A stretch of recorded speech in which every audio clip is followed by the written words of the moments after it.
võin küll.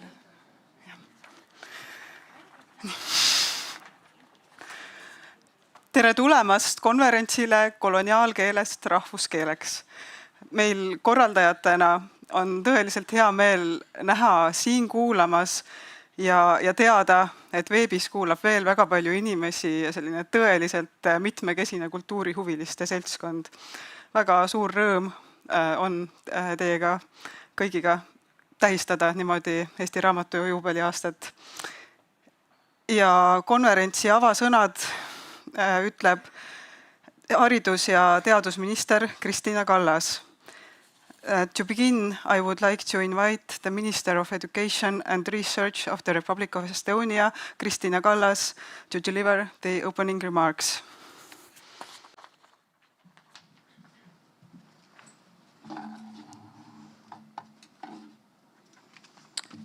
Kõrge on, ei saa madalamaks. Lugupeetud teadlased, ma mäletan teadlasena ise seda, et jube tüüt oli see, kui konverentsi kutsuti avama poliitikud. Mulle tundus alati see 10 minutit nagu raisatud aega heast teaduslikust arutelust, nii et täna ma juba ette tegelikult palun teilt vabandust selle eest, et ma teilt need 10 või 5 minutit ära võtan, aga poliitik on teadupärast ka edev. Ja kui Johanna mulle selle kutse saatis, siis ma tegelikult üsna pikemalt mõtlemata võtsin selle kutse vastu. Et ma need avasõnad tahaksin öelda. Nii et ette vabandus minu mõtete eest, aga eile õhtu ma hakkasin siis tervitust kirjutades mõtlema, et mis põhjusel ma siis nii väga tahtsin tegelikult teile neid tervitussõnu tulla siia konverentsile ütlema. Ja mis mul siis ikkagi tegelikult öelda on keeleteadlastele? Minu enda teadmised keeleteadusest piirduvad valdavalt ikkagi üldmõistetega, et ma tean, mis asi on keelekorpus, ma tean, mis asi on korpuse korraldus, ma tean, mis on keele staatus ja staatuse reguleerimine, keelepoliitika. Ma sain Tiit Hennostelt hiljuti teada, mis asi on register keeleteaduses. Aga mis mul on ikkagi nendele keeleteadlastele öelda?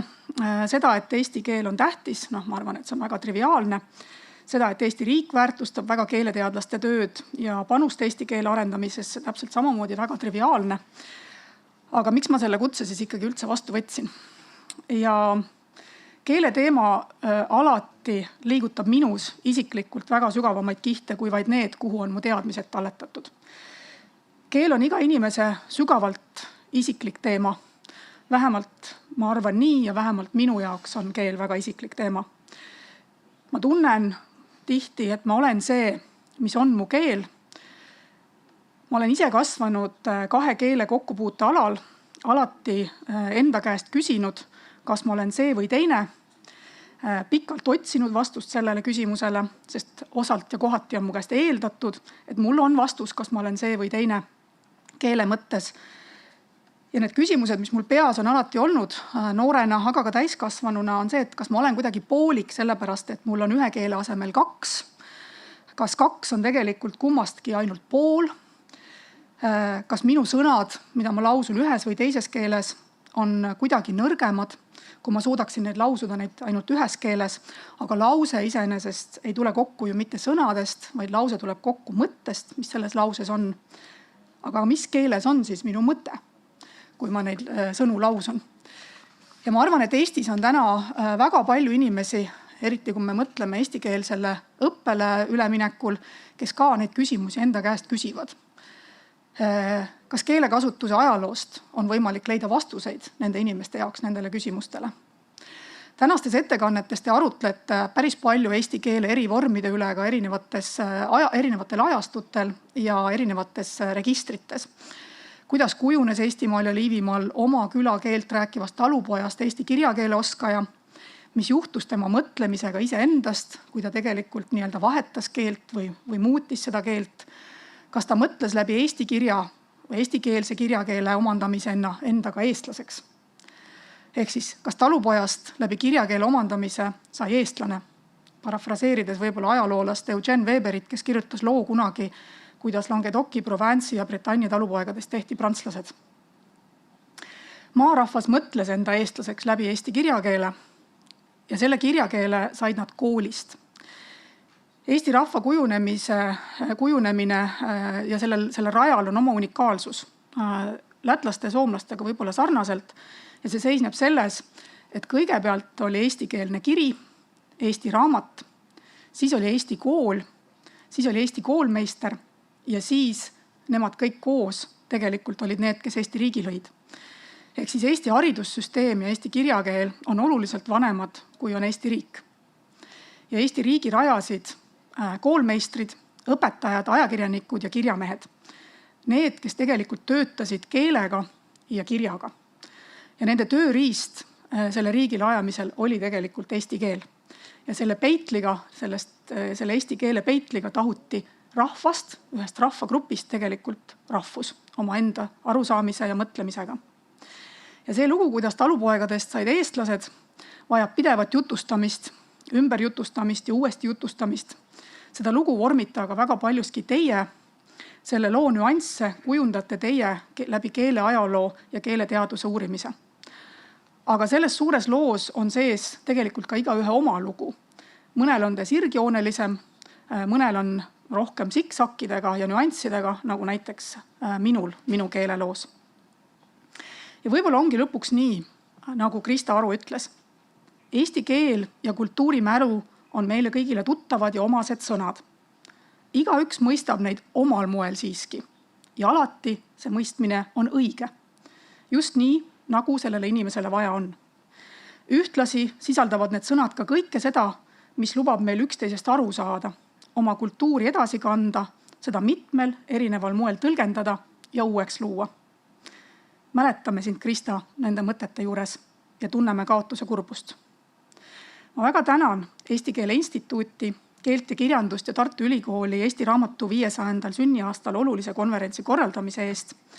Soovin osalejatele sisukaid arutelusid ja eesti keele loo edasi jutustamist. Aitäh!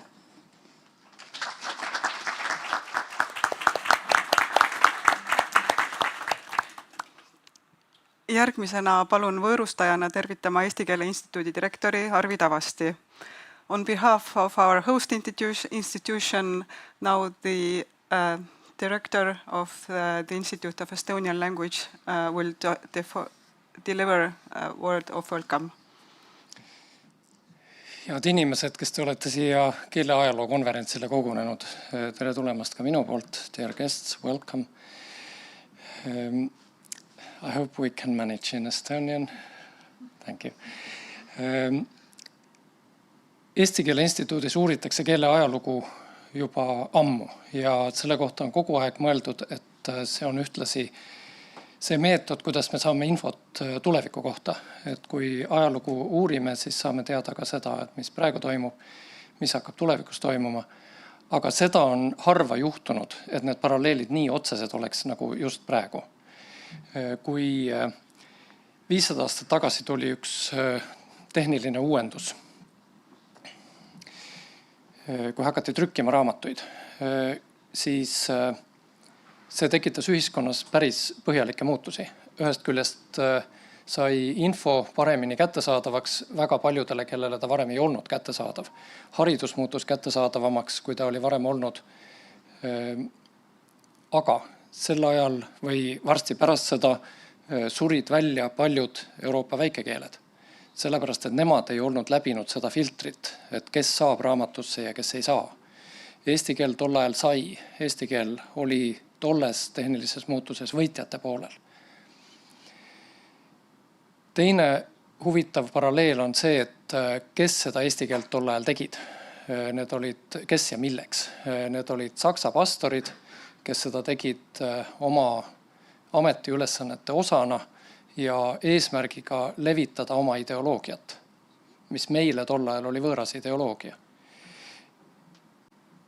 See ei olnud kuidagi eesti keele arendamiseks või eesti keele toetamiseks tehtud tegevus, see oli nende enda erahuvides või nende organisatsioonide huvides. Samuti kui vaatame, mis oli see esimene raamat, mis trükiti, miks ta trükiti ja miks ta seejärel hävitati. See oli 2 suure globaalse organisatsiooni omavaheline võimuvõitlus. See ei olnud jälle eesti keele heaks kuidagi tehtud tegevus. Nendel 2 on suurepärased paralleelid praegu sellega, mis toimub keelemudelitega.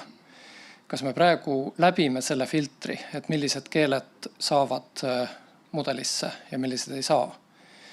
Et see on praegu meie otsustada. Meie siin selles valdkonnas eesti keelt uurides, eesti keele ajalugu uurides otsustame praegu seda, et kas eesti keel läbib selle filtri või mitte. Ja me võiksime mõelda ka selle peale, et ega eesti keel 500 ei ole ju viimane juubel. Et kui kujutame ette, missugune on maailm siis, kui on eesti keel 1000, et praegu me teeme ühe nendest otsustest, mis viib sinnani, et kas eesti keelt 1000 tuleb või ei tule. See on praegu meie teha. Meie saame sinna panustada oma teadmistega, oma infovahetusega siin konverentsil ja oma eesti keele uurimisega. Nii et aitäh, et te siin olete ja toredat konverentsi teile.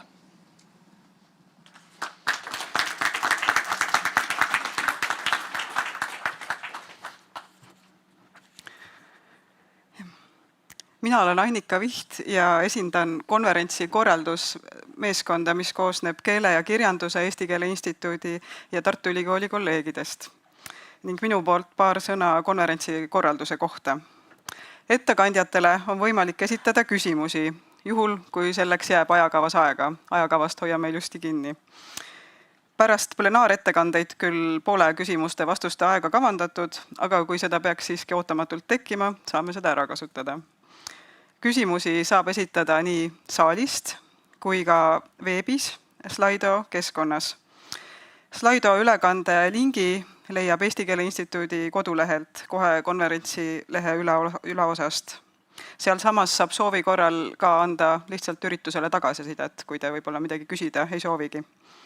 Küsida võib nii eesti kui ka inglise keeles, saame hakkama. Konverentsi toitlustus on koha peal, nii et kõik, kes on siin olemas, saavad kenasti süüa, ei pea minema linna peale toitu otsima. Ja süüa saab nii siin samas 3. kui ka 2. korrusel. Kuna meid on rõõmustavalt palju, siis võib-olla on mugavam hajuda 2 korruse vahel. Ja kel ei ole veel nimesilti, saab selle 2. korruselt registreerimislauast, kuigi ma vaatan, et vist kõigil on. Nii et tubli. Ja nüüd alustamegi oma esimese sessiooniga, kus kõlavates plenaarettekannetes vaadeldakse 3 sugulaskeele kirjakeelte ajalugu pikas vaates. In our first session, we will hear keynote speeches that take a long-term perspective on the history of the written languages of free cognate languages. Ja esimesena saavad sõna Tartu Ülikooli professorid Renate ja Karl Pajusalu, kes räägivad eesti kirjakeele ajaloost. The first speakers will be professors Renate and Karl Pajusalu from the University of Tartu, who will discuss the history of written Estonian.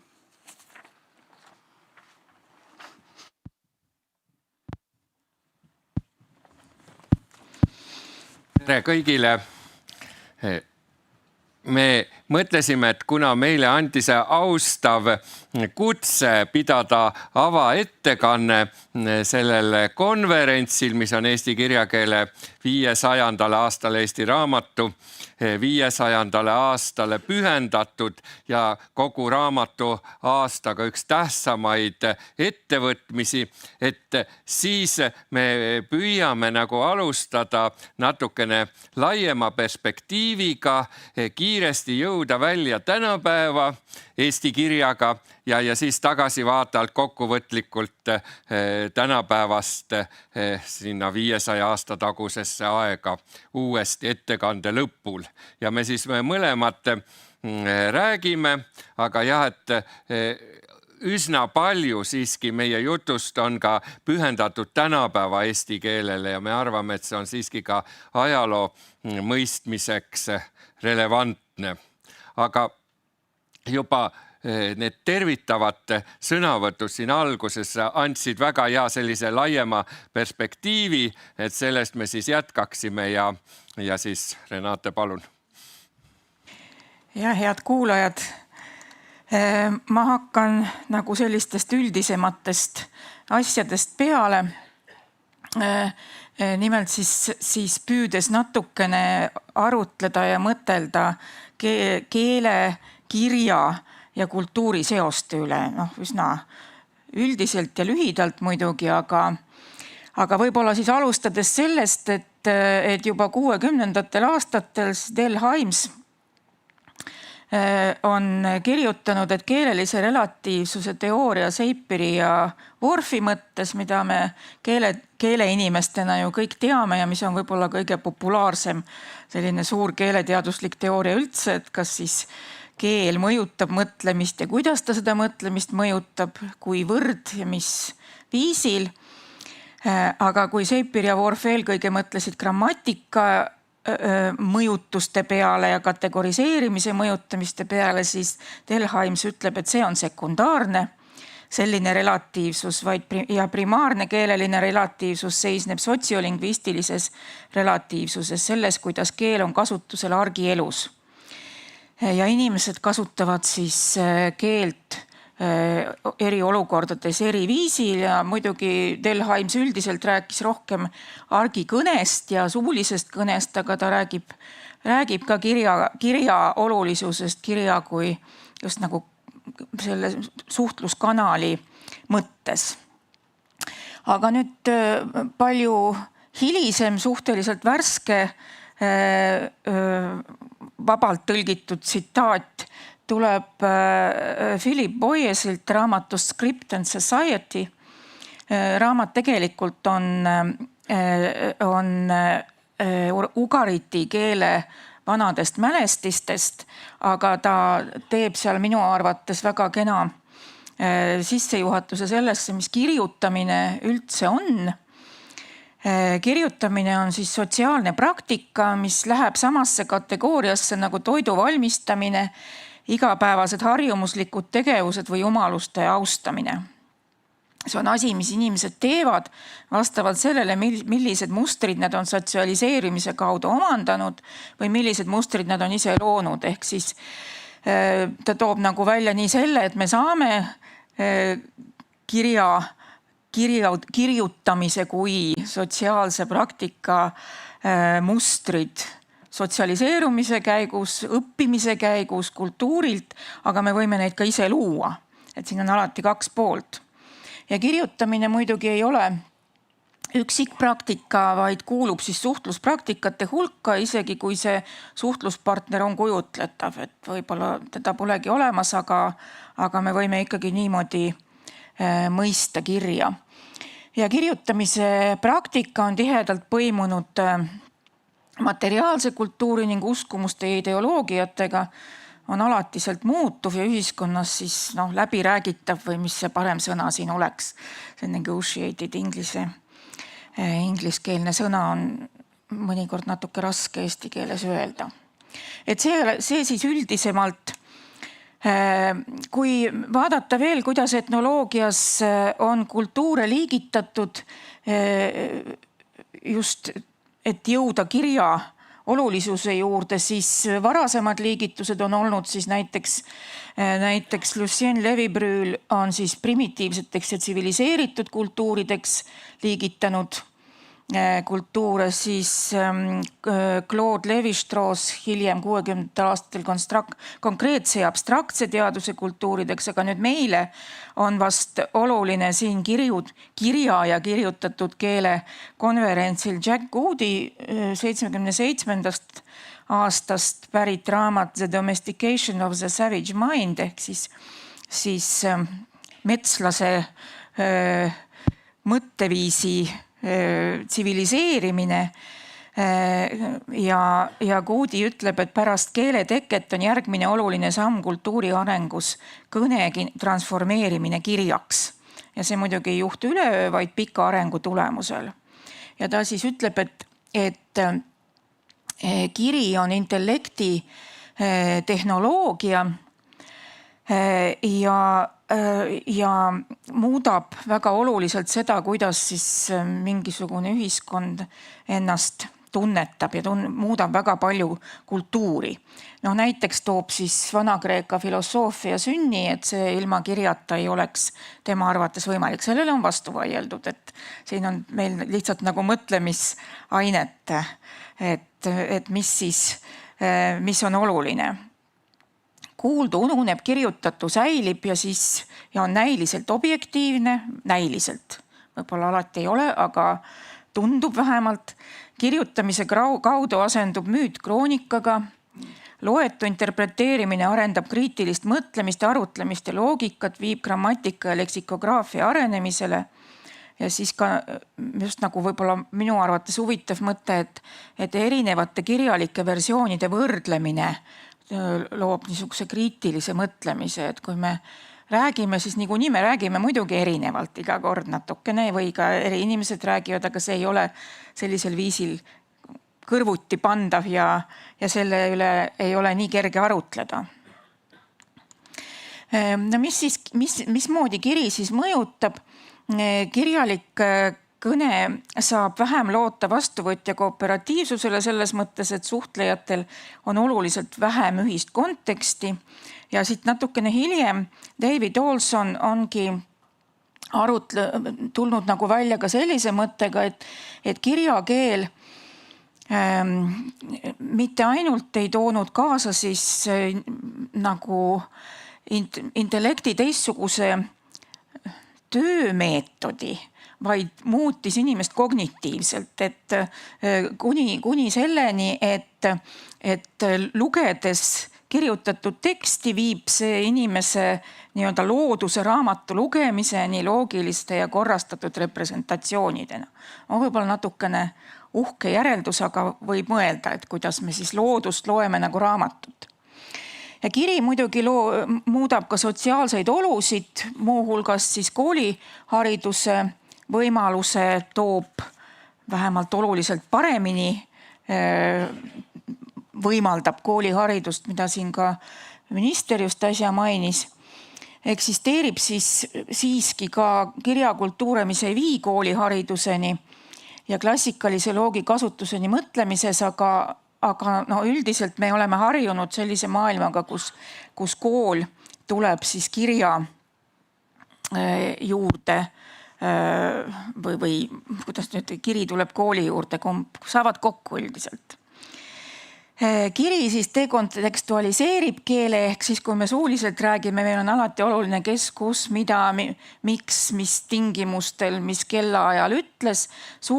Kirjutatud keeles see osaliselt kaob. On eraldi välja toodud, et loetelud kui üks vanimaid kirjalike allikate žanreid või viise on siis midagi niisugust, mida meil suulises kõnes üldiselt ei ole, et me ei loetle asju ja loetelud siis loovad selle kategoriseerimise võimaluse. Kuuldu ununeb, kirjutatu säilib. Kiri on, seda juba ütlesin ka, on objektiivne. Kiri asendab müüdi kroonikaga ja loetu interpreteerimine arendab siis arutlust. Siiski ma võib-olla väga lühidalt räägiksin ühest, neid uurimusi on mitmeid, kus on ikkagi püütud näidata, et see kirja ja kultuuri koosmõju ei ole tingimata ja universaalne, et alati ei jõua, ei vii kirja olemasolu samasuguse kultuurini. Näiteks on räägitud vai rahvast Libeeriast, kus neil on 3 erinevat keelt ja 3 erinevat kirja, siis nende oma vai kirjaviis on argiseks toimetamiseks. Nii et seda ei õpita koolis üldse, vaid ainult koduoludes. Ja siis on ka araabia kirjaviis ja inglise kirjaviis ja niisugused psühholoogide uurimused ja etnoloogide ja psühholoogide uurimused on siis näidanud, et tegelikult ikkagi see mitte niivõrd see, et kas kiri on olemas, mõjutab nende inimeste mõtlemist, vaid see, et kuidas seda kirja on kasutatud, et kas see on olnud koolihariduse kiri või see ei ole koolihariduse kiri, et see vai oma kiri, mida nad kasutavad, siis seda, kui sellele ei lisandu kooliõpetusi, siis või teisi kirjaviise, siis see nii väga ei mõjuta seda inimeste mõtlemist. Aga kirja olemasolu siis võib-olla võib siis selle väikse osa siin kokku võtta, et kirja mõju ei ole universaalne, sest mõned kirjasüsteemid toovad kaasa teistsuguse kultuuri ja teiselt poolt siis on siis kultuure, kus ei ole kirjaviise või kirja üldse, aga ka suuliselt on võimalik päris suuri teaduslikke tekste avaldada. Võib-olla siin lihtsalt mainida Panini grammatika, mida keeleinimesed ilmselt kõik on kunagi vähemalt loengus mainituna kuulnud, mis oligi suuline ja mida kirjutama hakati hiljem. Aga nüüd liigume edasi, meil on selline koreograafia, et vaheldumisi.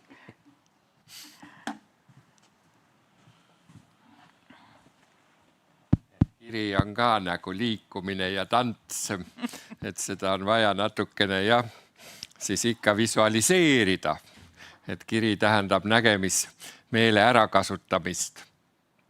Nüüd järgmisena ma ülilühidalt püüan iseloomustada siis eesti kirja lugu alates selle sõna või mõiste võimalikust tulekust Läänemere-Soome keeltesse kuni siis tänapäevani välja, aga nii pigem selliste märksõnade ja vihjetena siin piiratud ajaga. Kiri või kirja siis algsel kujul on Läänemere-Soome sõna ja sellisena ilmselt keelde tulnud 2000 aastat tagasi, kui Läänemere-Soome algkeel välja kujunes. See sõna on tuntud ja mitmel viisil kasutatud kõikides Läänemere-Soome keeltes, siis liivist karjalani, kui nii võib öelda. Kui nüüd me mõtleme nendele võimalikele kirjutamise viisidele, mitte niivõrd ka sellele sõnale, vaid ikkagi just selle sotsiaalsele praktikale, siis me teame, et näiteks peremärkide omandi tähistamine on olnud väga üldine ja kas või ka aja märkimine sirvilaudadel, et kui ka mõelda tõesti Läänemere-Soome hilise algkeele kujunemise perioodi kuskil 2000 aastat tagasi ja et millise maailma või milliste siis nende ühiskondlike praktikatega need Läänemere-Soome kunagised hõimud kokku puutusid, siis kahtlemata seal kiri kui muster oli tuntud mõiste ja sellel oli oma tähendus ja selged juba üsna mitmekesised funktsioonid. Kuid edasises nende keelte ja rahvaste loos me siiski näeme, et lisaks kirjale tuleb ka uusi mõisteid ja nüüd raamatuaastal kas või raamatust rääkides, siis tuleb meelde kõigepealt Vana Novgorod juba, ütleme siis aeg, nii üldiselt öeldes umbes 1000 aastat tagasi, kui meil on siis esimesed Läänemere-Soome keelte kirjalikud mälestused siis Novgorodi kasetohu kirjadel. Ja tollest ajast on selge see, et see kirjutamine juba ka keelelises mõttes oli ikkagi tuntud, kuigi kasutati teiskirjaviisi, aga see ei olnud veel rahvalik praktika.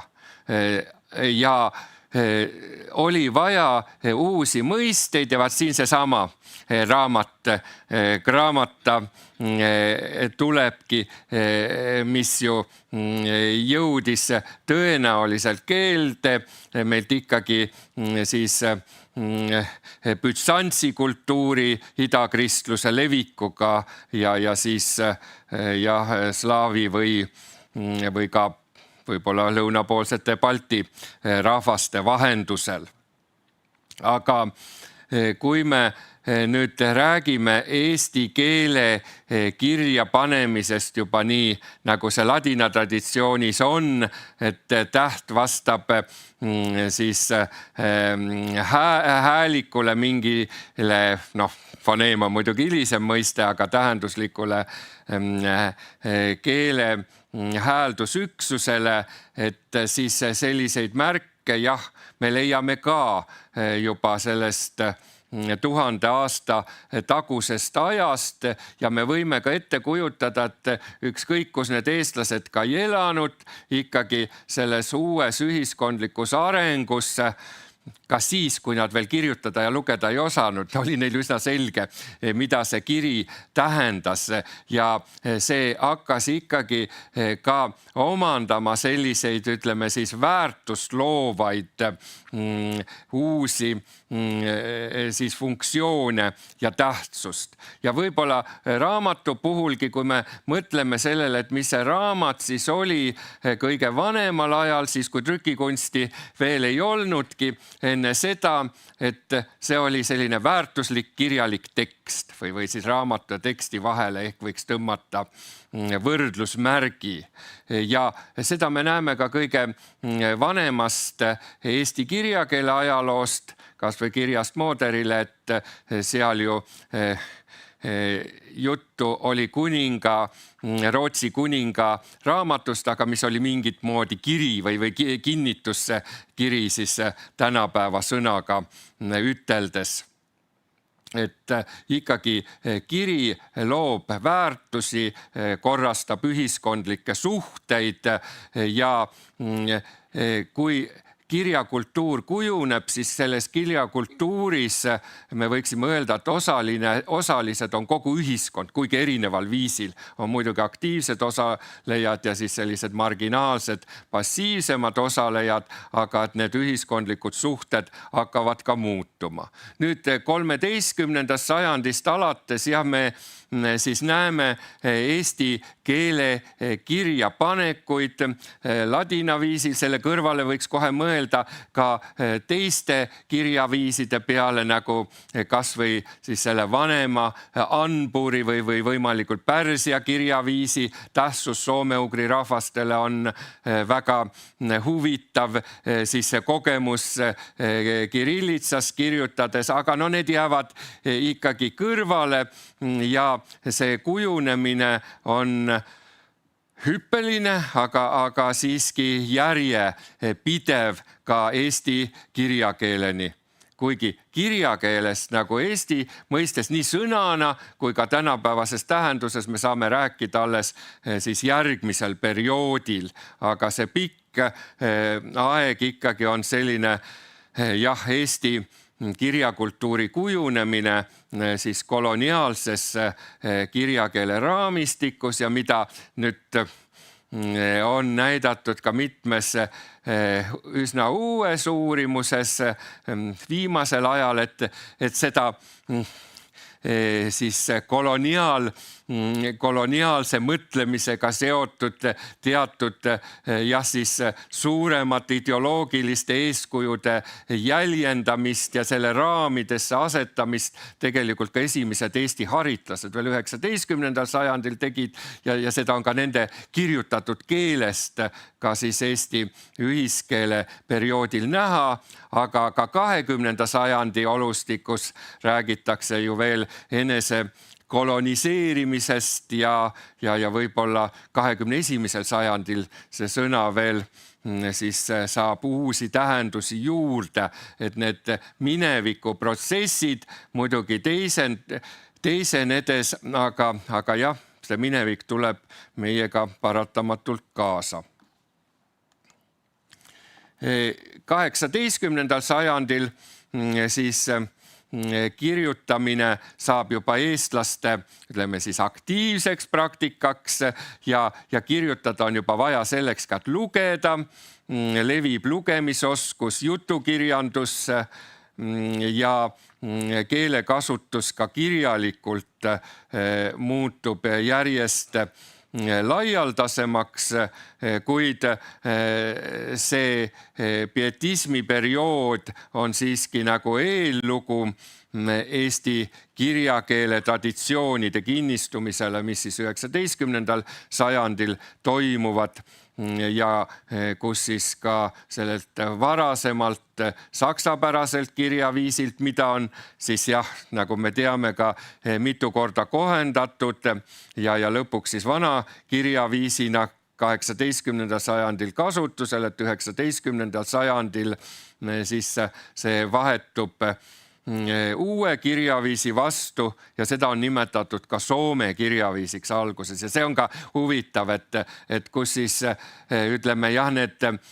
haridusega ja siis maailmatunnetusega ja ka religioossete eesmärkidega seotud kirja ja kirjutamise viisid, et saavad romantismi ajal nüüd veel uue tähenduse, et siin on siis ikkagi juba see, et muutuvad järjest rohkem ka eestluse identiteeti loovaks ja selle puhul, nii nagu see kirjakeel, soome kirjakeeli on ju, soome keelest tõlkides võiks seda öelda ka raamatukeel, aga see on oluline ka, et selle eestlaste enesemõistmise jaoks lisaks kõigile muudele praktilistele kasutusviisidele, mis kirjutamisel siis järjest olulisemaks muutuvad, alates siis kohtukirjadest ja kõigest muust sellisest. Ning 20. sajandi alguses me näeme siis Eesti kirjakasutuse levimist üha uutes registrites ja eesti keele standardile see selgema kuju andmine, aga et miks see standard on selline, see siis läbi siis 20. sajandi kuni praeguseni on siis ka seotud ikkagi ühiskonnas valitsevate hoiakutega, nende väärtussüsteemidega ja teiselt poolt ka siis sellega, et mida eestlased oma keelelise identiteedina siis on tahtnud väljendada või ka keelelise ideaalina on näinud ka veel pärast seda, kui eesti keelest sai juba riigikeel. Nii, nüüd siin üks vaheslaid, millest ma pikemalt ei räägiks, aga on selle sama kirisõna kohta veel nagu selle jutu kokkuvõttes, et see tõesti on öeldud, et see on oma sõna muinasaegadest praegu nii Läänemere soome keele ajaloolaste ühine arvamus ja sellel on ka selline nii hääleline kui ka siis visuaalne pilt, kui me mõtleme kirju, kirev ja kõik see kirjutamine, kirjamine erinevates tähendustes, aga on otsitud vana põhja etümoloogilist tausta sellele ja ma ei imestaks, kui tulevikus ikkagi püütakse nagu vähemalt näidata selle sõna laiemat kultuurilist levikut. Ja kui me vaatame sõnakasutust ka nendes Läänemere soome keeltes, kus eesti keele moodi kirjakeelt ei ole välja kujunenud, siis see algne mustri, tikandi,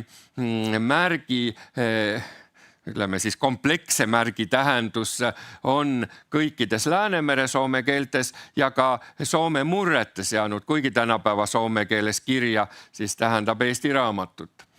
Ja ka see kirjutatu üldistatud tähenduses ja kirjatäht ka siis kirjutamise üksusena, et on Läänemere soome keeltes üsna üldine, nii näiteks vadja kui vepsa keeles, aga see kirjalik teade, dokument, kiri nii nagu me saadame kirja kellelegi tänapäeva eesti keeles, et selle puhul me ei saaks öelda, et see on nüüd põhiline tähendus kõikides Läänemere soome keeltes, et siin tuleb ikkagi esile siis Läänemere soome lõunarühm, siis ütleme siis eesti keeleala ja sellega seotud teised piirkonnad ja ka isuri keel. Aga võib-olla selle puhul oleks oluline ikkagi märkida, millest ma ka oma keele- ja kirjanduse artiklis kirjutan, et liivi keel ilmselt ja ka siis liivi keele kaudu tulnud tähendused on siin väga olulised,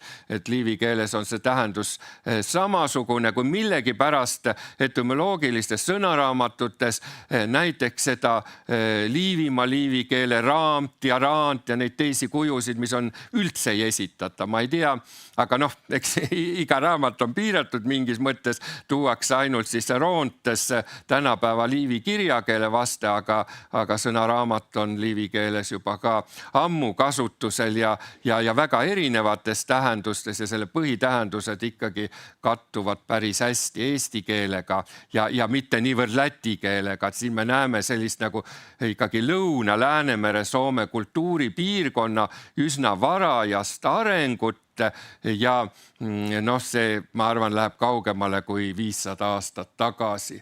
Aga siis nüüd kirja kui raamat on siis Soome ja siis ütleme Soome kultuuripiirkond, et Soome kirjakeele siis jah, kirja on raamat ja nagu te teate, raamatu tähendab piiblit soome keeles, vanas eesti keeles siis püha raamat, aga siis raamatu tähendus, nii palju kui ma sain jälile, ikkagi on üles kirjutatud, kasutatud ka karjala keeles, vadja, no isuris on jah mõlemad tähendused, aga pigem selline Põhja-Läänemere Soome kitsendatud tähendused. Kui neid tähendusväljasid vaadata, tundub niimoodi, et ikkagi siis Liivi Lõuna-Eesti kõige laiema kasutusega ja edasi see tähendus jah kitseneb siin just raamatu puhul, aga muidugi need kirjakasutuse erinevad tähendused ikkagi on, no see on Läänemere Soome juba ühises perioodist, et kuidas siis pärast on siis nagu ütleme Eesti kirja puhul see kirja kui saadetise tähendus siis jäänud nagu ütleme kirjakultuuris olulisemaks. Aga no raamatu puhul ja need öeldakse vanavene laen, no see tähendab teil kirikuslaavi, sealt edasi võiks öelda ka jah, et ikkagi Kreeka ja Kreeka idakristluse levikuga tulnud mitmuslik vorm tähendab kirjamärke ja meil siis ilmselt teksti tähendusest tulnud. Nii, ja siis siin veel kirjast nüüd, kui kokku võtta, et kuidas seda tänapäeva eesti keeles kasutatakse, et nii vanemad kui uuemad tähendused siis omavahel ilusasti mängivad. Kiri kindakirjana, siin Anu Raua tuntud vaibal ja saame rääkida nii vöökirjast kui kirivöödest, on raamat Eesti kirivööd olemas, kirjakunst kui kunst, et kiri on omandanud väga mitmesuguseid tähendusi ja siis see kirjakeele tähendus siin, ütleme siis jah, kiri kui kirjutamise tulemus ja kui keelereeglite kogum, et see on üks paljude teiste kõrval, mis siis keeles kõrvuti esinevad. Nii, ja meie koreograafia jätkub siis nii, et mina püüan siis lühidalt kokku võtta selle, mida kiri tänapäeva eesti keeles tähendab. Ja proovin siis esitada seda, mida me välja mõtlesime, et kuidas seda võiks süstematiseerida, sest muidugi tegemist on suhteliselt sellise, see ei ole nagu väga põhjalik uurimus, ütlen kohe, vaid pigem selline visand. Nii, aga kõigepealt siis sõna veeb on meil siis hea allikas, kus sõnade tähendust vaadata. Ja sõnal kiri on seal siis esitatud praegu 5 tähendust. Neist esimene on siis posti teel ümbrikusse panduna saadetav paberile kirjutatud tekst, mis sisaldab sõnumit kellelegi ja elektronkiri ja meil. Ehk selle tähenduse me siis oleme nimetanud saadetiseks, et kas see on nüüd kõige parem nimetus, see on lihtsalt praegu niisugune tehniline termin, et see on niisugune kiri kui miski, mida saadetakse. Siin muidugi ongi näiteks soome keeles ju nii palju, kui mina aru saan, elektronkiri või siis meil ei ole kiri, vaid on sõnum. Nii et meil eesti keeles on siin niisugune teistmoodi jaotus tekkinud, et meil on ka meilikirjad, eks ole. Siis teine tähendus on graafiliste märkide süsteem, näiteks kiilkiri, piltkiri, hieroglüüfkiri. No nimetame selle siis kirjaviisiks, et selle all mõeldakse siis mingit kirjutamise süsteemi.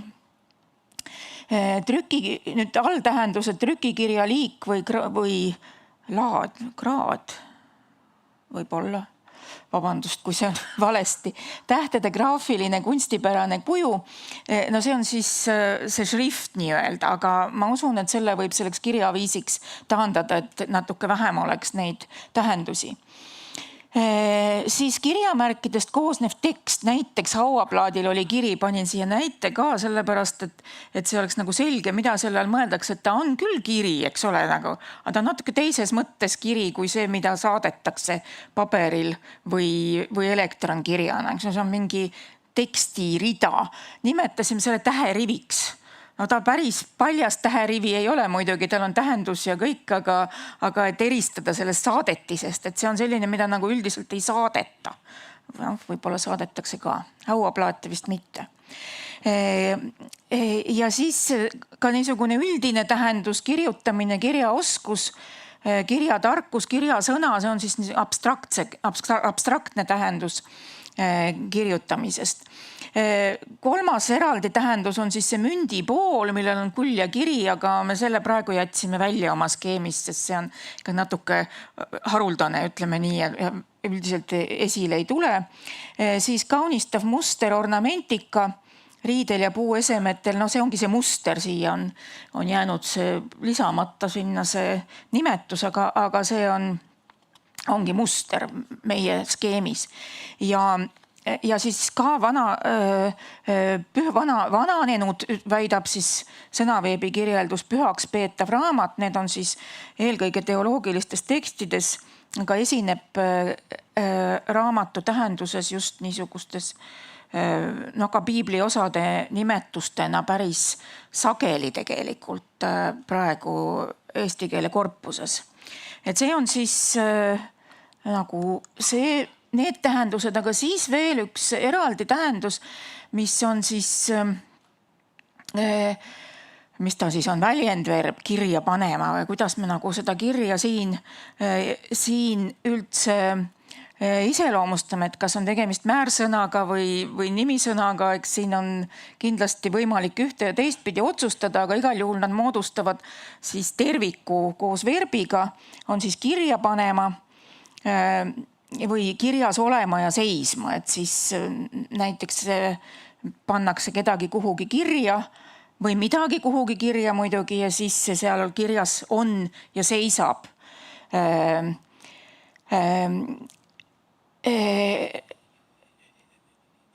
Veel tegelikult on ka selliseid variante nagu miski läheb kirja või saab kirja. Eks ole, et selles mõttes seal on tegelikult neid verbe rohkem, millega see kiri niimoodi kombineerub. Aga siin on nagu huvitav, et see kiri nagu selles kontekstis töötab umbes nii, nagu meil töötavad mõned viisi määrsõnad, sellised näiteks nagu, et pea läheb sassi ja on sassis, aga sassist ära ei tule. Ehk meil ei ole seda seest ütlevas käändes vormi sellest määrsõnast, nii meil ka üldiselt kirjast ära ei tule midagi, et kirja läheb, aga kirjast ära ei tule või tuleb.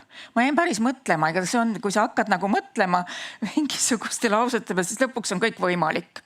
Et tuli kirjast ära, panin ennast kirja ja olin siis kirjas ja siis tulin kirjast ära. Ei, ikka, eks see on juba nagu keeleteadlase kiiks, kuidas ükseid lauseid välja mõtleb vist.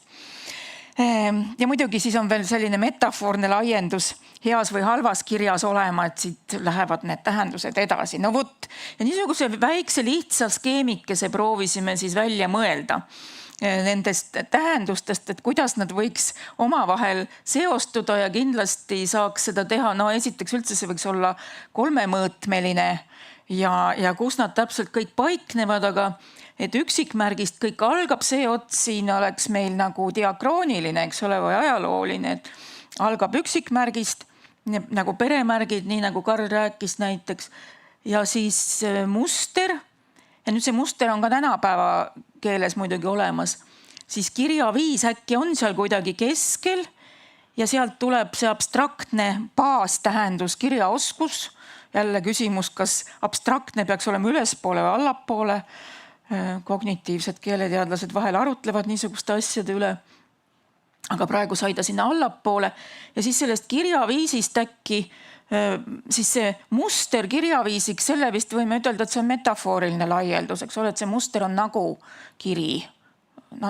Meenutab sarnane, eks ole. Aga sealt edasi vist on juba metonüümilised laieldused nagu vahendist tulemusele või midagi niisugust, eks ole. Ja seal on siis saadetis keskel, seda paistab kõige rohkem tänapäeva eesti keeles. Täherivi on praegu meie skeemis sattunud siis allapoole, raamat ülespoole ja dokument on nüüd niisugune, mis seostub nagu selle kirja panemisega väga ja ega ta üksinda niimoodi dokumendi tähenduses väga ei esinegi tänapäeva keelekorpuses. Või tähendab, kindlasti esineb, kui otsida, aga pigem see dokumendi tähendus tuleb sellistest liitsõnadest, aukiri, eeskiri, garantiikiri, käskkiri, seletuskiri, eks ole. Sõnaperede sõnaraamatus on siis Silvi Vare sõnaperede sõnaraamatus on neid variante seal väga palju, kus liitsõnast on. No praegu me siiski püüame nagu jääda üksiksõna juurde, mitte liitsõna juurde. Vaatasime siis Sketch Engine'i abil praeguses siis selles Eesti kirjakeele rahvuskorpuses 2023 tegime sõnavisandi kiri või siis Sketch Engine tähendab tegi.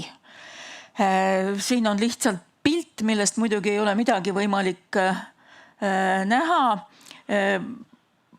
Pilt on selline, kus on proovitud siis eraldada ka neid erinevaid tähendusi, aga ma ütlen, et minu mõistus nendest erinevatest tähendustest üle ei käinud, mida Sketch Engine pakkus. Minu arvates ta ei saa nendega hakkama. Selle sõna puhul, võib-olla mõne teise puhul saab paremini.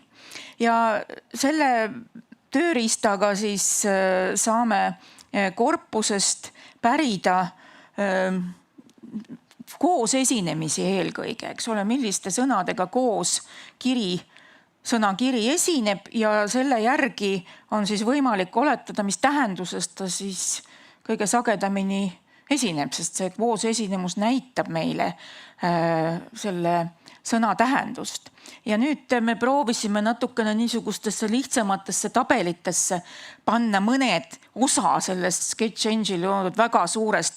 See eelmise slaidi peal, see on ainult väike osa sellest suurest sõnavisandist, mida saab veel igalt poolt pikendada ja no see on nagu tohutu materjal, aga proovisime siis teha natukene ülevaatlikuma kõige sagedamate juhtumite kirjelduse. Kõigepealt, milliste omadussõnadega sõna kiri esineb, kõige rohkem avalik kiri, siis pikk kiri, uus ametlik, järgmine, viimane.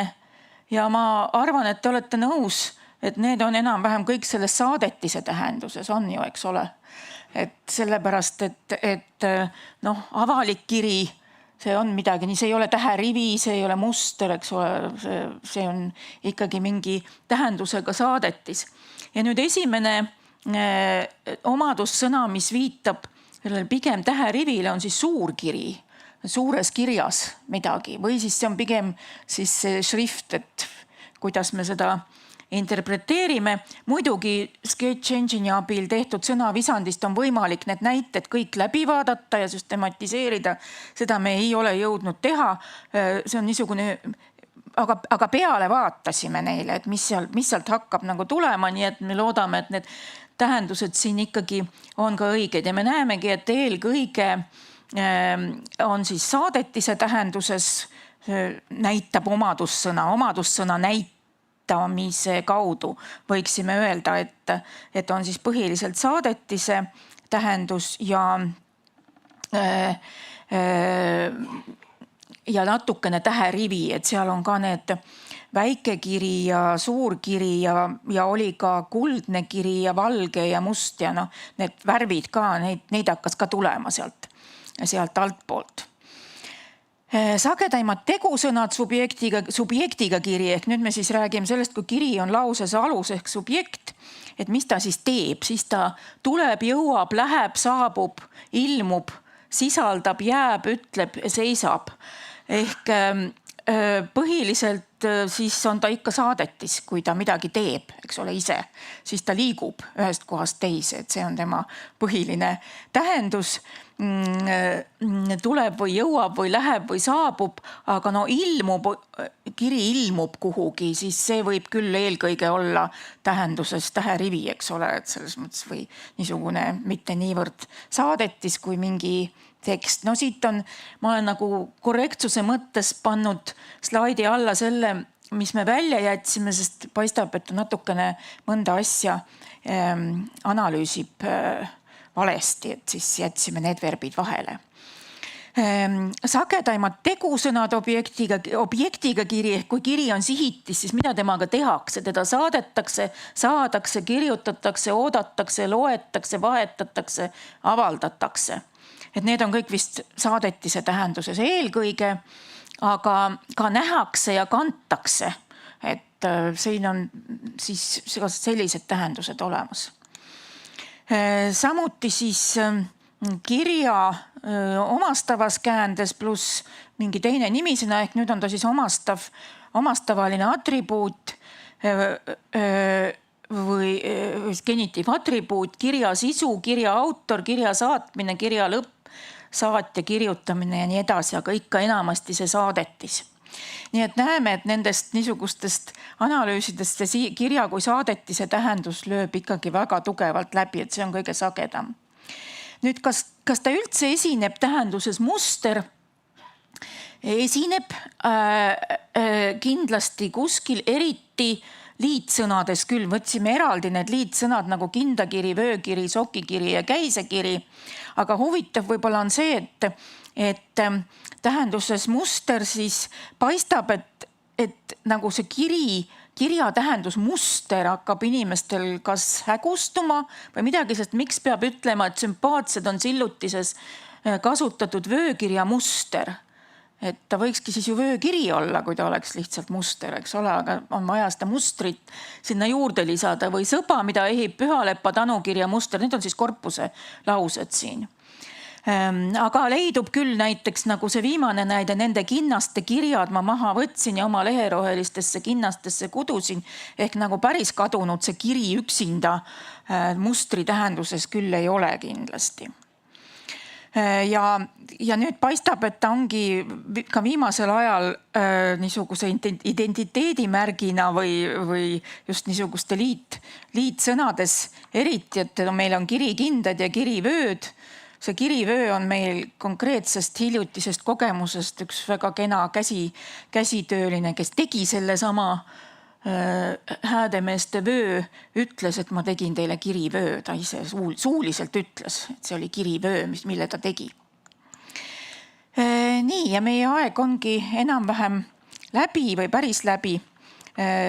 Kokkuvõtteks siis, mis me proovisime siin oma ühisettekandes rääkida. Püüdsime rääkida sellest, et eesti keelel on oma töö vöökirjadest kirjakeeleni. Kiri väärtustab ja kinnistab, kiri saab ja annab uusi tähendusi. Kirjutamine muudab ja hoiab keelt. Eesti kirjakeel sünnib mitmekeelses kirjakultuuris. Rahvuskeeles on omad koloniaalkeelsused või olnud ja on kindlasti tänapäevalgi. Ja kirja tähenduste uuenemine peegeldab kultuuripraktikate mitmekesisust, et loodetavasti see oli see, mis me siin suutsime ütelda. Kas sa tahad midagi lisada? et meie aeg on läbi, aga ma tahaksin öelda, et kui see teema oli eesti kirjakeele algus, siis me tõesti arvame, et eesti kirjakeel veel mitmes mõttes on päris alguses. Jah.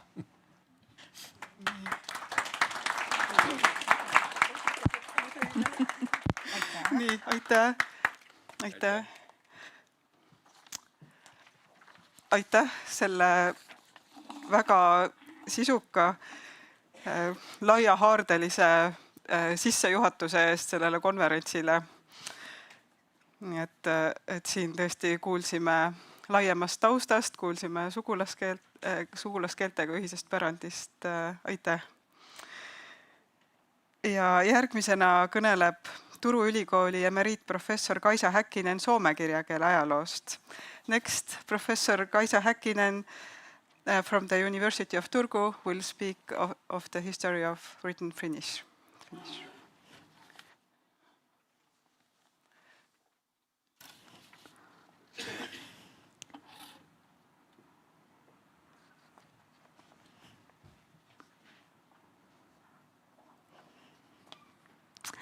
Ladies and gentlemen, dear colleagues and friends, today we celebrate the first book printed in Estonian, or more precisely, the Estonian language text contained in a printed book.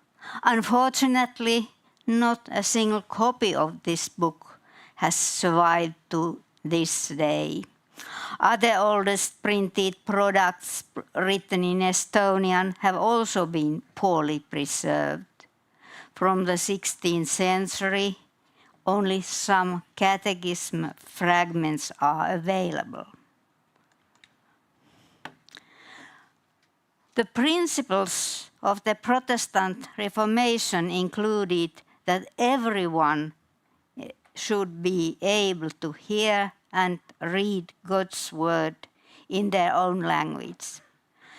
Sola scriptura, Latin for by scripture alone, is a doctrine held by the Lutherans that posits the Bible as the sole infallible source of authority for Christian faith and practice. This principle gave valid reasons to develop a written language, even for the languages that had no literary tradition to build on. Thus, creating one's own literary language became topical everywhere in the Baltic Sea region. For geographical and social reasons, the Reformation came to Estonia a little earlier than to Finland. Regarding the written vernacular, however, the impact of the Reformation was much greater and fruitful in Finland than in Estonia. The history of publishing in Finnish dates to 1543, when a catechism type ABC book called ABC-kirja by Mikael Agricola was printed in Stockholm. Right after this modest elementary book, Agricola published 8 other printed works, among others a nearly 900-page prayer book and the New Testament in Finnish. There are approximately 2,400 pages of Finnish text in total. It can be said that Agricola created an entire manual library for the Finnish clergy of his time. Original copies of all those works are still available, and 2 sets of facsimile editions of the works have been produced to make the books easily accessible. In addition, 2 electronic databases annotated in different ways have been prepared for use by researchers. Now, there is a good reason to ask why the development went so differently in Finland than in Estonia, even though the position of the indigenous languages in society was very similar in these countries. Finland was part of the Swedish kingdom, and the language of administration was Swedish. Estonia was ruled until 1559 by the Teutonic Order, and the social elites, as well as the clergy, were German-speaking. The language of learning and science was Latin throughout Europe. On the other hand, there are also clear differences. One important factor was location. Finland was a geographically separate area, far away from the Swedish kingdom's administrative center. Here you see Sweden, here you see Finland, and there is sea between. It helped much us. You had to sail across the sea to get to Finland. During the winter, crossing the sea might be impossible for months. The area was large, distances were long, the road network was sparse and difficult to pass through. So the Swedish Österland could only be partially controlled actively. In practice, the Finns were mostly allowed to live quite undisturbed and independently in the height of the forests. Of course, there were Swedish-speaking inhabitants on the south and west coast, but these were not some kind of social upper class, but the same kind of ordinary peasants as their Finnish neighbors. Finnish peasants were independent as they most owned the land they cultivated.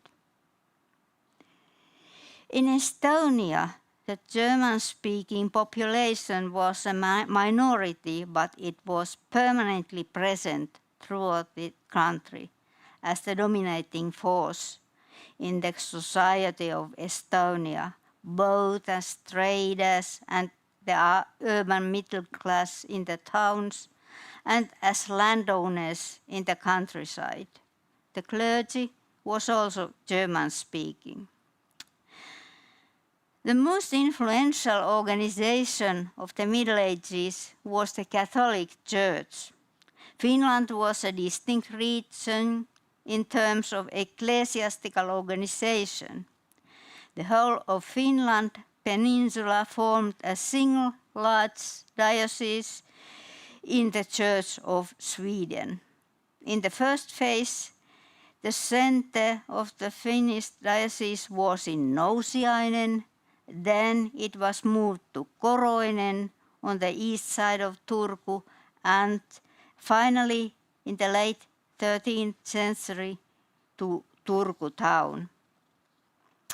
At the top of the ecclesiastical hierarchy stood the Bishop of Turku. From the beginning of the 14th century, most bishops of Turku were born in Finland, and it is obvious that most of them spoke Finnish as their mother tongue. Here you see all the bishops from 1300 to 1500 to the end of the Catholic era. You cannot know very much of the language if you look at the names, but there are some clearly Finnish names as Magnus Särkilahti, Laurentius Suurpää, and if you look at the places where they were born, so there are Finnish, most of them are somewhere in Finland, some few in Sweden, but most of them born in Finland. The first congregation in Finland, the first congregations in Finland were founded around year 1200. At the beginning of the 14th century, the number of congregations was around 30. In the 15th century, the Finnish church experienced significant growth and prosperity. By the end of Middle Ages, the number of ecclesiastical parishes had risen to over 100. In addition to them, there were at least 44 chapels, that is non-independent congregations that had their own church and graveyard, but no priest of their own. Now it is interesting to think about how and from where all the priests were obtained in all those parishes. In rural Finland, communities were obliged to build and maintain churches, and in most cases they could select their priests as well. It is likely that they preferred priests who were already known to them and with whom they could communicate in their own language. Later, in Lutheran times, the son or other male relative of the former pastor was often wanted to hold the office, but in the Middle Ages, there could not be priestly families, of course. In any case, scholars agree that priests born in Finland administered most of the parishes in medieval Finland. Over the 15th century, greater use of vernaculars, that is Swedish and Finnish in Finland, was also promoted.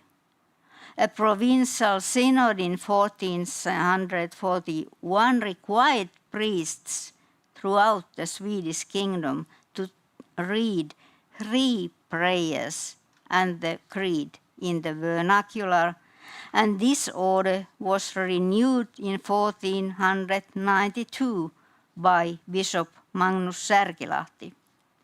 In 1474, Bishop Konrad Bitz decreed that the Mass must include a sermon in the vernacular.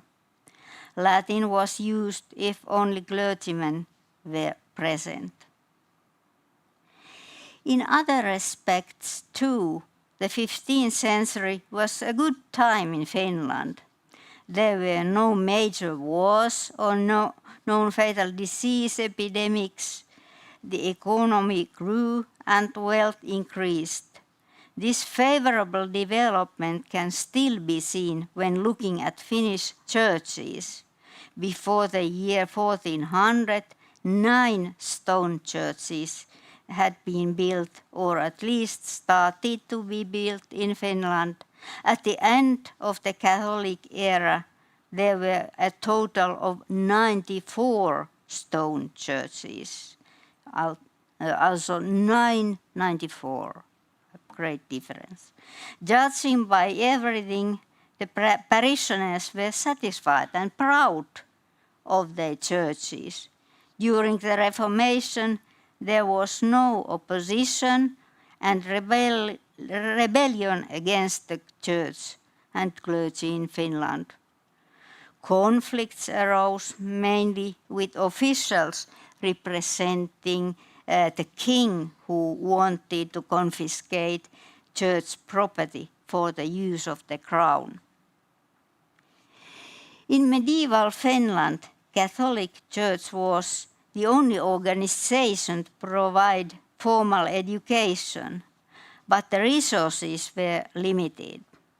No reliable sources exist concerning the total number of students at the Cathedral School of Turku and those minor Latin schools established in other towns like Viborg, Rauma and Porvoo. So we don't know how many young men graduated per year. According to an educated guess presented by Kari Tarkiainen, the total number of students at the Turku Cathedral School was about 50. The study time was relatively long, 10 years or even more. Most of the students aimed to be priests, but some headed for civil service careers. Most ambitious of the students completed their studies abroad. We know by name 143 Finnish students who studied at foreign universities during the Middle Ages. This means that on average, less than one master's degree was completed per year. When there were more than 100 parishes, the education level of the priests must have been very diverse. Mikael Agricola's own words confirm the hypothesis of the insufficient level of education of priests in the preface of his New Testament. Agricola motivates his translation work as follows. Nyt, ettei yksikään pappi taikka opettaja mahtaisi laiskuuttansa tästä lähin sillä peittää, ettei hän latinan eikä ruotsin kieltä taida. Sen tähden onpi nyt se uusi testamentti yksinkertaisesta tekstin myötä ulos tulkittu. That is, now the New Testament is translated into Finnish so that no priest or teacher could hide his laziness by claiming that he does not know Latin or Swedish. From this, it must be concluded that Finnish was the only language for many Lutheran pastors, and lack of language skills was considered a valid reason for neglecting official duties. Swedish was the language of administration, but in practice it is hard to believe that Swedish alone was used among Finnish-speaking Finns in Finnish neighborhood. It is known that knowledge of the Finnish language was also common among authorities. Based on all this, it must be concluded that the position of Finnish language in oral culture was quite strong. Even the oldest written documents suggest that a kind of public colloquial language was already partially established by the end of the Middle Ages. For example, the manuscript called Codex West and Agricola's work are independent sources, but they still have parts in common, word for word. Mikael Agricola's mother tongue has been discussed and debated for decades. Pernaja has long been a very Swedish-speaking region, and there are aspects of Agricola's language that have been considered to prove that he did not know Finnish properly. On the other hand, it is easy to show that native speakers also make temporary mistakes easily, especially if they are inexperienced writers. Moreover, it is wrong in principle to compare Agricola's language with today's standardized book language, which is in many respects a system based on grammatical theorizing. During Agricola's time, the language was not yet standardized, so colloquial language and dialects would be a more correct point of comparison. Unfortunately, we do not have such reference material available from the 16th century. We do not have real data on the linguistic composition of the population or any detailed information of the sociolinguistic situation in Finland, but we have got some pieces of knowledge anyway. Sebastian Münster, famous German cartographer and linguist, writes in his Cosmographia as follows: Der Sprachenhalb des Finnlands soll zu merken, dass zwei Sprachen werden darin gefunden. Von Viborg bis dem Borgo oder Sibbo am Gestaden des Möres gebrauchen sich die Inwohner des Landes der Schwedersprachen. Aber hinten außen im Land haben sie gar ein gesundere Sprach. In vielen Flecken als zu Viborg und Pittis findet man beide Sprachen und man muss zweierlei Prädikanten haben. There were two languages spoken side by side in Finland. The language spoken was a way to define different groups of people, but there does not seem to have been any obvious ranking between the languages. Münster does not say that the Swedish is an official language or a socially superior language. There are two languages, that's all. Here we have Finnish peasants reconstructed, and here we have Swedish. No big difference.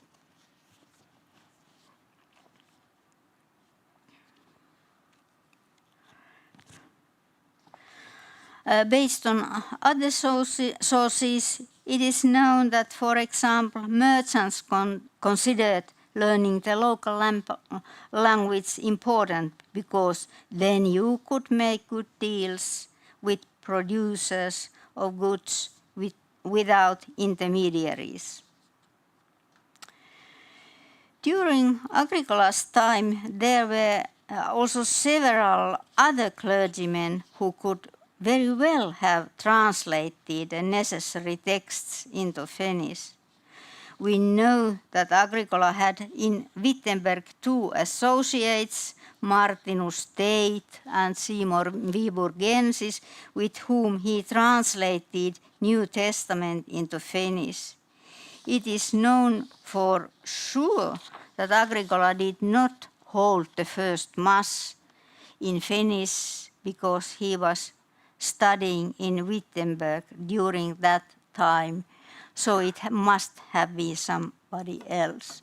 Here you see the Finnish students who studied abroad during the Reformation time and where they were born.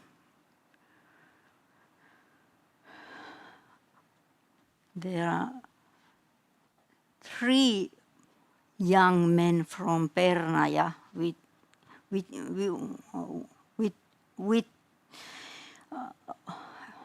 was obviously Swedish, but there are clearly Finnish places too among the birthplaces.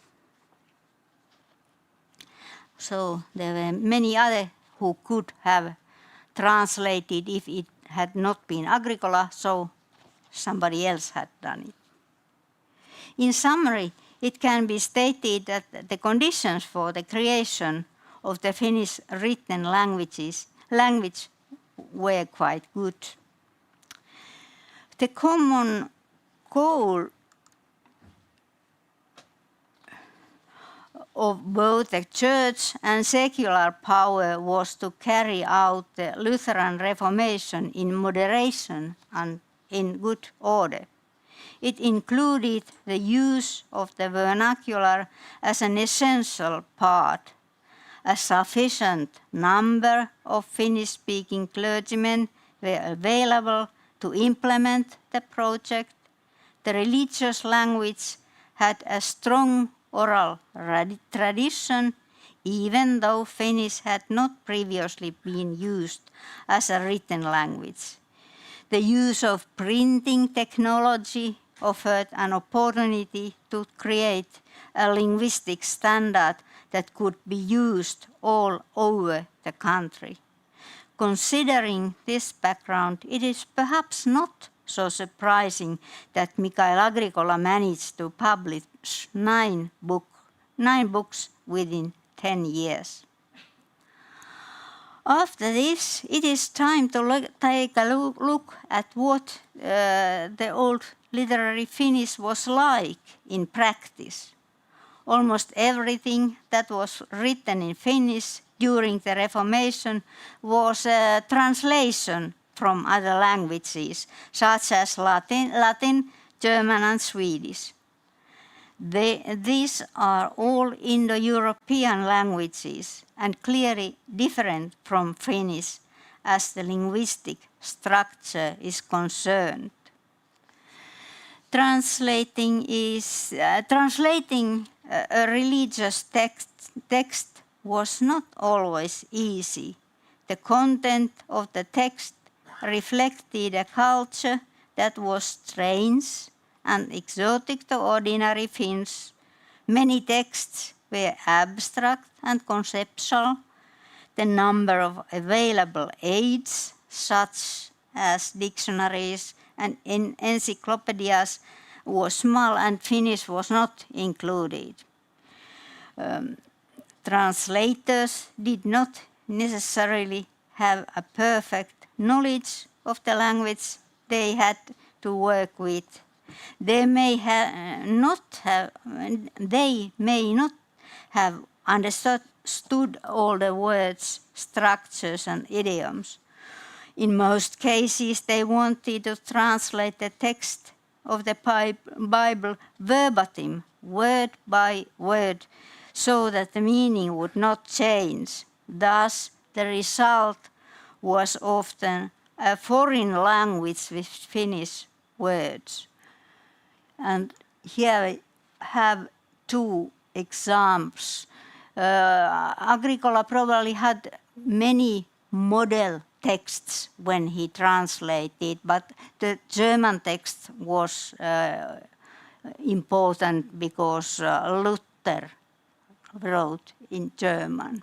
So that is why it is here first. But now you can see how the Finnish translation corresponds the German text quite well, but if you look at the modern Finnish text, it's not so close to the original, not at all.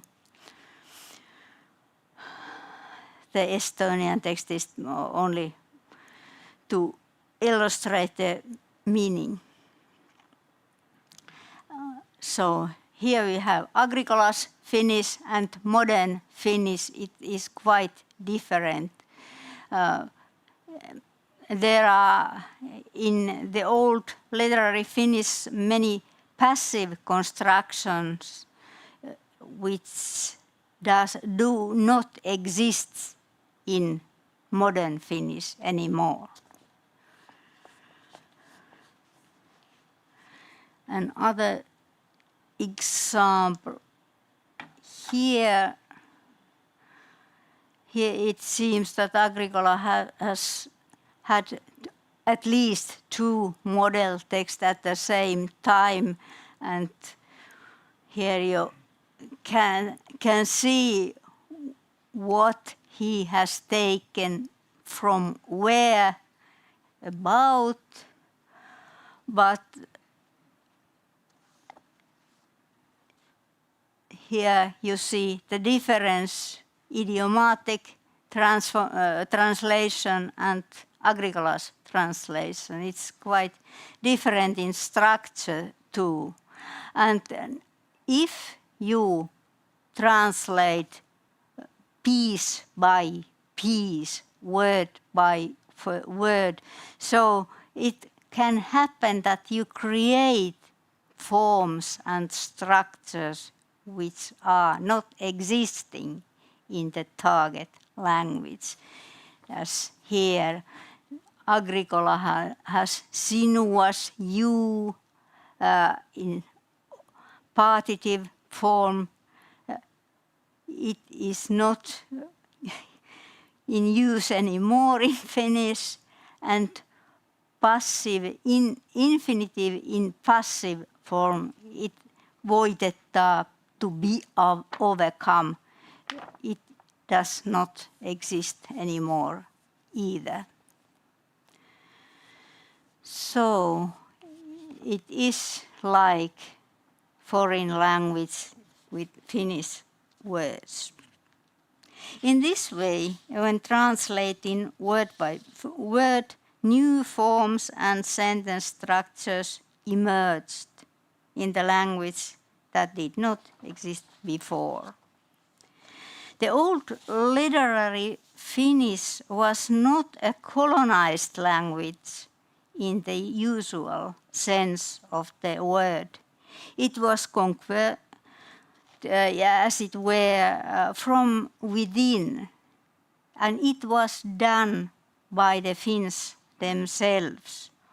Of course, they did not, the translators did their best they could, and with good intentions. Linguistic formulas and patterns are important in religious and liturgical language.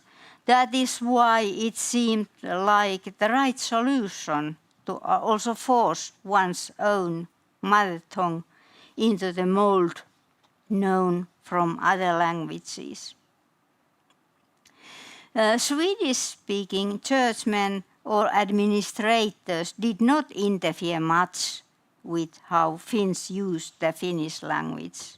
Instead of offering their own language as a model, they urged Finns to use pure Finnish. This happened, for example, when the entire Bible was translated into Finnish in the early 17th century. Linguistic colonialism is often combined with nationalistic ideas. According to it, the language of the ruling part of the population is better than the language of the other groups of the society. During the Reformation, Sweden had not yet had time to develop a strong national identity or a sense of superiority.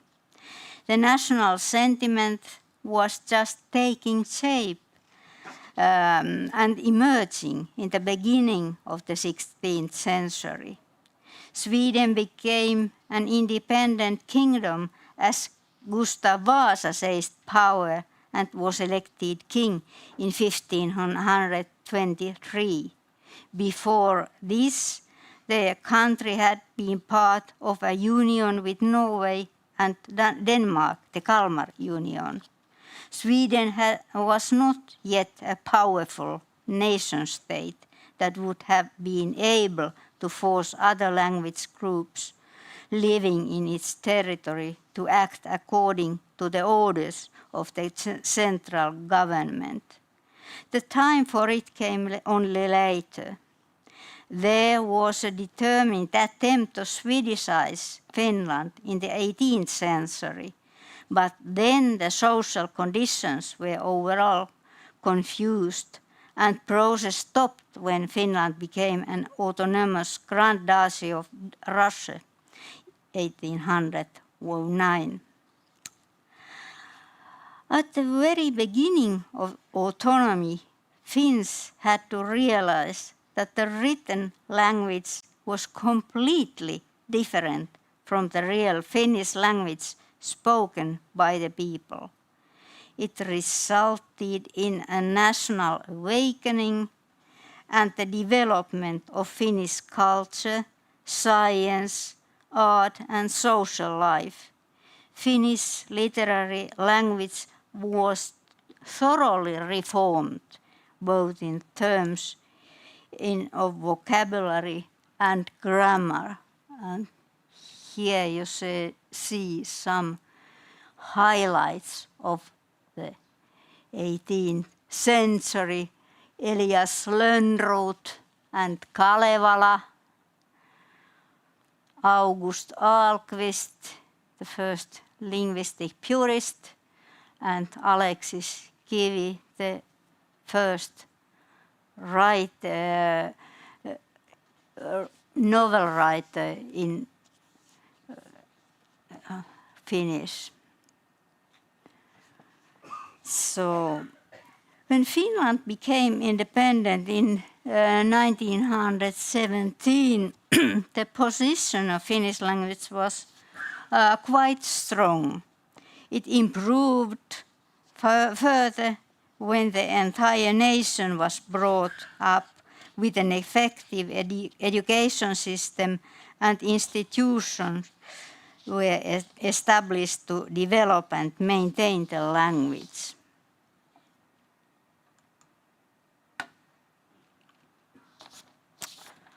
At the moment, the situation is different again. The importance of internationality is emphasized at the expense of domesticity. English is gaining more and more influence in the language use of many Finns, especially among working age and young people. It seems that the Finns are once again doing it themselves. They put the model of a foreign language before their own language and follow it, even though no one from outside forces them to do so. Thank you for attention.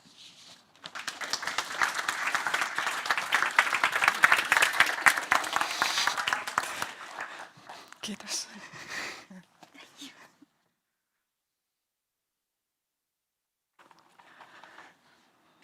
Niin.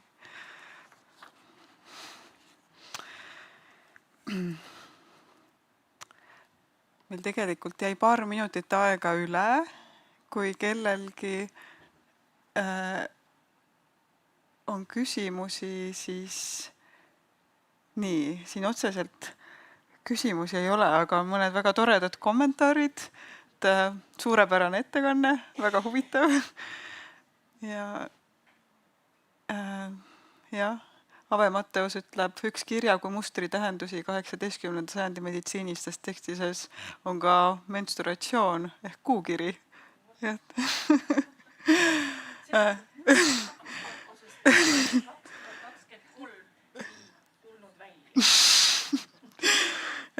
Helen Plado kirjutab, jäin kirjast eemaldamise ja äratulemise peale mõtlema. Kirjast kustutama. Kustutati patustajate kirjast. Nii et, ja.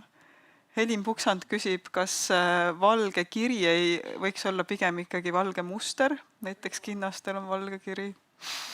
Mõlemad on seal suures potis, kus need näited kõik on, kus kirja atribuut on valge, siis kindlasti seal on erinevad.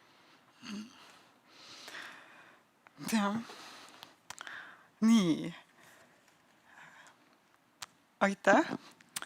Ja meie plenaarettekannete sessiooni lõpetab Valts Enstreits Läti ülikooli Liivi instituudist ja tema räägib liivi kirjakeele ajaloost. The keynote session will be concluded with the presentation given by Valts Enstreits from the Livonian Institute of the Latvian language, and he will talk about the history of Livonian written language. Dear colleagues, I will speak in English as it was initially planned, so not Estonian, Livonian, Latvian this time. But I'm particularly glad to be speaking here and now and speaking about Livonians, and especially, so this is kind of a very big trip for me, both in space and in time. Just yesterday, I participated in a conference in Paris, which was dedicated to the language technologies, and where there were plenty of talks about future of languages of the world. There was Estonian as a good example in this part mentioned, with all the new developments in Estonian digital technologies. There were also talks about the fact that half of the world's languages do not have any written tradition at all. So I am very glad that we, Finnish, Estonian, Latvian, and Livonian, are among those who do have this written tradition that dates back quite along in history. And not only we have a past, but we also have a future, whatever that future might be. So traveling from that future that we were discussing yesterday, so today we are coming back in time almost for one millennia to talk about Livonian and how the Livonian came into language that we use today and we are trying to develop. So looking back in time, let's say, again, about 1,000 years ago. So these are the areas that were inhabited by Livonians somewhere around 10, 12, 13th century. So you can see that those areas are quite big. So this data is actually where you combine archaeological data with Livonian traces that you can find in place names, in a dialect. And you can see like 1,000 years ago, Livonian was a pretty big player in our region. What is Baltics or former Livonia, medieval state, which actually gets its name from none else than Livonians themselves. And back in that time, if we speak about the history of the written Livonian word, then it starts there. It starts 11th, 12th century with first mentions of Livonians in the written sources, which are Nestor's Chronicle and birch tree inscriptions found in Novgorod that carry Livonian names and first personal names. And so we can say in a way that Livonian dates as far back in the history as any other languages of our region. And if we think about the place and time when the Livonian were first written down as a separate language, the document that comes to our mind is Livonian Chronicle of Henricus, where Livonian, first sentence in Livonian is already mentioned just a couple of sentences before Estonians. And this is something that Livonians say to their then rivals from Saaremaa. And this is the sentence marked with green, maga, magamas, which, as all Estonian speakers might understand even today. And but the text itself explains that it means sleep, eternal sleep.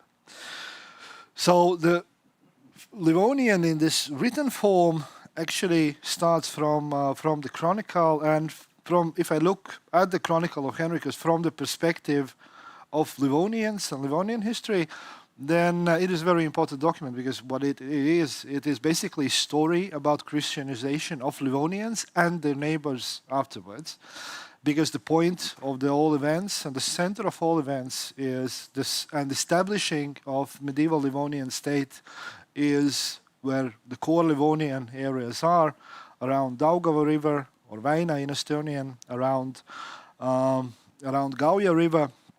And it is very interesting document in many senses. So this is where you find first names of persons in Livonian, first place names, first small texts, but also first intangible heritage, like, for example, description of a destiny horse that this is deciding the fate of the German pastor.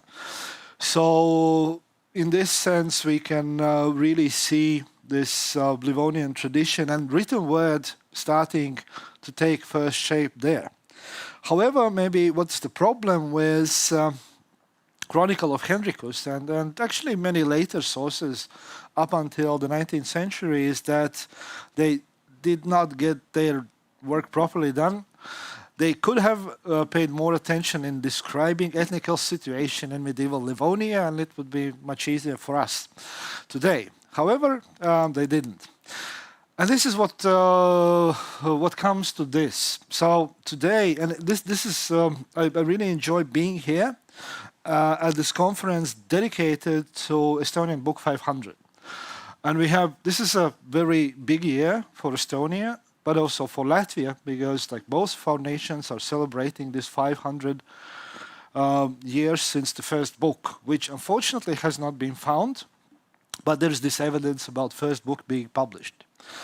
However, in this context, Livonian is not very much mentioned, and there is talks about, yes, the first Estonian book and first Latvian book, and regarding possible fact that there could have been also the same book published in Livonian as well. So it might have been the first Livonian full printed product is somehow skipped attention. And the reason behind that is that the most general approach is that this book, supposedly printed in 1525, was printed in German and then Estonian and Latvian. So being curious about that, and just a couple of months ago, or even less, we published an article written by Karl Pajusalu about Estonian Book 500, and adding a comment that it might be also the first Livonian book. There were quite strong comments that no, definitely it was German. And I've always been really curious about this, and I just wanted to dig deep and understand whether you can rule out the possibility that this book was in Livonian. So not that much in getting into discussion of what was the language of the book, because the only way to find it out is find the book actually. But among those different speculations, so to just understand what the text actually says and how can it be interpreted? Can it be interpreted in a way that rules out the possibility that this first book, published 500 years ago, was not in Livonian? So what this text basically says, and it was published in transliterated form when 50 years ago.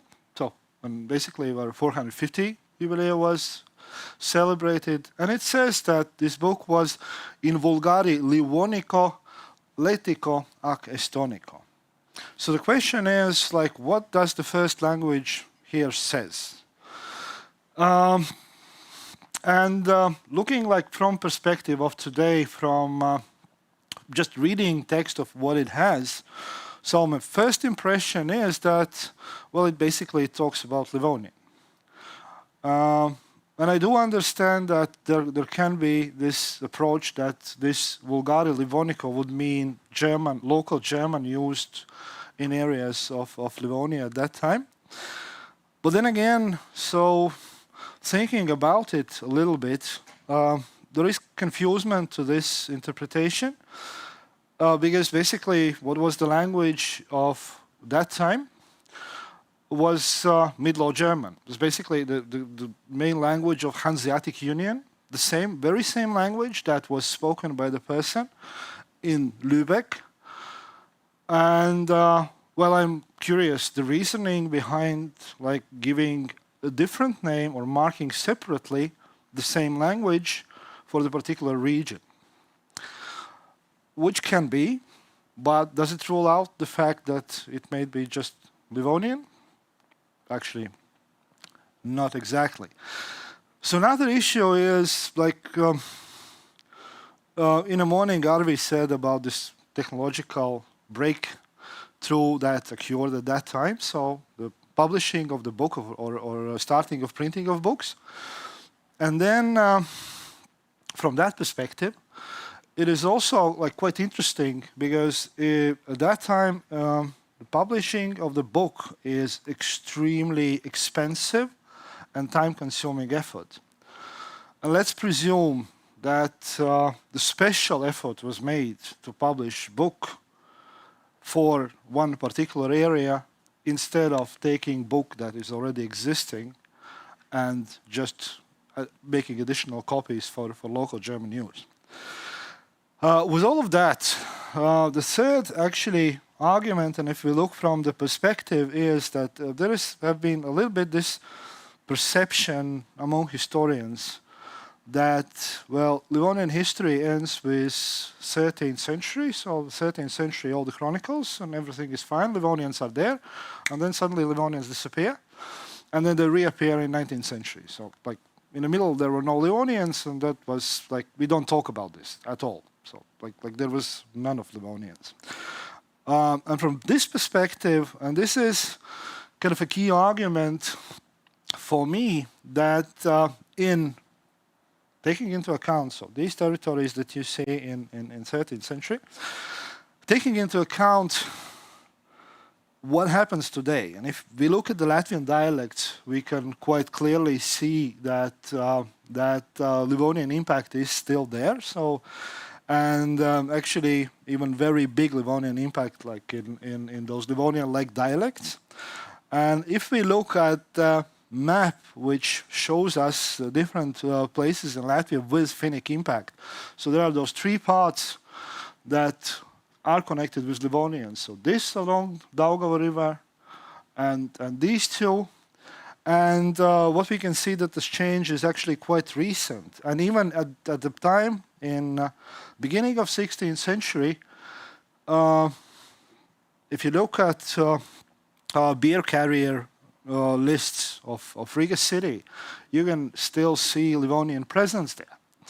So at that time, Livonian was not disappeared at all. So it was actually for the central region of Livonia, which was Riga, then Turā, then Cēsis, it was still pretty much there. So it was one of the key languages of the Livonia. So there is like no reason saying that it was like so marginal that it could be ruled out from the discussion at all.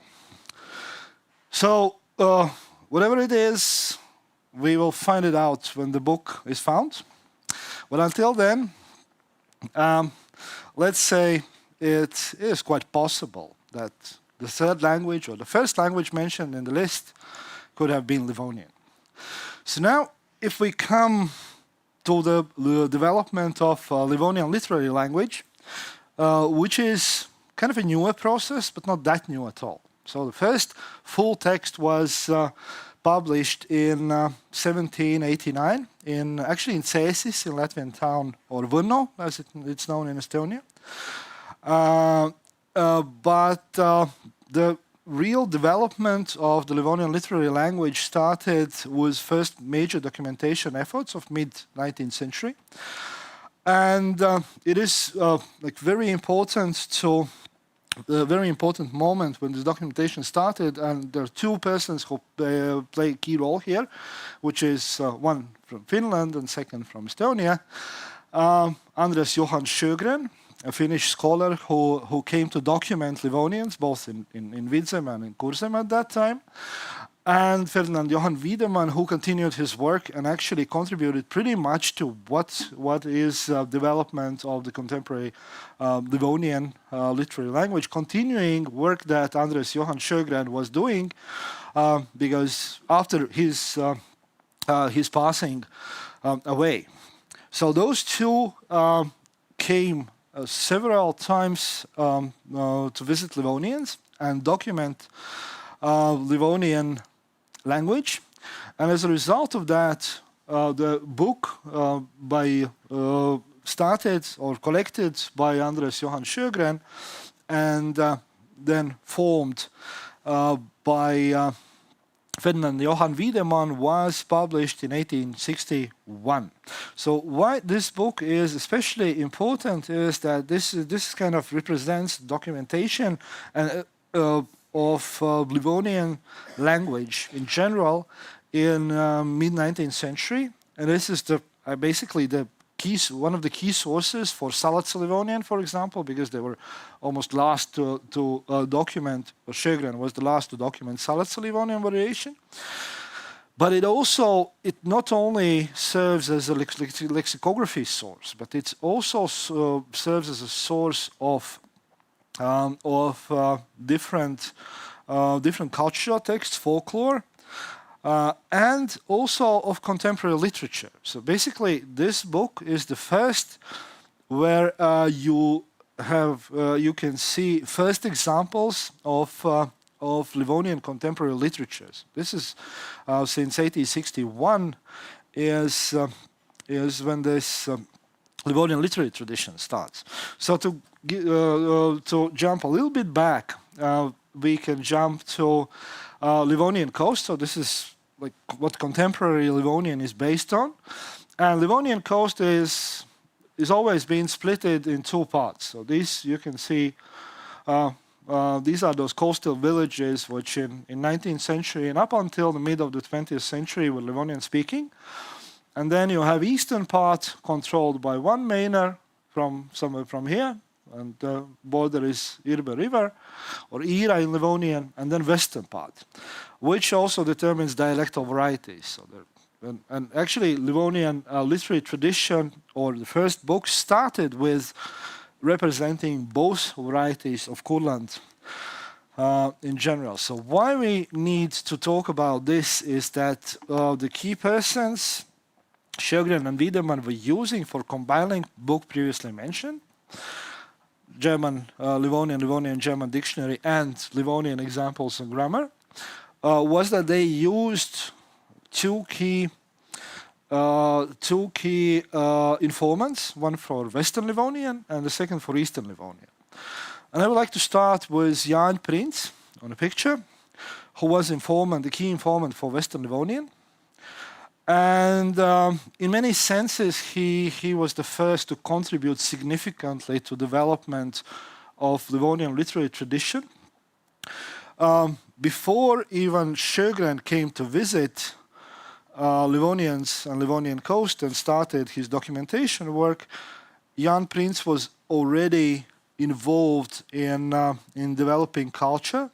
So he had his first poetry book published in 1845 in Jelgava, the Mitau, the capital of Kurland.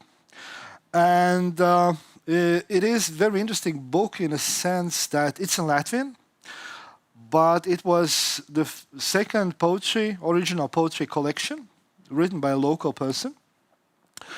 Before all the whatever tradition of writing poetry in Latvia was there.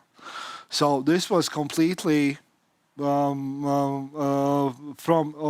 his own creation and his own approach to the language as well, because there was not very strong Latin literary tradition as well at the time. And he had almost no education whatsoever. So this was something that he wrote from his heart. And this book has been republished then in 1914 in Ventspils, and celebrating 100 years of that in 2014, it was republished as a facsimile also in Ventspils. So why Jan Prince is especially important in the Livonian history is that regarding he had his own approach to language and literature. And when Sjögren and Wiedemann developed their dictionary, so what Jan Prince was doing, and Wiedemann was not very happy about this, the young prince had this approach that he wanted to show that Livonian is as good as any other cultural language of Europe. So he worked also on vocabulary, like showing that all the vocabulary is possible in Livonian. And Wiedemann was quite annoyed by this and wrote in his memoirs that, well, yeah, there are some things that young prince is using, and I'm not sure whether they exist in actual language or so. But also another thing that young prince did, inspired by this work, together with his sons, he wrote these first poems in Livonian, and these were published in the same book of 1861 as language examples. And here are those examples that are actually part of the Livonian literature history. So this is, as you can see, there is very small letters. It's written Poesian, and the first one say arm sidām lirikās. So this rich man with big heart.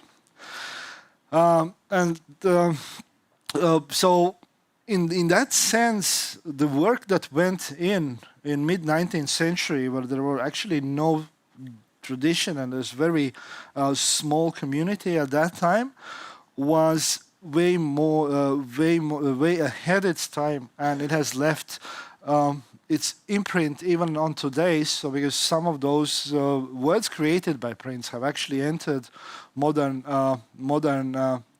language use. So another thing was an effect was that he got involved in translation of first books into Livonian, and that was Evangeli of Matthews, Gospel of Matthews, and there were two books published. So one was in Western Livonian, translated by Jan Prince, and another one was published in Eastern Livonian. So it's basically like starting the publication tradition. Both books were published in London, and there's a reason behind it. This is another person closely connected with the same time, mid-19th century, which is Nika Polmaņ, and he was from eastern part, teacher from Kolka, and a scholar, and he provided Sjögren and Wiedemann with the language data from East, but and also was the author who translated the Gospel of Matthews into Eastern Livonian dialect. However, what happened alongside with Sjögren's trip was that there was a clash between Livonians and the local landlord, who decided to raise taxes, and with which Livonians disagreed. And as a result, so this uprising was forced down, and approximately 30% of Livonian population was removed from the coast as a punishment and replaced by Latvian communities. So this kind of started dissolvement of Livonian area. And Nika Polmaņ in particular was forced to leave Livonian coast entirely, and with help of Latvian scholar Krišjānis Valdemars, so he got resettled near Novgorod. When he then continued, and not much data exists about what he did then. However, at the time of Sjögren and Wiedemann in 1860s, he got involved by initiative of Ferdinand Johann Wiedemann, along with Jan Prince, in translation of Matthew's Gospels. Why Matthew's Gospels? It's actually connected with the way how Sjögren collected his data. So one thing that Sjögren used was that he gave texts to the people to translate, so to his informants. So parts of these Gospels already were translated for 1861. And then there was the decision like, okay, let's go for full of this. The problem was that it was due to the uprising, it was impossible to publish those texts in Tsar time Russia. And this is why both of these books got published in London by a nephew of Napoleon Bonaparte, and in each of like more as a language examples. So these books while they exist, but they did not make back into to Livonians a part of some copies like this, Nika Polman's personal copy that is currently held in Kuolka. However, there was the continuation of the story, and it's kind of a pre-launch of today's Livonian literary tradition, and it was the Gospel of St. Matthew's, which was published in 1880. And that was published now in St. Petersburg. And it's basically the only book that has so-called Gothic orthography or old orthography, because all the other orthographies that Livonian has been using is modern Latin. And this was the first book that actually was distributed among Livonians themselves. And it was very significant all the way up until 1920s, where next books started to appear. And when Lauri Kettunen, a Finnish scholar, arrived to Livonian coast in 1920, then many Livonians showed him this particular book, because that was basically the only example that Livonians had seen their language written down and printed. So it was something that people took with them when they were forced to leave Livonian coast during the First World War, and brought back and held it as a treasure. So for a long time there was discussion who's been translator of this book, because there is no mention of authors or whatsoever.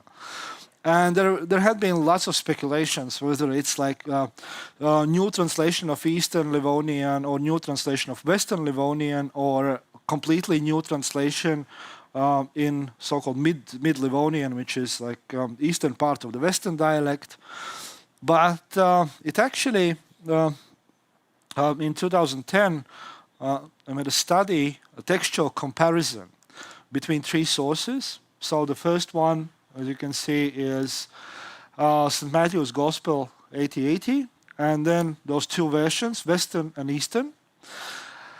And what actually emerged from this comparison was that it is actually combined version of two Gospels plus some smaller additions, like purely orthographical additions, to make those dialects closer in the first syllable. And if you look at the text, the colors are the only important thing here. So you can see that the red comes from east, green comes from west, and then those small additions in blue is some editorial marks, just editorial changes. And you can see that it's clearly combined, and the person who did this had to be very, very good at Livonian. So it could not be someone who just takes and combines mechanically. This is something that you can see that there is a real feel of the language, the way how it is combined, how it is edited. And the only opportunity or only thing that conclusion that taking in also into account where it was published is that this is actually work of Polman when he already lived in Novgorod, with the help of Ferdinand Johann Wiedemann, because there is so nicely done all the orthographical things that there is not much of choice. So again, although there is again one aspect that remains unknown until today, until some documents are found precise, but this is sort of more or less clear. So what is the outcome of this, and like where this tradition lead out of the 19th century? So it led out to three things. So the first was cemeteries. And basically it enabled one of the domains that maybe one of the few domains where you can actually see Livonian written down, and where like people used Livonian to write down, was cemetery inscriptions. So this is the oldest one, found in Kuolka Cemetery, which dates back to 19th century. It's exactly, so it uses this old kind of inscription. But you can, throughout the Livonian coast, you can see this Livonian written down. So it's kind of ignited this tradition or willingness to put epitaphs not only in Latvian, but also use Livonian there. So it's kind of made it possible to for people to kind of understand that they could do something like this. Another outcome is actually even more significant, which is Koloniaalkeelest. The Koloniaalkeelest is most famous Livonian poet for Livonians themselves. The person who is author of Livonian Anthem and the person who was first to have his own poetry book published in 1924, he was also the first leader of Livonian Union, the first Livonian NGO founded. And what he did, so he also had this first book, and Lauri Kettunen, encountering him for the first time again in 1920s, wrote that Koloniaalkeelest was already at that time, before 1920s, he was already writing his poetry. And he was writing his poetry using that orthography and using the principles that were in this book. So it kind of ignited also Stalte's work and Stalte's willingness to contribute all that he did for Livonians. However, up until the 1920s, these were the three only full publications in Livonian, but it changes, and that was basically religious literature. But the first publications of non-religious literature came in the 1920s when Lauri Kettunen and Oskar Lorits arrived in the Livonian coast. And the Livonian coast for that time was actually quite abandoned. Because the First World War forced out all the entire Livonian population out of Livonian coast, forcing to move out and live for 4 or 5 years among Latvians, and then later on come back. And one of the first things that they wanted to do was start publishing books. And what they started was the initiative in the framework of Estonian Mother Tongue Society, Emakeelest. And basically first book published by Mother Tongue Society was the first Livonian reading book, which was, it was very simple. It was basically a collection of materials collected during the expedition with little or no orthographical additions, so almost phonetical transcription used at the time, and in kind of very simply printed form. But this was where the kind of contemporary Livonian tradition actually kicked off, because that was the starting point of later developments and later changes in this Livonian tradition. And those books were published altogether 5, and every book was like one step higher than the previous, both in print quality, but also in quality of the language that was used in the book.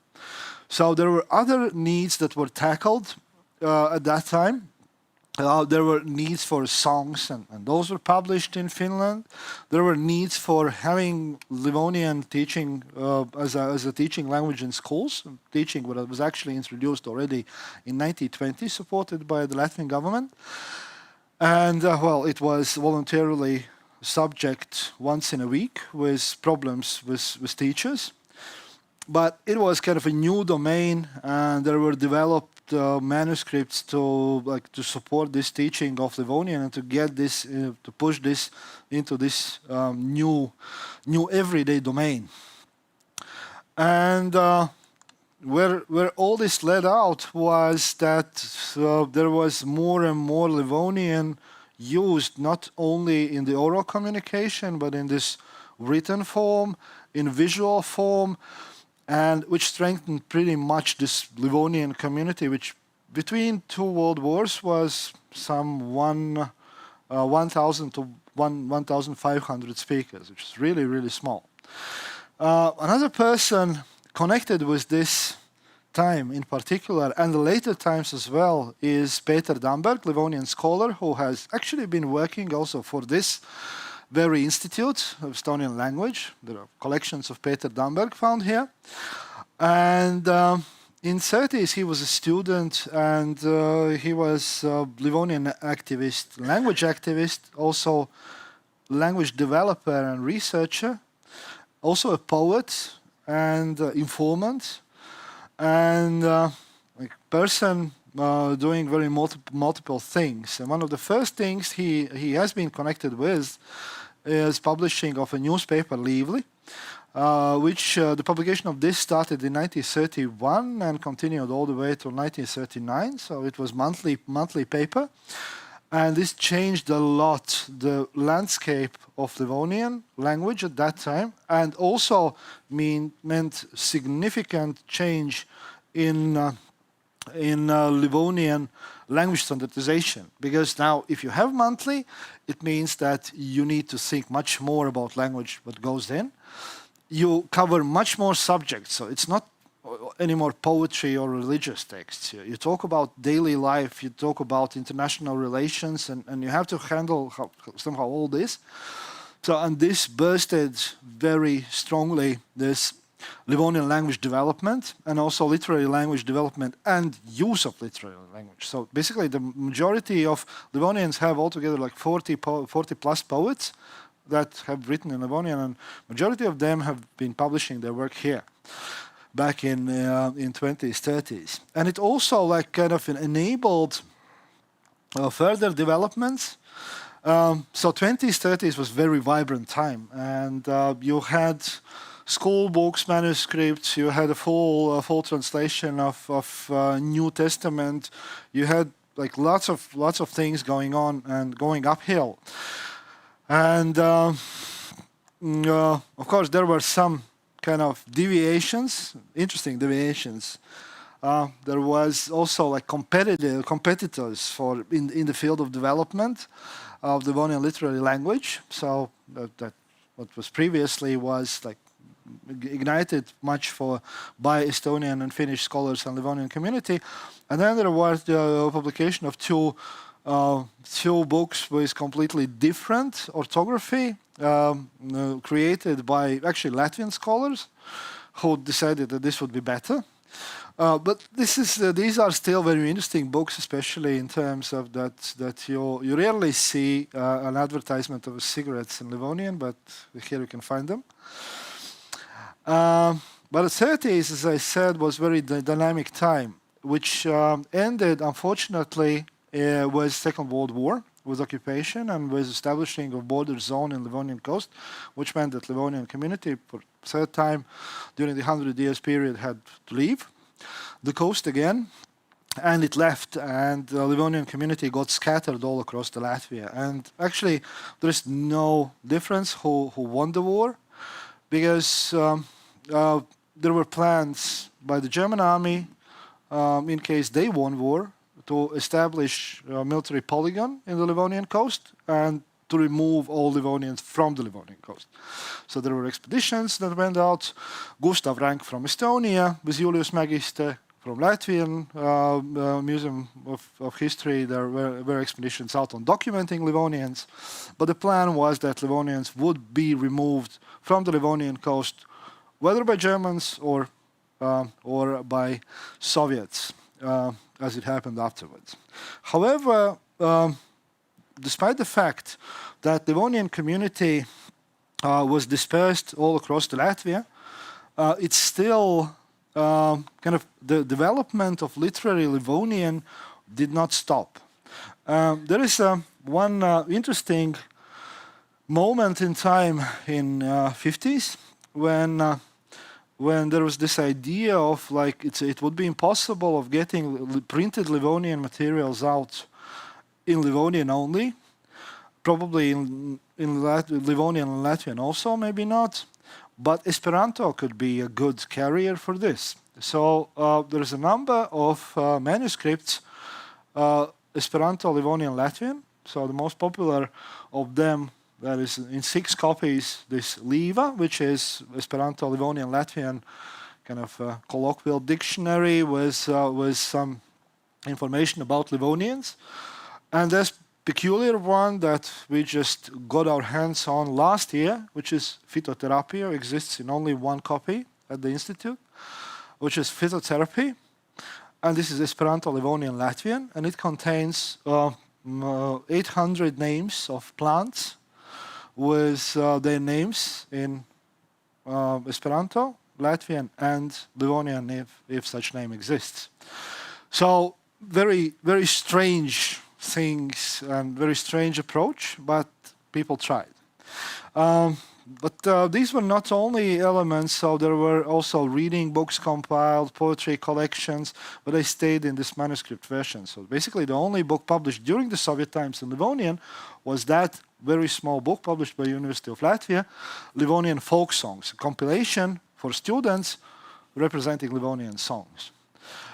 However, Livonian literary language played here during the Soviet time actually much more crucial role than it would seem, because with community being scattered, so the key ability to communicate, especially in earlier times like in 50s, 60s, was through the letters. And even more with those living abroad, the letters and the written Livonian was the key element of the communication. So the area was replaced by paper. But in that sense, it kept this Livonian written tradition going up until today. So another big change that took place during the Soviet time was the legalization efforts of the Livonian, those cultural events in 70s. So in Riga and in Ventspils, there were singing groups established. These singing groups are like, I would call them technically singing groups, but actually the participation of that group meant that you were Livonian, and it didn't matter if you can't sing. So basically singing group with people just not being able to sing well. But that doesn't matter. What happened with those singing groups and in the way it changed the approach towards the Livonian literary language was that now you had the majority of the people who are Livonians but who are not Livonian speakers anymore. So it means that it meant for the developers of Livonian literary language, including Peter Damberg, mentioned before, with Tano Karma and also Titre and Vico, to make efforts to change, to adjust the orthography in a way that it would be more easy to pronounce for people not proficient in Livonian. So there was kind of this functional change or functional alternation. So nearing the end, so today, despite maybe small number of speakers, Livonian literary tradition is actually quite vibrant. So it's unproportionally big if we compare to what the real speaker numbers are, although those speaker numbers are also growing. And in addition to Kurland Livonian, since 2011, we have also Salaca Livonian being back on stage. And we have a Salaca Livonian literary tradition developing, thanks to some persons in this audience. And but altogether is that now you get more and more this understanding and support, and also this kind of a future developments are so the Livonian language has never stopped. And if we think about also creating new terminology, new language domains, that this work is ongoing. And it has been ongoing during the Soviet times, during the 20s, 30s. It started from Jan Prince and his ideas about how language should look like and how it should be used. But it's very much aligned in the spirit of language development as it is also today. And even today, so when we talk about digital resources, so there are adjustments that are made in a way Livonian language is represented and written. There are still discussions about, and there are like most recent discussions are about like how pronunciation has been changed during this time of exile for the Livonian community, or 80 years. And it has changed despite the fact that the language has been passed on in direct traditions, in living tradition from person to person, but there are still things that can be noticed. and then have to be kind of adjusted or decided or what to do with them. So this process goes on, and especially glad I am that this process goes on as this has been the second year when Livonian is back in schools after 80 years gap. So we have agreement with Ministry of Education last year, and now this is the second year already. And there is a group of students who participate in weekly intense Livonian learning. So, and this is them we work for. And there is more than 50 kids that come each summer for 10 days to study Livonian in schools. So with all this long development of the Livonian, literary Livonian has actually been very useful, because with all that, we could not have these smiling faces. So just to summarizing up, there's a couple of things that can be said about Livonians and Livonian literary tradition. So it's not big in terms of books, in terms of sources, but it has been always like a collaborative effort. So the researchers on one side, language community and scholars all from other side, and all contributing in their own ways to the development of written Livonian tradition. So even today, people who learn Livonian, so they ask for vocabulary that they need, like opossum or kiwi, and well, that has to be provided. Every book and publication has been a milestone in the path of Livonian. This is what clearly can see, so that these books are so seldomly published that every book is different, and there is reasoning behind that why. So every major event that has been, whether it's uprising or Second World War, they have left their impact and been a milestone, the path of Livonian today. And today, so with new language situation and with rising interest, so these changes actually continue.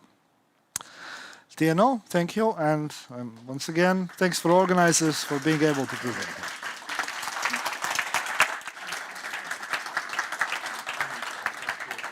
Jaa, nii, aitäh. Ja kas ma saaks mikrofoni? Aitäh. Sul on veel enda oma vist olemas. Aga ma võtan selle, jah.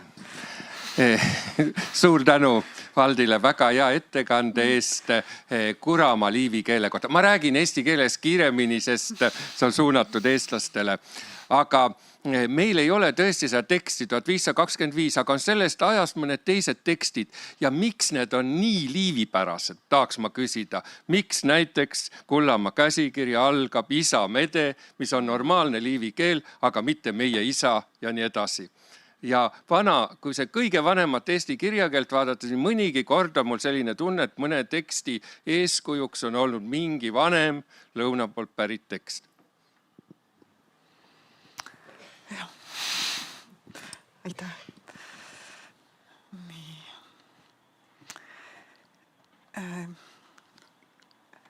Ka veebist ei ole vist tulnud kommentaare praegu. Jah. Nii. Siis veebi osalejatega kohtume pärast lõunapausi kell 2:30, 14:30 ja kohapealsetele osalejatele lihtsalt üks väike korralduslik remark.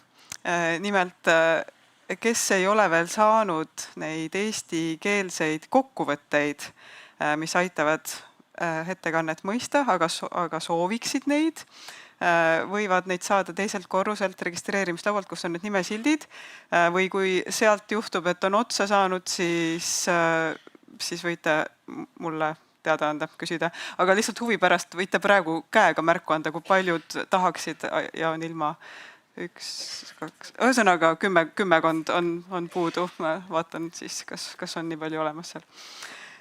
Nii, aga nüüd siis head isu.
kõigist nendest tahetakse teha siis.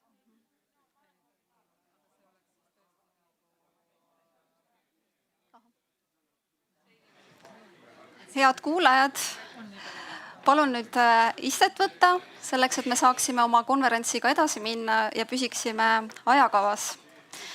Minu nimi on Aira Võsa ja ma töötan Under ja Tuglase kirjanduskeskuses siin Tallinnas.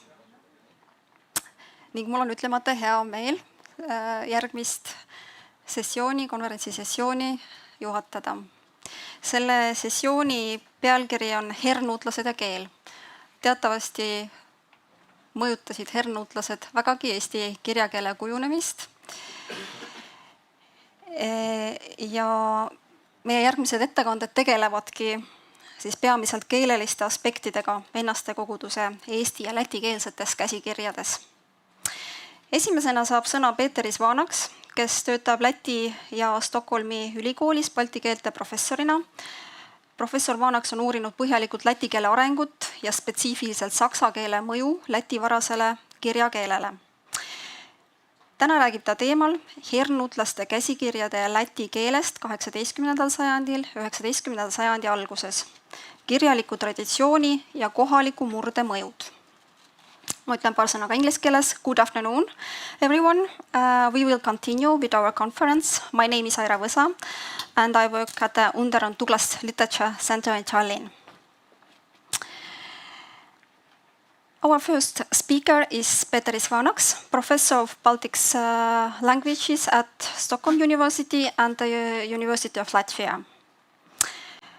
And today he will talk about the Latvian language of the manuscripts of the Moravian brethren in the 18th and early 19th century, influences of the written tradition and the local dialect.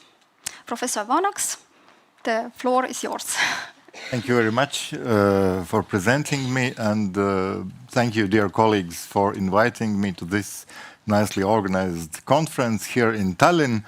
I'm not for the first time here and also not for the first time here at the Institute, and it's nice that we can celebrate together this event, these 500 years of Estonian and Latvian book, or as I just saw on the screen and on posters, that you are celebrating 500 years of written language, not of the book, but of written language. So it's both, but at least here we see this on screen. I saw this.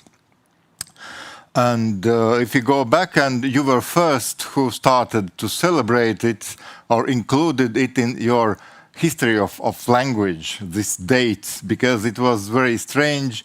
As I remember, in 1985, we celebrated 400 years of Latvian book, first Latvian book preserved from 1585. And then some years later, we celebrated already 475 years. It was like maybe 10 years later, yeah, or 15 years later. So we also included this non-existing, for unfortunately, publication also in our history.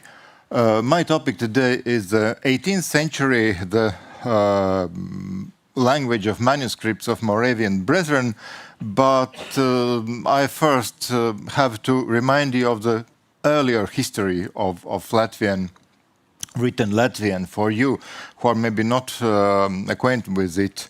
As well as first Estonian book, the written language came to Latvian lands with the reformation of the church, and due to Lutheran religion or Lutheran reformation, and during 16th century, let's say, main necessary texts like catechism and pericopes and hymnal were translated into Latvian, first used as a handwritten text, as manuscripts and copies. And as far as we know, as far as we have, the first printed versions came out 1586, 87. 1585 started also another Catholic tradition of Latvian printing. And then during the 17th century, the next century, actually the tradition was really established for Lutheran part of Latvia, and such books as catechisms, as first book of sermons were printed, several editions of hymnals, as well as the first Bible translation, which was published in 1685, 1694, translated by Ernst Glück. So already on this established situation, the next century comes.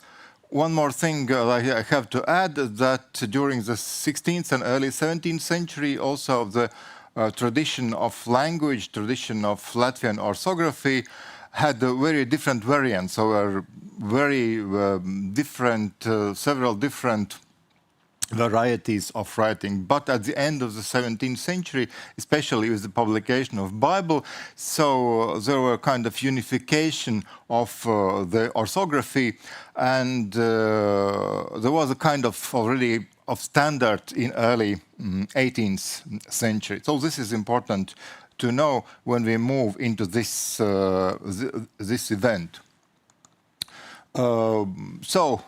Latvian lands in this century were divided between three areas, which is also important. So in the 18th century, Vidzeme, or this Latvian part of Livonia, was a part already of Russian Empire in this century. So it's already after the Great Northern War. Polish Livland, so to the here to the east, was under the Polish control and under the Polish and Catholic influence, and the Duchy of Kurland, which was like a vassal state of Polish-Lithuanian Commonwealth, but was like German, culturally orientated and Lutheran. So there were several borders, like political borders, administrative borders, and cultural borders between these three areas. If we look at what Latvian language books, Latvian language publications look like in this century, so there are several periods. If you go back to the late Swedish times, late 17th, early 18th century, so we're quite a flourishing situation during these years. Then the Great Northern War, and the years after it, as you'll see, was quite very few new publishings. And then starting from 30s and on until the end of the 18th century, so there are more and more publications in Latvian. So it means that at the least 8 to 10 publications per year during the second half of the 18th century, and the books were quite popular and quite often seen in also at homes, at peasant homes. That means that there were also an public who could read, who were already literated. And also, it is seen from number of copies. We know for several editions at least, like more of them were like several thousand copies were published, like church handbooks and hymnals, which were published quite often, so around 5,000 copies for each of this edition. But the most important book in the first half of the 18th century was this, the second edition of the Bible translation. It was edited. It was actually the same translation published in late 17th century by Ernst Glück, but this was edited and unified both in orthography and also in language. And actually, this book became a basis, a standard for written language for next 100 years. So the language, how it was in this book also orthography was used then by other authors more or less during the next 100 years. So there were this grammar of Latvian, of written Latvian, was not standardized in any dictionary or any grammar book, but the Bible translation was this normative basis for Latvian. And Moravian brethren, as well as in Estonia, so also to Latvian lands in Livonia, or Vidzeme, if I call it in Latvian, came in late 20s. And there were several important facts also, not only for religious life of Latvians, but also for the Latvian language, especially literary or written Latvian. So Graf Zinzendorf, or Duke Zinzendorf, was Count, probably in English, was one of them who encouraged the General Superintendent of Livonia, Benjamin Fischer, to prepare a new edition of the Latvian Bible, which was then published, as I said, in 1739. Another important event in these early years was that the first Moravian seminary was established in Valmiermuiža in 1738. And they had more than 100 students, pupils at that time, who then could bring literacy further to other people in this region.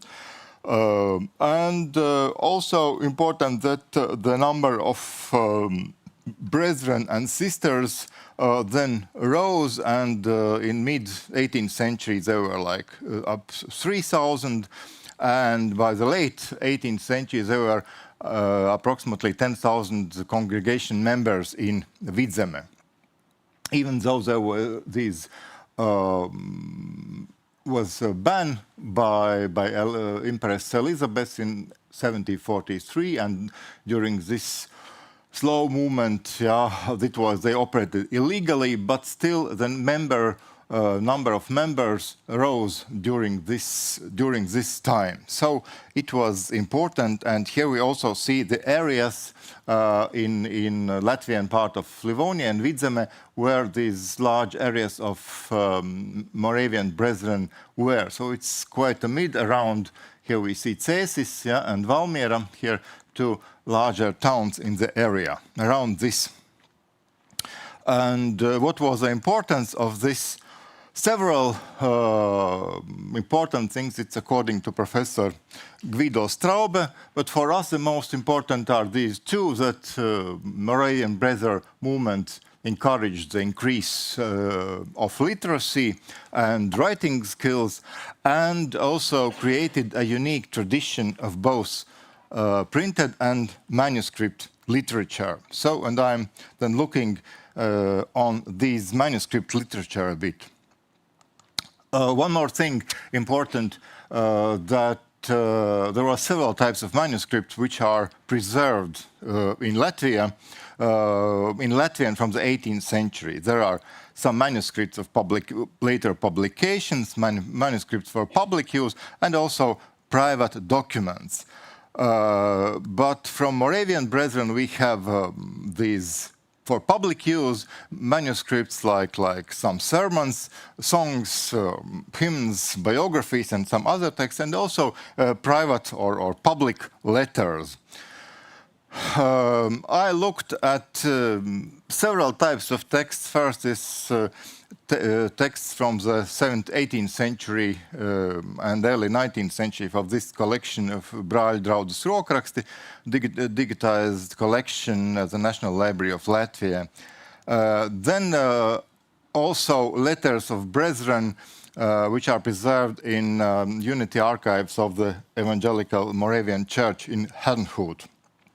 These are especially of interest. There are two types of letters. One are these which are copied and translated here And also there are some original manuscripts, especially interesting, for instance, is this one, which is written by one of these brethren here. He's just written, Tas rakstītājs, the writer, and also like signatures of different activists from the region. And you can see also actual handwriting of these people, how did they really wrote, and then you can compare like this also looks like the person who is better at writing, yeah, but still not very do it not very well. And so also we have like some other manuscripts of this poet, one of the first poets like Tikuļa Jēkabs and so on. So this is the material. When I move to language, so I have to finish soon already. Yeah, we have just 20 minutes. But orthography follows the language of published, of printed text. If you look like here, like marking of vowel lengths and diphthongs are the same as in printed books. The bit different thing is usage of diacritics. So there are several things which were invented for the written Latvian in the 17th century, and they also were used in these manuscript texts, but not so regularly. You know, like here, this diacritic for making marking locative case sometimes is used here, but sometimes not. You see, there is not in, but in printed it looks like that. One more thing, Latvian is characteristic by these palatal consonants or soft consonants, and for this marking them also was invented this so-called slash in the 17th century, and also it's sometimes used in manuscripts, but very often the writers did not use in these. So they followed, but just partly. What else we could try to find in these manuscripts? We could try to find some dialectal features of phonetics. And here you see on the left is just like some from dialect descriptions, how it looks like or looked like in the 20th century, even the 19th century.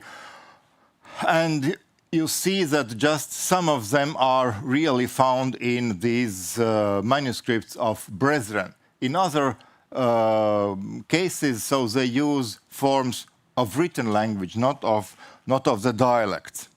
Especially when it comes to like regular features. When it's more like individual features, then we can more often find like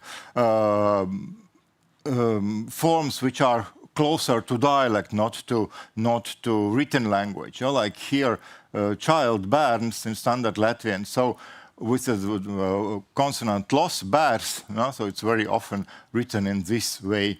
Or like insertion of consonant k in form is or x in dialect, so short.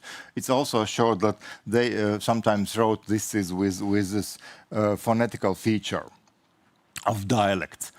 Moving to morphology, so there are several groups of features, specific features. There are some features which are common to written language and dialect, which differs from the modern language, but still they are found both in standard of that time and also in dialect. Yeah, I'm going over this, it's maybe not so specific, several such features. Then what is important that still that we find also some specific features for written language. For instance, this usage of present active participle as an attribute, which is not common in Latvian, and nowadays it's absolutely not in use and probably never was used in spoken Latvian, but it was characteristic for written language at that period, and also we find such usage in these manuscripts. Or also one more interesting form that also was kind of invention of written language, the past tense forms of short verbs, third person with a ending e, also found in this manuscripts, but some writers use also like real forms found in spoken language. So, and today we use just these last forms. So some more also at sometimes could be very specific morphological features of which were not norms of written language used, like you see here, so some morphological forms of verbs. But when we go to syntactic features, there we can see, first of all, influence of German through the written language, through the book language. Yeah? So this is, first of all, extensive use of passive voice, which were not characteristic to spoken Latvian. It was several times mentioned in grammars in 18th century, 19th century, that in spoken Latvian, people do not use passive voice. Yeah? So, but in text, there are extensive use of it. And it's still used in modern Latvian as well. One more thing, position of modifier after the noun. So you see this is a noun and then two modifiers, one after other. It's impossible to use it in modern Latvian, and it's never used in spoken Latvian. So it's an influence of German again. And also such thing as verb position at the end of subordinate clause. Again, so it's German syntax in books and also here in these manuscripts of Brethren. So some more. If we move to vocabulary, just would like to mention just one thing I also saw in the summary of the article or presentation on Estonian hymnals. This is extensive use of diminutives. Yeah? Which is actually popular in Latvian folk songs, in Latvian folklore, but very rarely used in, like, say, in normal religious texts. But here, the vast usage of these diminutives, all different, as you see, like wounds and lamb and so on, these main words or core words of Moravian Brethren, all very often used in diminutives. So, and if I conclude with this, so as we see that Moravian manuscript texts in Latvian are firmly based on the written language of the time. The manuscripts employ traditional orthography, but with some deviations, especially in the use of diacritical marks. The morphologically of manuscript language mostly corresponds to the written language. However, some writers occasionally reflect certain dialectal features. Some features may reflect both the written language of the time and dialectal influence. And the manuscripts, similar to the written language in general, show a strong influence of the German language. And let me conclude with this quote translated: "I, a poor little worm, can say nothing but cling to that tormented little corpse and suck the blood from those pierced feet, for my heart has found life there." Yeah, thank you. Thank you for this very detailed presentation. Are there any questions from audience? We have time for one or two questions. You gave some examples of those artificial forms in the writings of the Brethren, and also about reflections of the dialects. But I wanted to elaborate on the latter part. Are there any traces of the spoken language that you can find in the writings of the Brethren that you can't find anywhere else?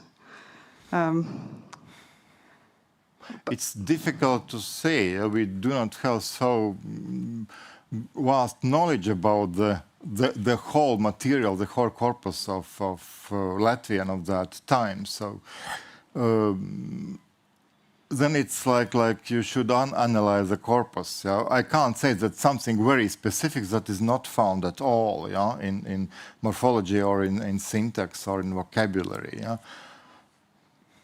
The reason I asked was because in the Estonian material, I have seen that some authors mark phenomena that are not distinguished in the traditional orthography. For example, palatalization. Yes, they write this small E. Yeah, I know. No, but you see, in Latvian, it was already, this was already marked, so it's just, they sometimes mark, sometimes not, but not, especially not in phonetics. So phonetic is following quite this standard, already written standard, because the problem, but this because the standard language or the written standard was based on dialects similar to this, not quite from this area, but this so-called middle area of Latvia, middle dialect, is quite large, and when it was put into the books in the 17th century, so it was already leveled out, and had no very specific dialectal feature, so it was already leveled dialect. Already actually, and this is language we speak today as a normal Latvian. It was in a way created, invented by these, I would say, already 17th century authors. And it was then changed during the national awakening, and more like Latvianized, but the base is the same. Thank you. One question or comments? We have time. If not, I would ask something. Did you also pay some attention on the content of the text? Were there some surprises for you? The content, you mean? Content, content. No, especially these letters are quite similar. They are all like this last quote, about sucking blood, from corpse of Jesus, and how nice and beautiful it feels, and I would like to be with him, and also sent like some greetings to brethren in Herrnhut, maybe some interesting material are more found. But because all these are also like translations, so you can have to differ like translated texts, some of these, especially these longer later sermon texts or these biographies, so they are translated, they are not so interested, but of course there are also different types of these text types, written or copied by already people who know how to write, and then those who are very primitive, just couple of them, but these are interesting. Then you can find more like dialectal features. But on the other hand, this is important, as I said, so to see these show that this tradition was already established, and people actually, if they learned to read and to write, so they used this book language, not something different, not the dialect. So, because also who were the priests? The priests, the clergymen were mainly of German origin. They were not local. Even if they were born in Latvian lands, they not always, but very often they were from different place. If they have heard the dialect, so dialectal speech was different. In church, they didn't use this dialect. They used this written language. So they read the texts which were written, or they wrote they themselves. And it's also then interesting to mention, it's a bit different area. Gotthard Friedrich Stender also a well-known person in the history of Latvian. He published his grammar of Latvian, and then he discussed shortly Latvian dialects. And in one, he said that in his area, so this is this southeast part of Kuland, this next to Daugavpils, here on the land, where the local dialect is this High Latvian dialect, which differs from written language a lot. And here he stated that, this is such a dialect, but in the church they use the book language. It's quite clearly stated there are two varieties of Latvian, and this was used in church, and it was already of higher prestige. Yeah, thank you once again, and a little presentation. Thanks. Nii, ja me läheme edasi. Välja on kuulutatud programmis ettekanne Beata Paskevitšalt, keda kahjuks täna siin ei ole.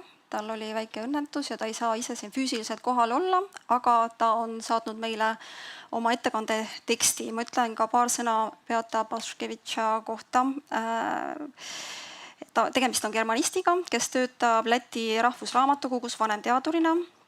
Ta on tegelenud pikalt Läti vennaste koguduse ajaloo ja kultuuri uurimisega ja avaldanud selles vallas ka päris palju artikleid.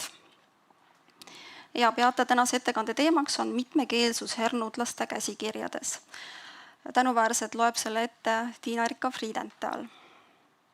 So we will continue with our topic of the Latvian hernut manuscripts. And the next presentation is from Beata Paskevitša. She is not here today, but we have her text and it will be read by Tiina-Erika Friedenthal. Please. Ja, tervitus Beata poolt. Mul on väga kahju, et tema meiega siin täna ei ole ja tal endal on väga kahju, aga nii need asjad on. Õnneks midagi kohutavalt hirmsat ei ole juhtunud, et on küllaltki on trauma, aga ei ole midagi nüüd niisugust, mille pärast me peaksime olema väga mures. Multilingual, ma loodan, et ma komistan vähem, sellepärast, et ma ei ole slaide enne näinud. Multilingual aspects in Moravian manuscripts. Latvian and Estonian began to be written down with the development of media since the Reformation as a process of the so-called media synchronization with the addition of European written culture. Until the middle of the 18th century, however, written Latvian and Estonian functioned as a means of colonization and Christianization, as Liina Lukas pointed out, because it was written by the educated Germans who had immigrated or were born in this country. In the Latvian-speaking area of historical Livonia, the first steps toward the writing of the native speakers produced Latvian culture were taken in the mid-18th century with the activities of the Moravian Church. The egalitarian practices of the globally active Moravians, which were based on the equality of languages, began a process of decolonization and the discovery of Latvian identity. The text types introduced by the Moravians were adapted locally and served as a basis for the stimulation of individual creativity, which, among other things, also enabled a monolingually orientated national language development of Latvian. The predominant paradigm of describing the Latvian culture as foreign replaced the gradually asserting self-description of Latvian culture.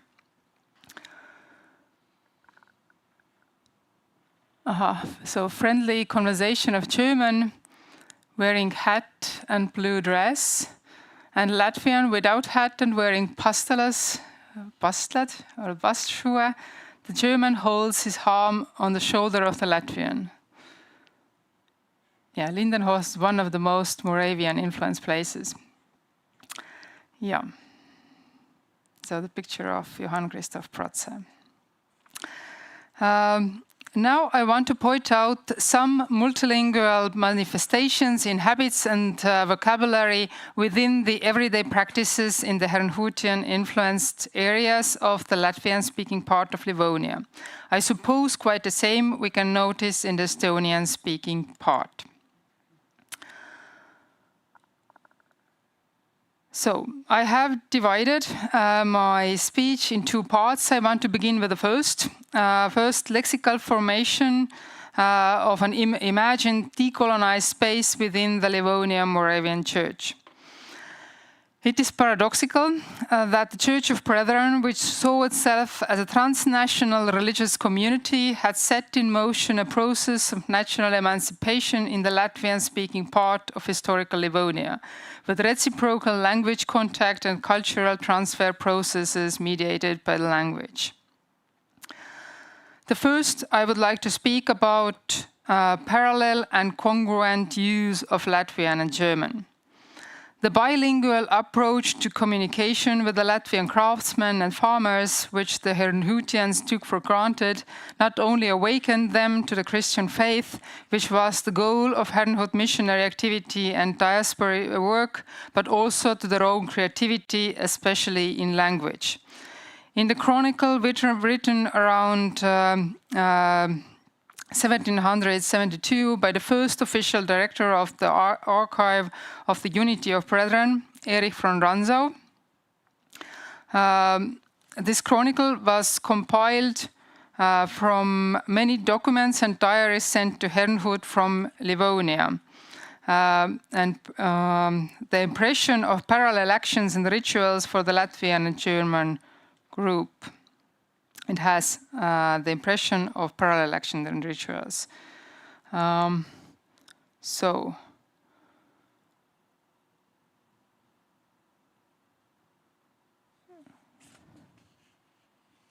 So what we can see is that we have parallel texts in Latvian and German. And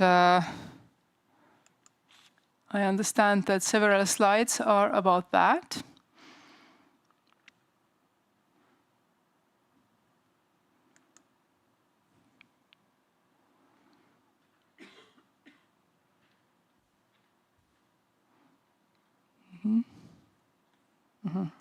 And this slide is about similar development in Estonian. So, during the inauguration of the new building on the Lambs Hill in the year 1742, the ceremony was held in both languages, Latvian and German. And now I cite the text of Chronicle in German. And she was going to say it in German.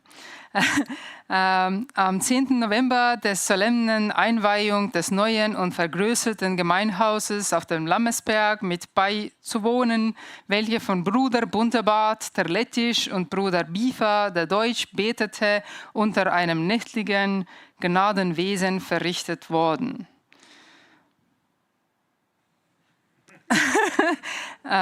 Siis jah, ühesõnaga, et kirjeldatakse siis seda palvemaja siis sissepüüdsemist, kus siis vend Buntebaart palvetas läti keeles ja vend Piefer saksa keeles. And another example. Nach dem hiermit noch am 8. Dezember ein seliger deutscher und lettischer Gemeindetag gehalten, dem 10. die Schule aufs Neue eingerichtet. Samamoodi siis peeti koos, nagu sellest tekstist saab aru, et siis nii saksa kui läti siis üritus käis korraga läti ja saksa keeles.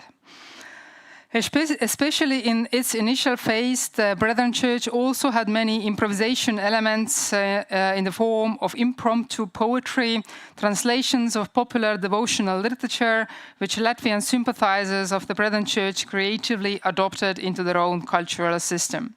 In the chronicle compiled by Rantzau, we have such an example.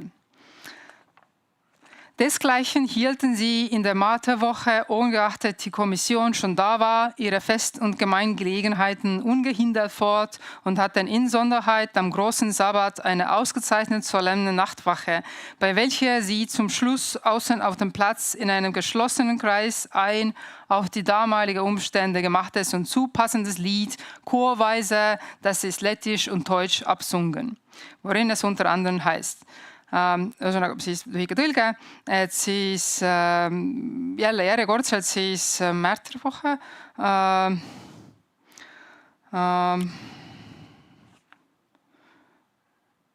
kuigi komisjon oli juba seal, kui see ülekuulamiskomisjon siis juba või, on siis peeti edasi oma pidustust ja koguduse sündmusi ja eriti siis suurel siis reedel peeti siis eriti pidulik öövaht, kus siis, mille lõpuks siis suletud ringis siis loeti ette siis sellesse olukorda just valmistatud ja kohane laul, mida lauldi kooris siis saksa ja läti keeles.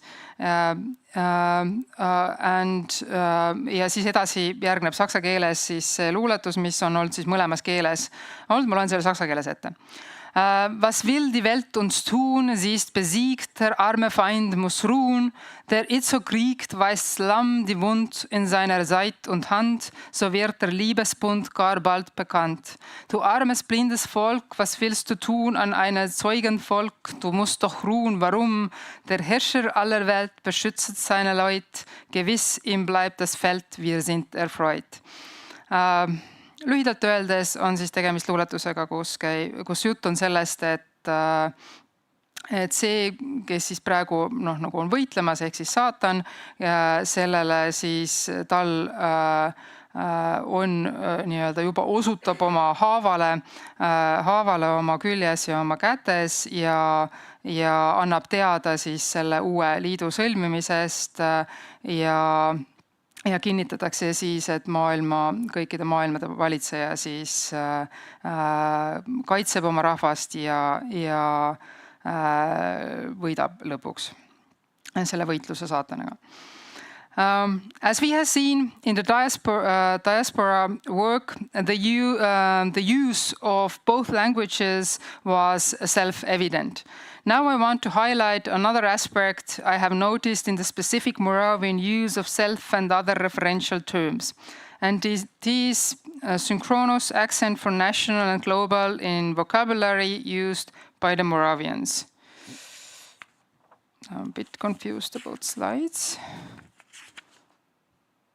No, probably it's still, we are here.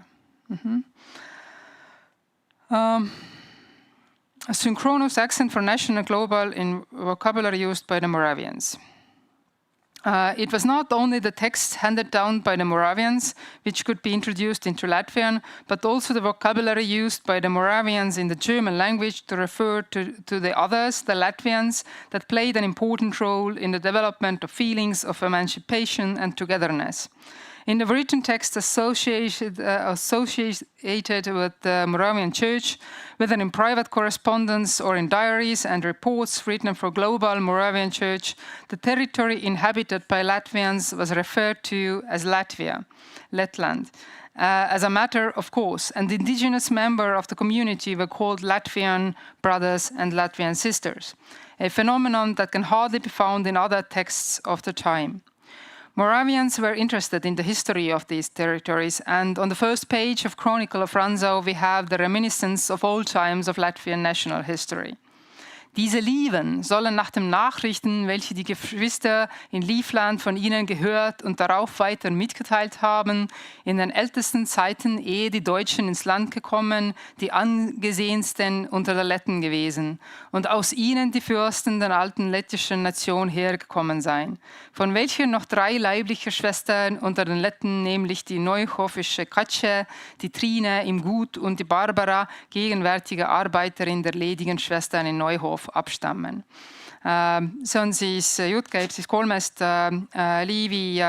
liivlasest, siis abilisest seal vennaste koguduses, Katja, Triinu ja Barbara, kes siis pärinevad liivlastest ja on siis jutt sellest, et vanemal ajal siis olid just, enne kui sakslased maale tulid, olid need liivlased kõige lugupeetumad inimesed lätlaste hulgas. Et nad olid erilisel positsioonil. Et nad olid, ja neist on veel siis järeltulijad siin alles. In the written documents of the Moravian Church, the term national workers, Nationalarbeiter, was used to describe the active local sympathizers of this religious movement. Of course, the term did not include the component of nationhood as we understand it today, but its use indicates a tolerant approach to the local population. This global and, on the other hand, very concrete localization, for example, in the term Latvian worker, Lettischer Arbeiter, describes the way Moravians interacted with indigenous people. And now the next one, parallel feminine forms as an inclusive approach, mainly at the beginning of the Moravian diaspora work. The women had their duties and offices within the congregation. This fact is reflected in the simultaneity of the description of Moravian activities in the word connection used almost in all texts as Lettische Brüder and Schwester, or in case they are talking about the women's activities separately, all substantives referring to women are given in their feminine form, such as Arbeiterin, Schwester, Helferin. Läti keeles on need sood samamoodi, eks ole, nagu saksa keeles. Next, bruder or brother as a complicated term. The colonially colored term Undeutsch was not used in any of the Herrnhut texts. The diaries, synod minutes and correspondence made use of the term Latvian, often in the combination Latvian brother or Latvian sister. Not only the frequent written fixation of ethnicity with a clearly attributable term Latvian, but also the term brother became the subject of legal disputes during the court case brought against the Herrnhuterei in Livonia in 1743. Now the second part, linguistic homogenization and media synchronization, the Latvian Herrnhutian life stories. In fact, all types of texts that were in circulation in the globally orientated Herrnhut community were also introduced into Latvian. For example, the first surviving letters were written by Latvians in Latvian for the purpose of communicating with the community in Herrnhut. A very interesting part for the contemporary research are the life stories written in Latvian and German, sometimes in both languages by the same scribe. Serfdom prevailed on the territory of Latvia and Estonia until almost the middle of the 19th century. Some biographies mention letters of, I'm not sure about this word, but the meaning is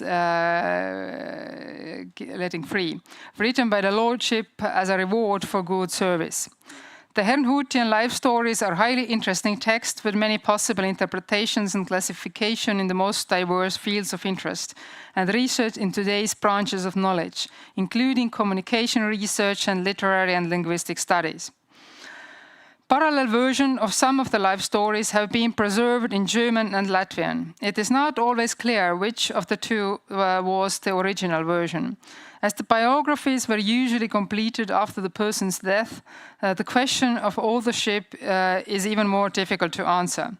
Biographies written in German and Latvian cannot be considered translations in the modern sense. They are rather adaptive translations, sometimes with different factual material. They are comparable in terms of style, but here too each language has its own vocabulary tradition of expressing piety. The German texts are dominated by the metaphor of heart, for example, while the Latvian texts use the metaphor of tears in the same place. It is noteworthy that the Latvian biographies choose a more emotional expression that emphasizes the discourse of subservience. The feelings of remorse and shame are used a lot in this context. The German biographies are more factual. And here we have a couple of examples. Yep. Lebenslauf des lettischen Bruders und Nationalarbeiters Michael Peterson, gestorben im Januar 1816. So here we have we have two versions in both languages. And And similar examples are also others. And Beata wants to finish with verses written in German language by Friedrich Bernhard Blaufuss in 1753 in his poem. That was one of those manuscripts that were referred to earlier, as, if I noticed correctly, was the poem Livonian Monument.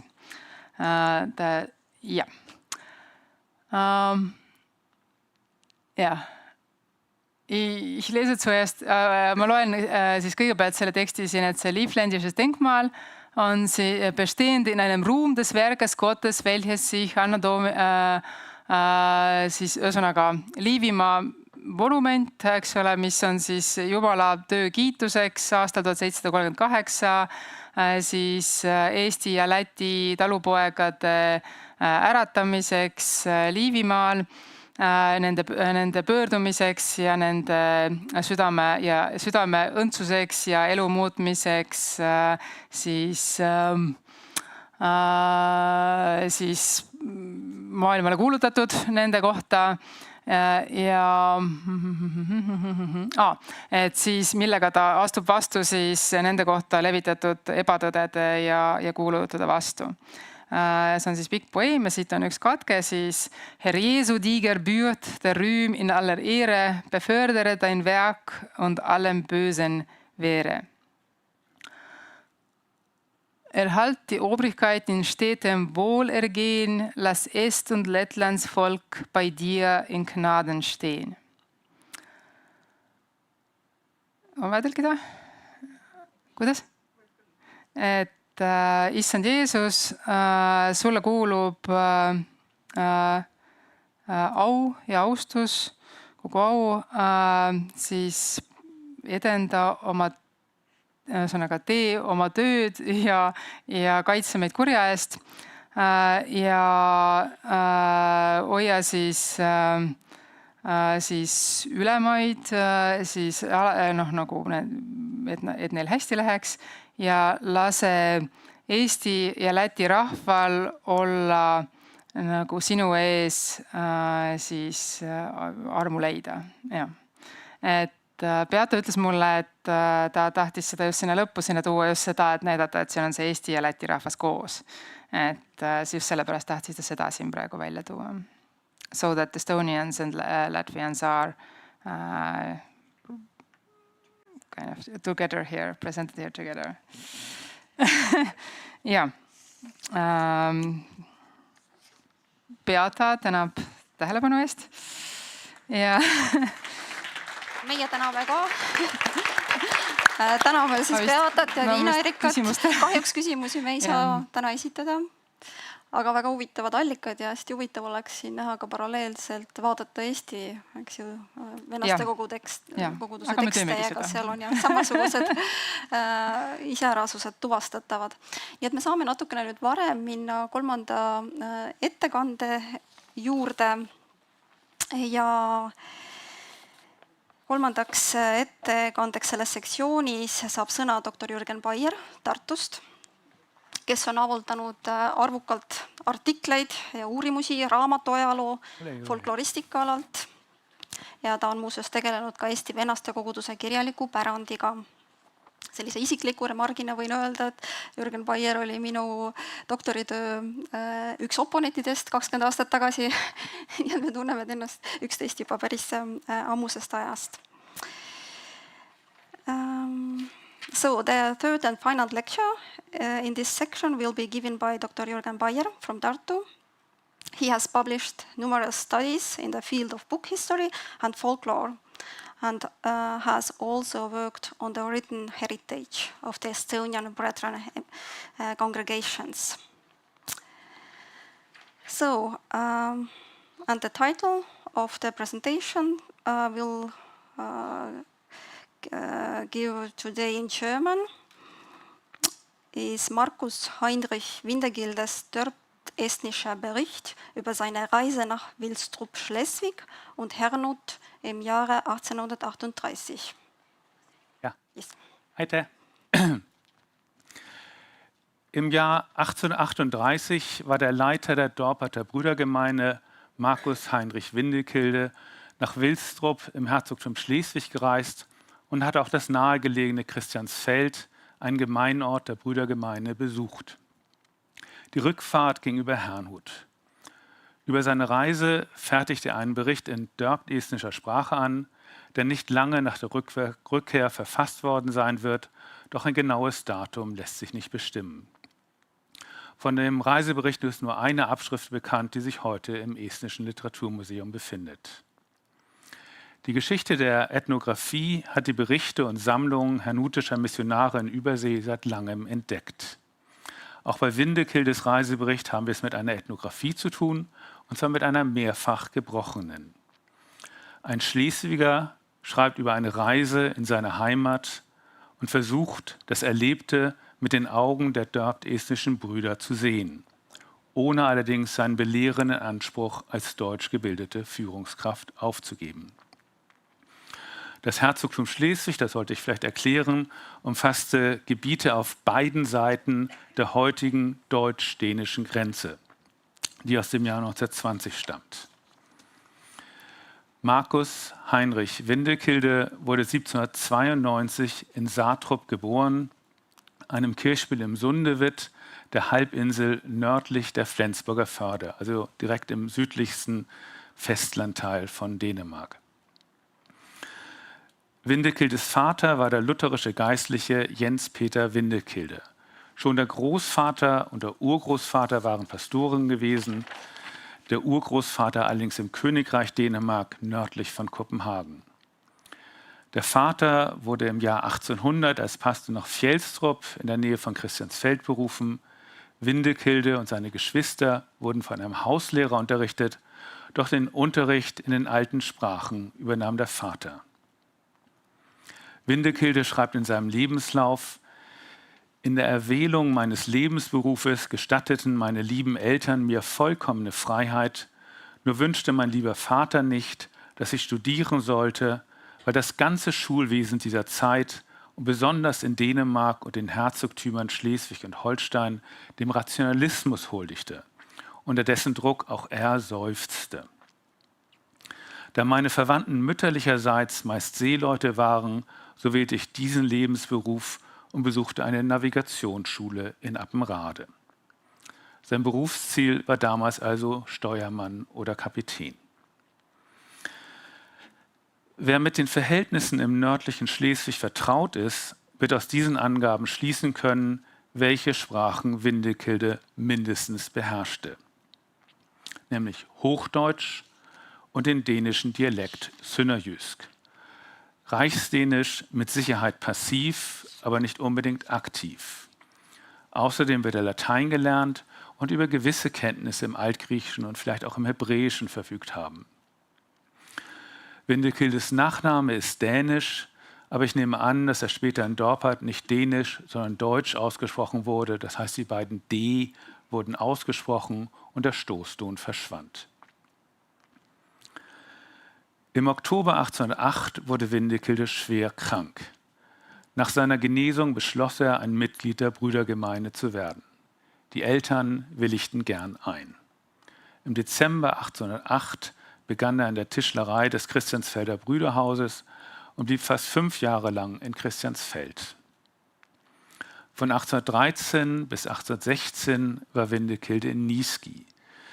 Die Angaben sind etwas unklar und sollen hier nicht ausführlich diskutiert werden. Offenbar erhielt er dort eine Ausbildung, die ihn sowohl zum Schullehrer als auch zum Prediger befähigte. Ab 1818 arbeitete Windelkilde in Niesky als Lehrer an der Ortsschule. 1820 ging er als Pfleger der ledigen Brüder und Lehrer nach Basel in die Schweiz. 1823 wurde er nach Trondheim in Norwegen geschickt und vorher in Herrnhut noch schnell verheiratet. Auch auf den Werdegang seiner Ehefrau kann ich hier nicht näher eingehen. Sie war die Tochter eines dänischen Missionars der Brüdergemeinde, wurde jedoch deutsch erzogen. Lernte später in Christiansfeld aber vielleicht Dänisch oder den nordschleswigschen Dialekt. In Trondheim, wo die frisch Verheirateten stationiert waren, waren die politischen und kirchlichen Verhältnisse den Herrnhutern nicht günstig. Von dort ging es weiter nach Livland. Während seiner Dorpater Zeit ab 1826 wird Windekilde oft als Diakon bezeichnet, doch dieser Titel gibt Rätsel auf. In der Brüdergemeinde bezeichnet der Begriff einen ordinierten Geistlichen, aber im Ordinationsverzeichnis des Unitätsarchivs in Herrnhut kommt Windekilde nicht vor. Und Windekilde erwähnt in seinem Lebenslauf keine Ordination. Er predigte während seiner Reise 1838 mehrmals und während seiner Jahre in Dorpat wird er auch dort regelmäßig gepredigt haben, denn es ist sonst niemand bekannt, der diese Rolle hätte übernehmen können. Windekilde veröffentlichte einiges auf Dörptestnisch und auf Deutsch. Dabei handelt es sich vor allem um Übersetzungen, unter anderem eine Schrift gegen Trunksucht. Manche seiner Arbeiten sind offenbar nur handschriftlich erhalten oder erschienen anonym und sind deshalb bibliografisch schlecht erschlossen. Diese meist praktisch erbaulichen Arbeiten gehören zu Gattungen, anhand derer sich das Niveau der akademischen Bildung des Verfassers schwer abschätzen lässt. In Livland und im nördlichen Schleswig war Deutsch die Sprache der Gerichte, der Verwaltung und der höheren Bildung. Als Kirchen- und Schulsprachen dienten jedoch auf dem Land, je nach Gebiet, Estnisch, Lettisch oder Dänisch, in den Städten dagegen als Kirchensprache sowohl Deutsch als auch eine der übrigen Sprachen.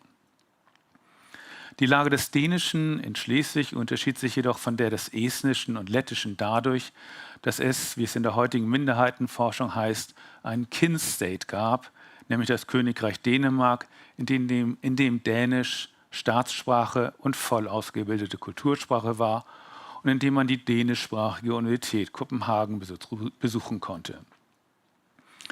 Überdies hatte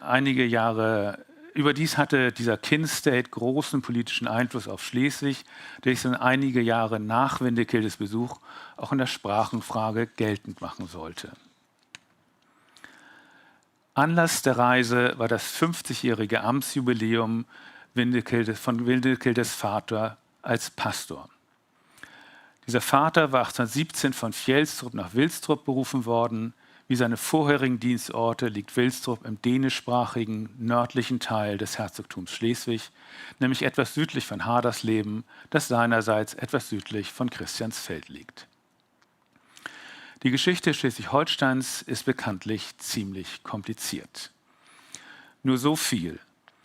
Schleswig war zwar ein dänisches Lehen, aber kein Teil des Königreichs Dänemark. In Dänemark erlassene Gesetze und Verordnungen galten in Schleswig genauso wenig wie in Holstein. In der Praxis galten viele dänische Verordnungen doch in den Herzogtümern, aber dann waren sie gesondert als schleswig-holsteinische Verordnungen verkündet worden. Der Landesherr war in allen 3 Gebieten dieselbe Person. Vor diesem Hintergrund ist es eine grobe, allerdings mit Blick auf die Zuhörer durchaus verständliche Verallgemeinerung, wenn Windekilde von seiner Reise nach Dänemark schreibt. Denn er setzte während seiner Fahrt nie einen Fuß auf dänischem Boden. Die oben zitierte Stelle aus Windekildes Lebenslauf lässt keinen Zweifel daran, dass Windekilde die Unterschiede zwischen Dänemark, Schleswig und Holstein genau kannte. Doch aus pädagogischen Gründen wählte er in seinem dörptestnischen Reisebericht eine Vereinfachung und sprach von Dänemark. Damit wird er das Gebilde gemeint haben, das Historiker den dänischen Gesamtstaat nennen, das damals aus Dänemark, Schleswig, Holstein, Lauenburg, den Färöern, Island und einigen Kolonien in Übersee bestand. Norwegen hatte nur bis 1814 dazugehört. In einer am 1. Februar 1851 für die Dorpater Stadtverwaltung ausgefüllten Hausliste war Windekilde sehr viel genauer. In der Spalte Geburtsort und wo angeschrieben, vermerkte er für sich, seine Frau und 2 Kinder, zu Christiansfeld im Herzogtum Schleswig angeschrieben und königlich dänische Untertanen. Die Reisegesellschaft bestand aus Windekilde, seiner Frau, ihren 5 Kindern, 2 Söhnen des Pflegers Werner in Habsal, die waren 6 und 10 Jahre alt, einem Mädchen aus der Familie von Professor Busch in Dorpat sowie einer englischen Gouvernante eines jungen Fräuleins von Stackelberg auf dem Gut Kajafer. Das Wort Gouvernante benutzt Windekilde allerdings nicht. Er spricht von einem englischen Fräulein, das die englische Sprache unterrichtet habe.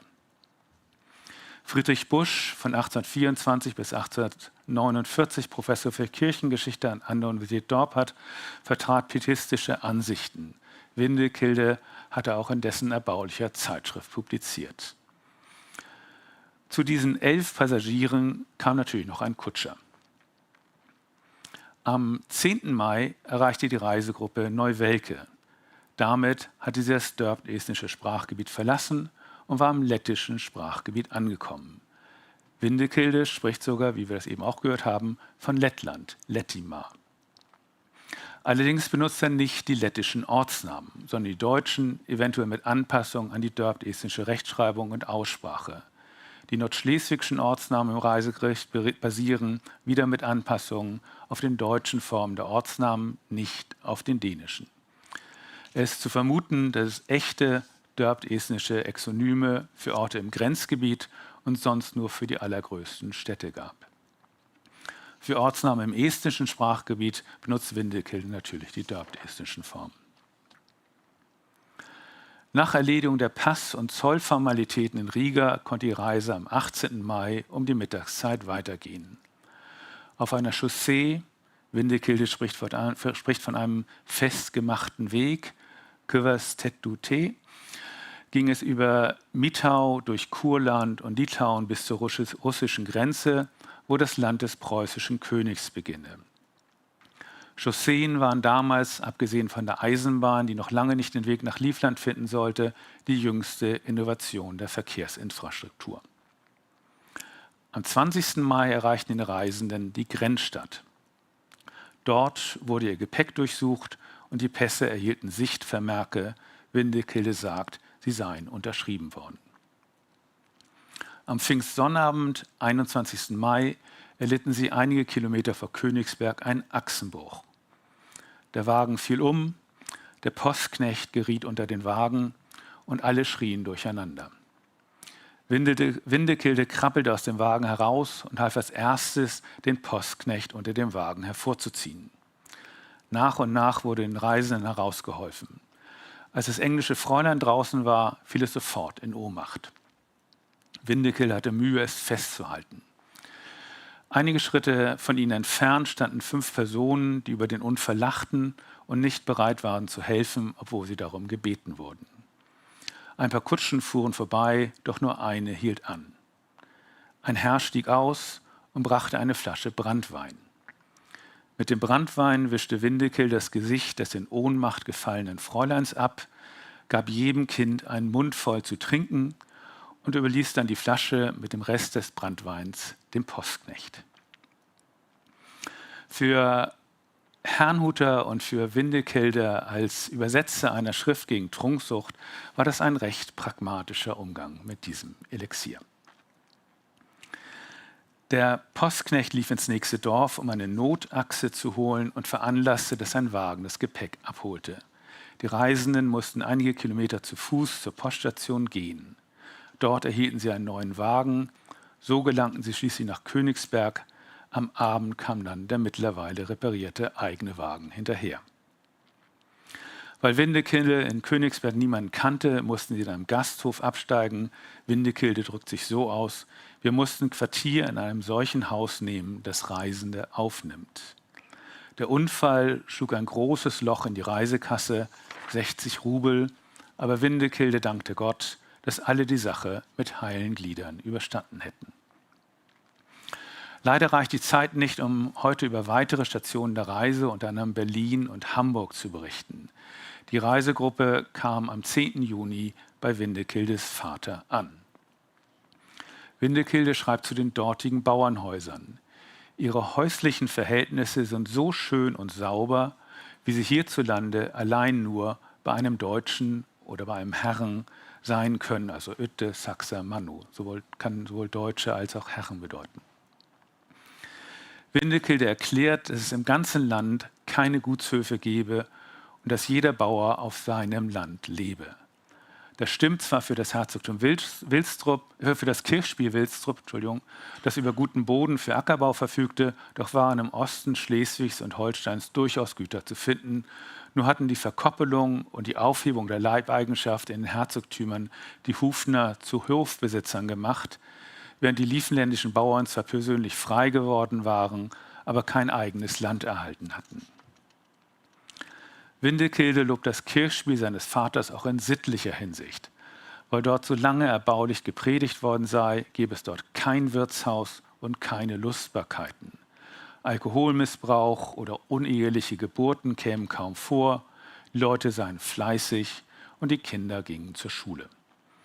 In den Nachbardörfern würden die Bewohner des Kirchspiels allerdings als Heilige verspottet. Die wohlhabenderen Bauern finanzierten einen ausgebildeten Schulmeister, der die deutsche Sprache und andere höhere Bildungsgüter unterrichtete. Nicht aus Geringschätzung des Bauernstandes, wie Windekilde betont, sondern um mit der fortschreitenden Entwicklung des Wissens mithalten zu können. Sonst war die Schulsprache natürlich Dänisch, aber den großen Bauern war es wichtig, dass die Kinder auch Deutsch lernten. Einen sehr breiten Raum im Reisebericht nimmt die Beschreibung der Jubiläumsfeierlichkeiten ein. Windekilde gab auch eine Beschreibung der Feierlichkeiten in deutscher Sprache in den Druck. Sie ist ausführlicher als der dörp-estnische Reisebericht und bringt auch viele Namen der erwähnten Personen. Obwohl Windekilde nicht immer mitteilt, in welcher Sprache ein Lied gesungen oder ein Gedicht vorgetragen worden sei, lässt sich das oft erschließen. Nämlich reimt sich der Text in der deutschen Fassung, war auf Deutsch geschrieben, reimt er sich nicht, muss er auf Dänisch verfasst gewesen sein. Warum erschien dieser Druck aber auf Deutsch? Ein großer Teil der abgedruckten Texte war offensichtlich auf Dänisch vorgetragen worden. Windekilde lud sich mit dieser Sprachwahl die Mühe einer Übersetzung auf. Sicherlich konnte er besser Deutsch schreiben als Dänisch, aber sein Vater hätte ihm ja bei der Korrektur des Dänischen helfen können. Die vermutlichen Empfänger der Druckschrift werden mindestens genauso gut Dänisch verstanden haben wie Deutsch. Andererseits konnten sie, und das gilt wohl auch für die wohlhabenden Bauern, die sich an den Geschenken beteiligten, genug Deutsch, um den Text zu lesen. Außerdem war Deutsch für Gebildete im nördlichen Schleswig die Sprache erster Wahl, und diese Sprache war auch die Lingua Franca der Brüdergemeine. Am nächsten Morgen weckten 4 von Windekildes Kindern ihren Großvater mit einem Ständchen. Sie sangen, ich zitiere, unter Klavierbegleitung ihrer Mutter folgende 4 Verse, gedichtet von Herrn Niels Holm in Christiansfeld. Die Melodie war eine der beliebten russischen Nationalmelodien, komponiert von Czerlitzky. Die Verse reimen sich und waren also auf Deutsch geschrieben worden. Vom Festgottesdienst wird im Reisebericht ein Teil der gesprochenen und gesungenen Texte wörtlich wiedergegeben, natürlich auf dörp-estnisch. Der Gottesdienst wurde selbstverständlich auf Reichsdänisch gehalten, bis auf einige Worte, die der Jubilar auf Deutsch an seine Enkel aus Dorpat richtete. Der Jubilar war im dänischsprachigen Teil Schleswigs aufgewachsen, hat in Kopenhagen studiert und danach ausschließlich im nördlichen Schleswig gelebt. Doch zeigen 2 Schreiben von ihm aus den Jahren 1793 und 1839, dass er sich fehlerfrei auf Deutsch ausdrücken konnte. Auch der anwesende Generalsuperintendent, der aus Holstein stammte und nie im nördlichen Schleswig gelebt hatte, wird im Gottesdienst Deutsch gesprochen haben. Sie haben sich sicherlich schon gefragt, ob die Enkel aus Dorpat kein Dänisch verstanden. Der Großvater sprach sie im Gottesdienst Deutsch an, sie hatten für ihn am Morgen auf Deutsch gesungen. Offenbar sprachen sie mit den Eltern nur Deutsch und auf der Straße in Dorpat sowie vielleicht mit dem Dienstpersonal dörp-estnisch. Obwohl beide Eltern viele Jahre im nördlichen Schleswig und 2 Jahre in Trondheim gelebt hatten, scheinen sie Dänisch nicht als Haussprache benutzt zu haben. Anschließend noch im Gottesdienst hielt Windekilde eine Rede in der Sprache Dänemarks bzw. in dänischer Sprache. Damit können sowohl Reichsdänisch als auch der örtliche Dialekt gemeint sein. Einige Sonntage später predigte Windekilde anstelle seines Vaters. Die Gemeinde habe, ich zitiere, nicht glauben können, dass sie ihre Sprache noch so gut erinnere. Hier könnte es sich wirklich um den dänischen Dialekt gehandelt haben, weil Windekilde von der Sprache der Dorfbewohner schreibt. In seinem Lebenslauf behauptet er anlässlich seiner Versetzung nach Trondheim, dass er einige, wenn auch nur sehr mangelhafte Kenntnisse der dänischen Sprache hatte. In Bezug auf Trondheim kann nur Reichsdänisch gemeint sein, das zu dieser Zeit noch Amtssprache in Norwegen war. Der Bischof von Trondheim hielt damals Windekildes Sprachkenntnisse für unzureichend, aber während dessen 2-jährigen Aufenthaltes in der Stadt werden sie sich verbessert haben. In Trondheim hätte Windekilde sich in seinem dänischen Dialekt jedenfalls nicht verständlich machen können. Das geht sogar in Kopenhagen nicht. Da Windekilde seine dörptestnischen Zuhörer kannte, verzichtete er 1838 darauf, die Unterschiede zwischen verschiedenen Formen von Dänisch zu erklären, obwohl das für die historische Erforschung des Sprachgebrauchs hochinteressant gewesen wäre, denn möglicherweise hielt Windekilde die früheste belegte Predigt ausschließlich im nordschleswigschen Dialekt. Weniger ausführlich erzählt Windekilde von seiner Rückreise, die über Herrnhute führte, und ich erzähle davon heute überhaupt nicht, weil die Zeit nicht reicht. Windekilde versucht den dörptestnischen Herrnhutern, die zwar den Katechismus lesen gelernt, aber sonst nicht viele Schulfächer gehabt hatten, seine Reiseeindrücke so zu vermitteln, dass sie verstehen und auch im geistlichen Sinn richtig deuten konnten. Die Existenz der Abschrift lässt annehmen, dass Windekilde seinen Bericht nicht nur einmal in einer Versammlung vortrug, sondern dass der Text auch anderswo von dörptestnischen Brüdern vorgelesen wurde. Immer wieder betont Windekilde den Wert von Fleiß für die Schaffung von Wohlstand, oft verbunden mit der Feststellung, dass die fleißigen Bauern frei auf ihrem Eigentum wirtschafteten. Er klingt hier fast wie ein Erzliberaler, doch wahrscheinlich stellt er nur nüchtern den Unterschied zwischen den Lebensbedingungen der Bauern in seiner schleswigschen Heimat und in Livland fest. Mit einer Agrarreform und einer Änderung der Einstellung zur Arbeit würde es den livländischen Bauern deutlich besser gehen. Das sollte einige Jahrzehnte später tatsächlich eintreffen. Die von der Brüdergemeinde gepflegte Schriftkultur spielte auf dem Weg dorthin keine unwichtige Rolle, nur standen am Ende die Herrnhuter als Verlierer da, weil das Gemeinschaftsbedürfnis jetzt mit nationalen Bestrebungen gefüllt wurde und die Verfleißigung zu einer Individualisierung und Verweltlichung führte. Windekilde erwähnt mit keinem Wort den damals in den höheren Gesellschaftsschichten aufkeimenden Sprachen- und Nationalitätenstreit im Herzogtum Schleswig. Wahrscheinlich dachte er noch vornational und hatte dafür kein Verständnis. Oder er wäre mit einem späteren negativen Begriff, also im dänischen negativen Begriff, zu einem Blacke zu zählen, also den Fahlen bzw. Lauen, und mit einem noch späteren, aber positiv besetzten Begriff zu den Zweiströmigen. Diese Zwischenschicht im Herzogtum Schleswig mochte sich nicht zwischen deutscher und dänischer Gesinnung entscheiden. Ihre Muttersprache war der dänische Dialekt, aber sie sahen nicht ein, weshalb sie sich voll auf die deutsche oder auf die dänische Seite stellen mussten.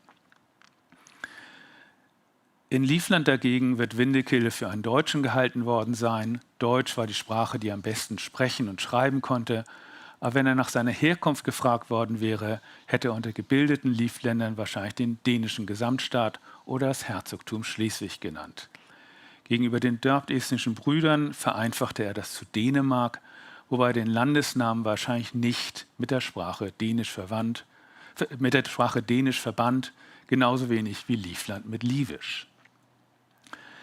Für Windekilde wird es eine Selbstverständlichkeit gewesen sein, Seelsorge in allen vor Ort verbreiteten Sprachen zu leisten, sowohl in Livland wie in Schleswig. Als Christ wusste er, dass vor Gott alle Menschen gleich sind, doch hatte er in Schleswig und Livland gelernt, dass Sprache und soziale Schicht eng zusammengehörten.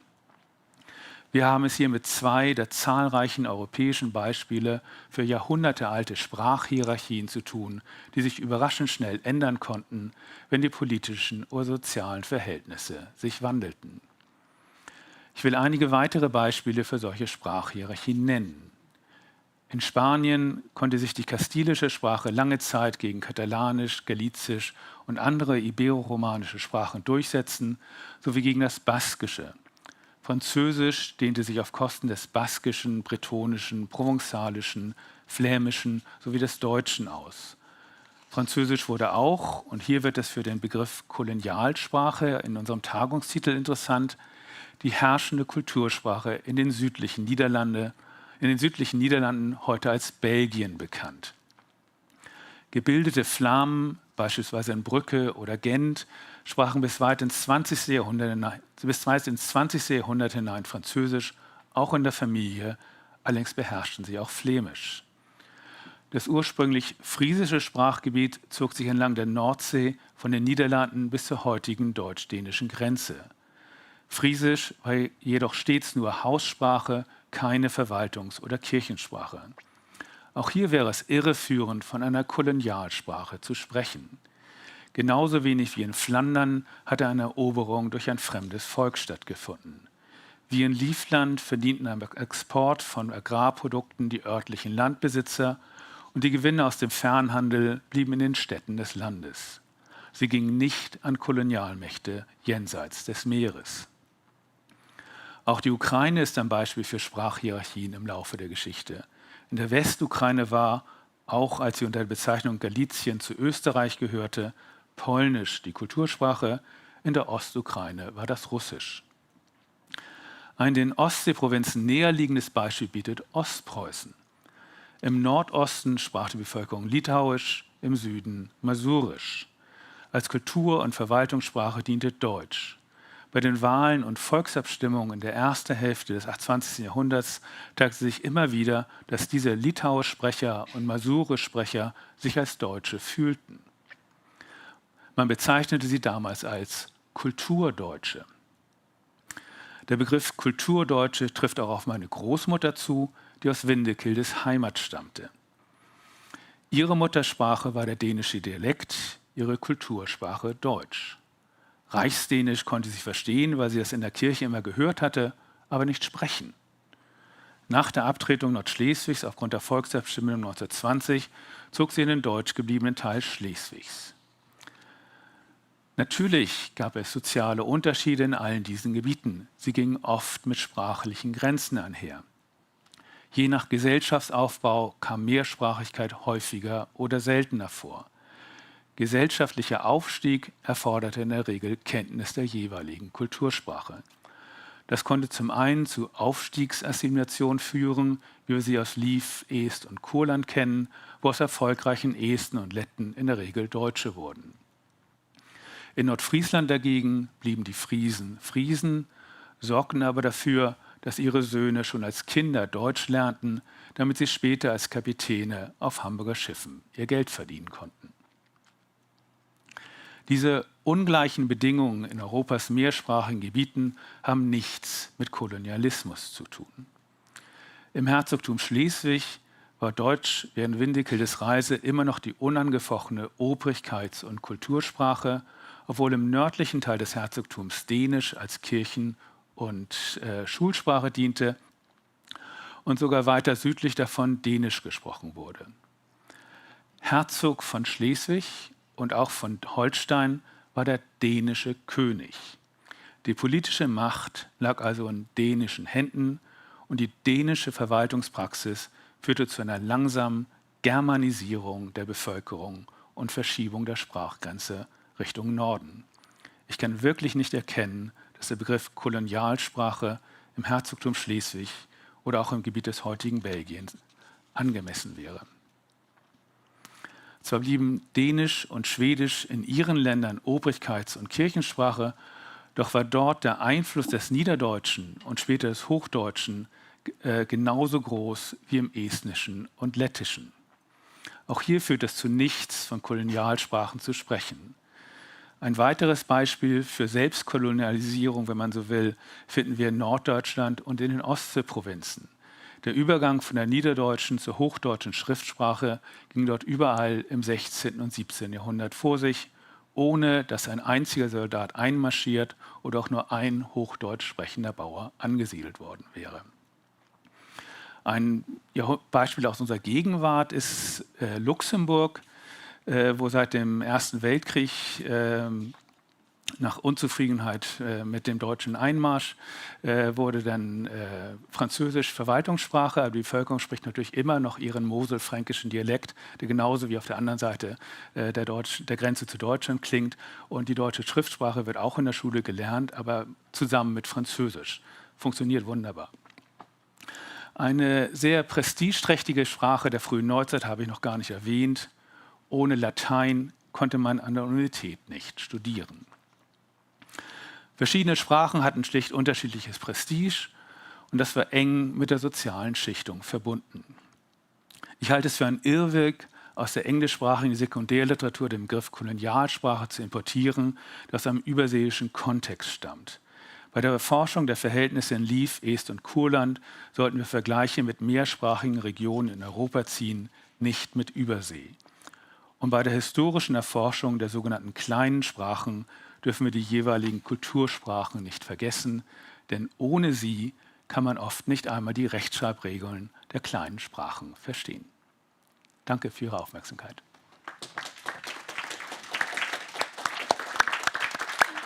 Herzlichen Dank für diesen schönen Vortrag und besonders über die Überlegungen über diesen Begriff Koloniaalsprache. Gibt es Fragen? Võib esitada ka eesti keeles Jürgenile küsimusi, sest ta räägib suurepäraselt eesti keelt. Lätlased ei saa aru. Ja, man kann auch Englisch oder Deutsch dann fragen. Ja, wir haben Zeit. Aitäh teile suurepärase esitluse eest Vindekilde rännakust siis Saksamaal, õigupoolest siis Taani keeleruumi. Ja võib-olla see on pigem kommentaar või väike remark lihtsalt selle juurde, et võib-olla mida on oluline silmas pidada ka eelneva ettekande puhul, kui me lugesime seda väikest katkendit, siis vennaste koguduse tekstis võib-olla meie kaasaja jaoks natuke võõras ja võib-olla natuke isegi hirmutav, siis võib-olla ongi oluline siinkohal, tulles tagasi selle päeva esimese ettekande juurde, et kirja funktsioon, eelkõige vennaste koguduses võib-olla, kus tulebki rõhutada, et võib-olla vennaste koguduse tekstid ja ka reisi nii-öelda kirjeldused eelkõige teenisid seda eesmärki, et siis kuulajas tekitada nii-öelda võime selliste kujutluspildi loomiseks. Et see tõttu ka keel ja see sõnavalik võib-olla teinekord teeniski seda eesmärki ja võib-olla ka Vindekilde nii-öelda siis selle reisi, ma ei tea, kus üheks eesmärgiks võib-olla kindlasti oli ka see, et ta viis oma vanematele ju tänutäheks või tutvustusse siis Tartu eestlasi, viies siis kaasa endaga ka pildid, siis ehk sellised kujutlused, kuidas eestlased välja näevad. Nii et nii tekst kui pilt käisid käsikäes, et siis piirid üleselt tekitada inimestele sellise osaduse tunne. Et siuke väike kõrvale põige ja aitäh teile igal juhul. Ja, selles saksakeelses juubelipidustuse kirjelduses on siin nagu täpsemini kirjeldatud, kuidas need pildid nägid välja. Aga hetkel mul ei ole seda peas, aga see on oiketa, üks oli mingi eestlane rahvusriietes, aga see on selles saksakeelses tekstis täpsemini kirjeldatud kui eesti keeles. Ja see on õige, see teksti eesmärk oli õpetlik, et see on põhimõtteliselt religioosne tekst, seda ma olen enamasti välja jätnud. Et näiteks kui ta jõuab siis isa juurde, kes ei näinud 20 aastat ja siis kirjeldab, kui nad kõik oli veel rõõmsad ja siis see lõpeb sellega, ja kui suur rõõm lõpuks saab olla, kui näeme oma taavase isa juurde. See on väga osavalt kirjutatud. Aitäh. On veel küsimusi või kommentaare? Ja palun.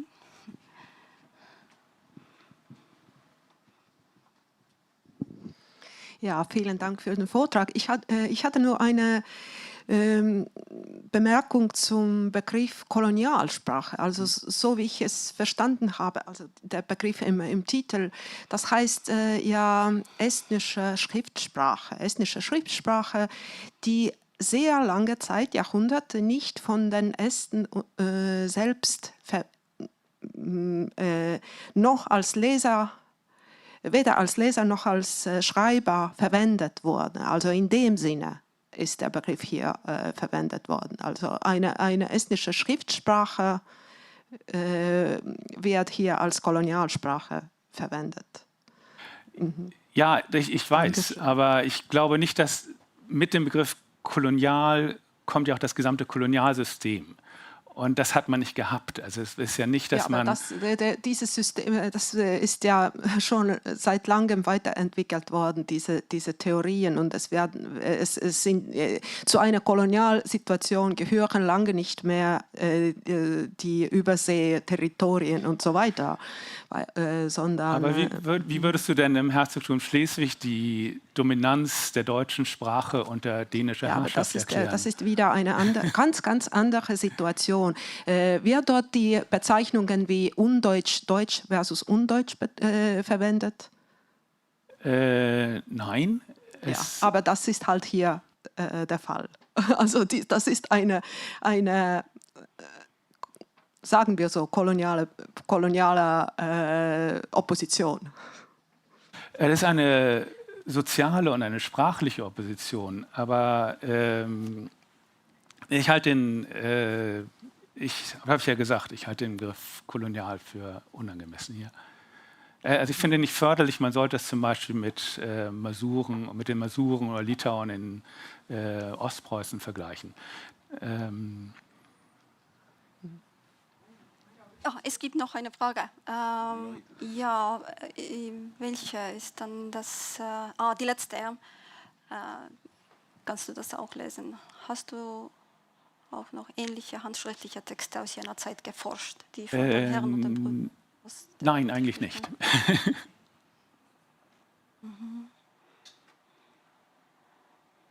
Ja, gut, dann müssen wir abbrechen. Die Zeit ist vorbei und ich bedanke mich auch für die Diskussion hier und ein Dankeschön als Danke. Ja. Sellega on esimene sessioon hernutlaste kohta läbi saanud. Ma tänan kõiki ettekandjaid ja kuulajaid. Programm läheb edasi poole tunni pärast ja seniks on meil kohvilaod kaetud, nii et kõik on sinna teretulnud. Aitäh!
Jaa.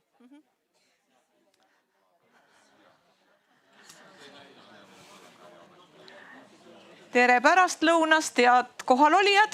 Hakkame peale meie ettekannete teise sektsiooniga ja on rõõm teatada, et me tegeleme ikka veel hernhuutlaste teemaga.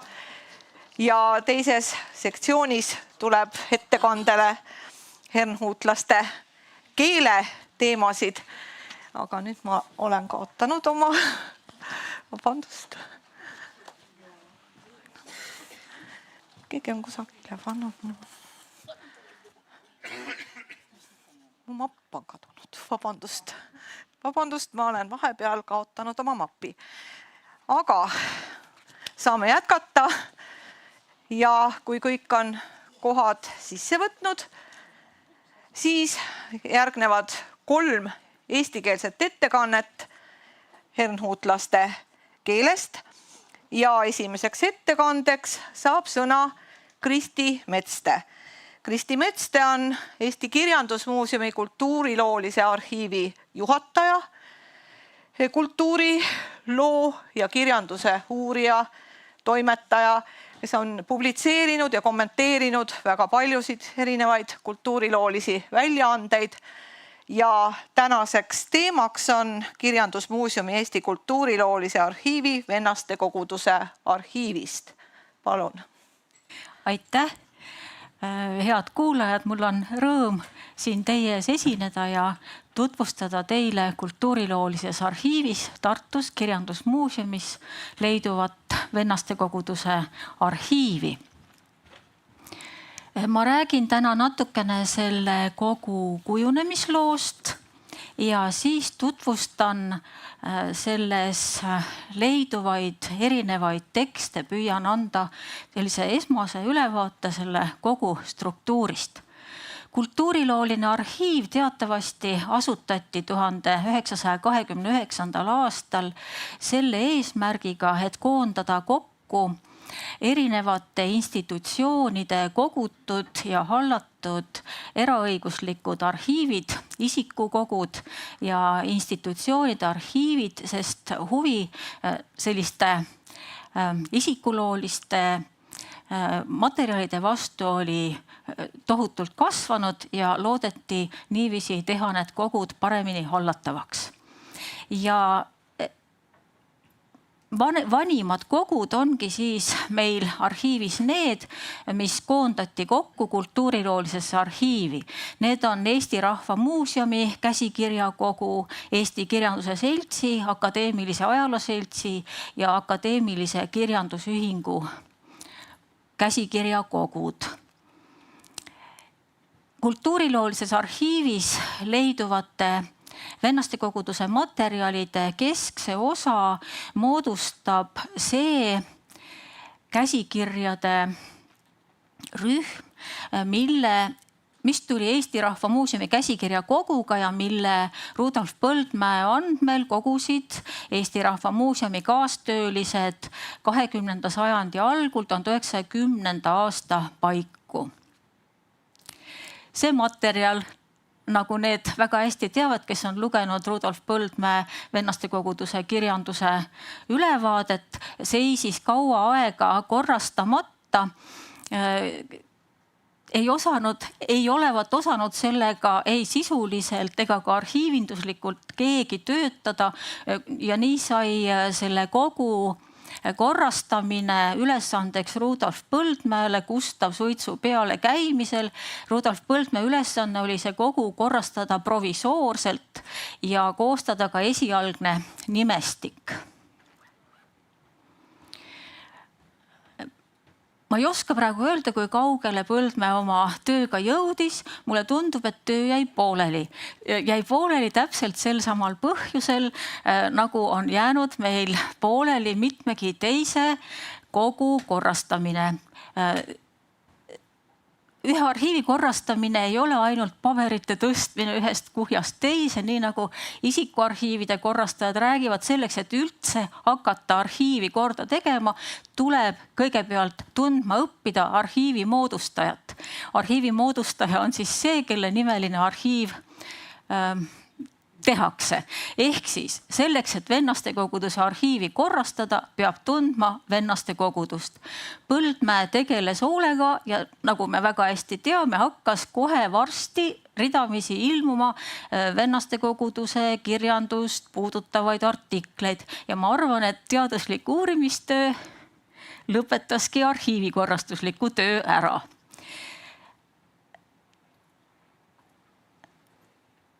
Niisiis, arhiiviga töö jäi toppama, aga meie kultuuriloolise arhiivi enda arhiivis on dokumente selle kohta, millal see arhiiv siis korda tehti. 1973. aasta mais ja juunis tegeles selle koguga Leo Anvelt hoopiski. Tema kontrollis ja täiendas varem töödeldud materjali ja moodustas juurde 327 säilikut.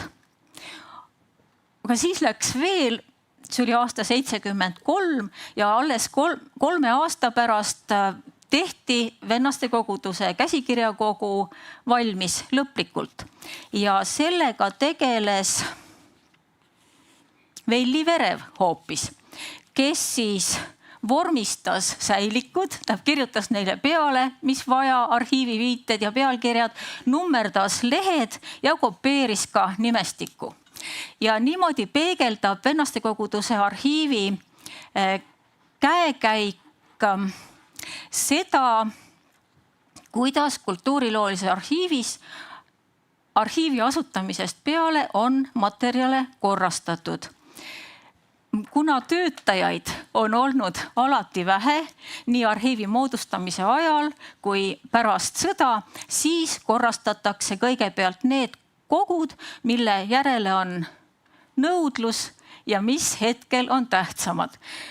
Vennastekoguduse arhiivi järele on olnud suurem nõudlus 30-ndatel, kui Rudolf Põldmäe alustas vennastekoguduse uurimisega ja 70-ndate aastate algul, kui ta pani kokku oma vennastekoguduse monograafiat aastal 74-75. Mulle tundub, et seetõttu ka see kogu korda tehti. Aga see ei ole veel kõik. See on niisugune konkreetne kogu, fond number 252, mis ongi vennastekoguduse arhiiv, aga see ei ole muuseumis veel kõik kultuuriloolise arhiivis. Vennastekoguduse materjale on tulnud meile ka teiste kogudega.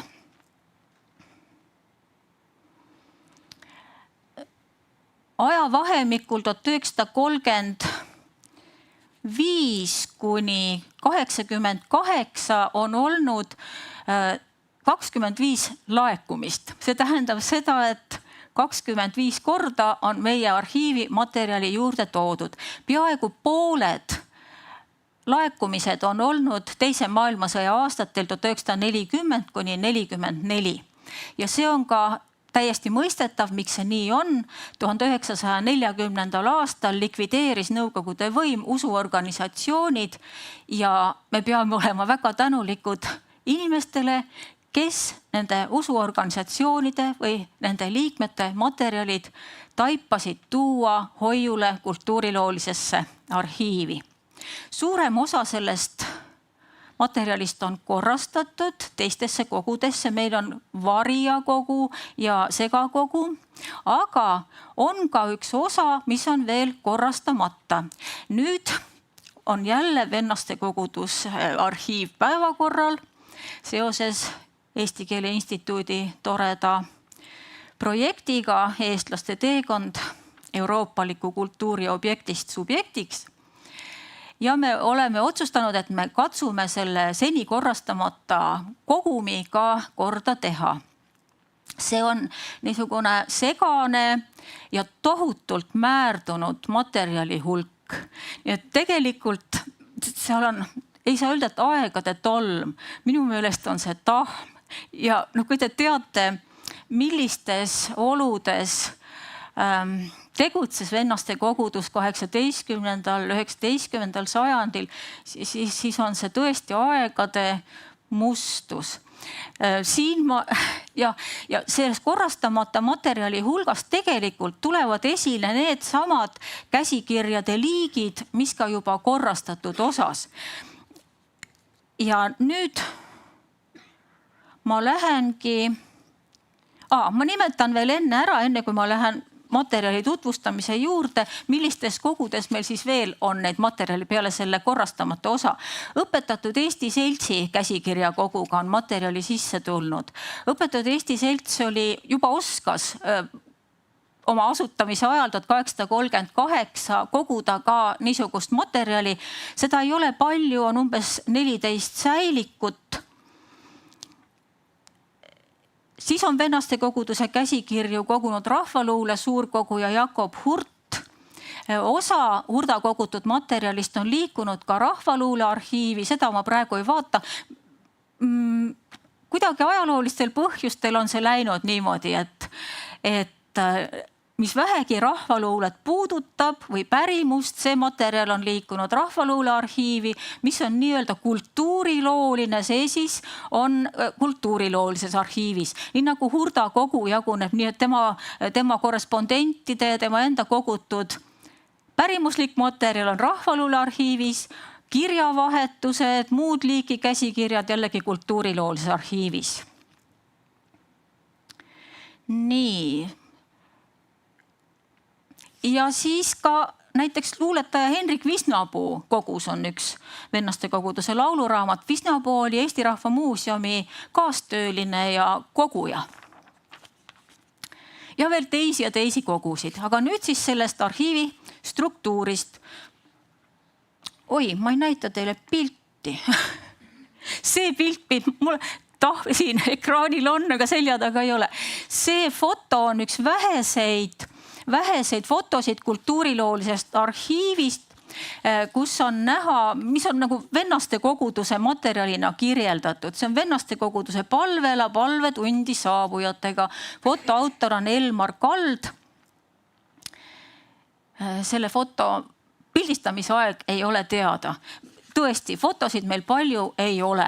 Aga nüüd ma lähen käsikirjade juurde ja kuna see meie korrastatud kogu, see fond 252 peegeldab väga hästi seda materjali, mis üldse vennaste koguduse käsikirjadest on säilinud, siis sellele tuginedes ma nüüd edasi räägingi. Kõige rohkem selles fondis on kõnede, jutluste ja manitsuste käsikirju. 166 kõnet, 63 jutlust ja 15 säilikut manitsusi. See on üks jutus talviste pühel kvandist peetusel 1733. ajastajal. See on vanim selles kogus leiduv käsikiri, mis on dateeritud. Väike osa, kolmandik on neist käsikirjadest dateeritud, 2/3 dateerimata. See käsikiri on kuulunud Paul Treffnerile, nagu näeme sissekirjutusest. Ei näe?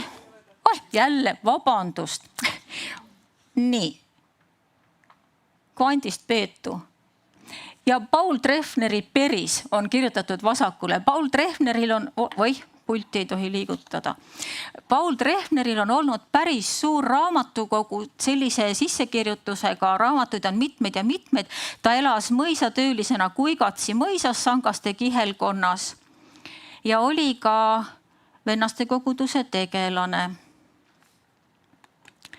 Nii. Iluprintsiip ei olnud käsikirjade valmistajatele võõras. Siin näeme selle sama käsikirja viimast lehte, kuhu on siis üks vinjetikene joonistatud. Nii, siis on üks jutus ning palve abielu rahva kummardamise mann sel 25. marti 1774 Veli Raichel. Käekirja järgi ja võib-olla ka keelekasutuse järgi võiks see olla näide vanemat tüüpi käsikirjadest, 18. sajandi käsikirjadest, nagu ka üks jutusest õndsast kraavist Sinsendorf peetu 1754. Zinzendorfi tekste on arhiivis veelgi, on 4 jutlust ja sellele lisaks üks pulma ehk saajalaul, millest natukene hiljem. Esto mihi imjare 1778 ehk paastopühe juttus märtsikuul.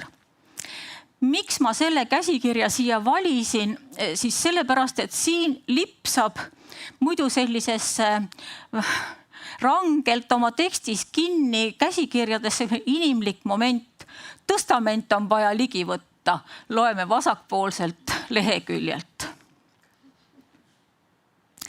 Teine suurem käsikirjade lõik on lauluraamatud. Neid on lauluraamatuid, ekstra ainult laule sisaldavaid ja siis muu materjali kõrval laule sisaldavaid käsikirju on selles fondis ligi 40. Praegu tahan tähelepanu juhtida tavapärastest pisut erinevamatele käsikirjadele. Jah, saajalaul, Graf Zinzendorfi pulmalaul. Zinzendorf laulatati oma mõisas 7. septembril 1722 ja see käsikiri on valmistatud meie peiuisadele pruukimiseks, et nemad laseksid seda noorpaarile ja kõigile saajalistele ette lugeda, et saaja ajal jutto lagedasses lääse ning kahjuliku liigsöömine ning liigjoomine maades löövesse. Daatum käsikirja viimasel lehel, seda siin ei ole näha, ütleb, et on see käsikiri kirjutatud 16. oktoobri 1855. Nii, nüüd näete üks laul Latsele ette laulda.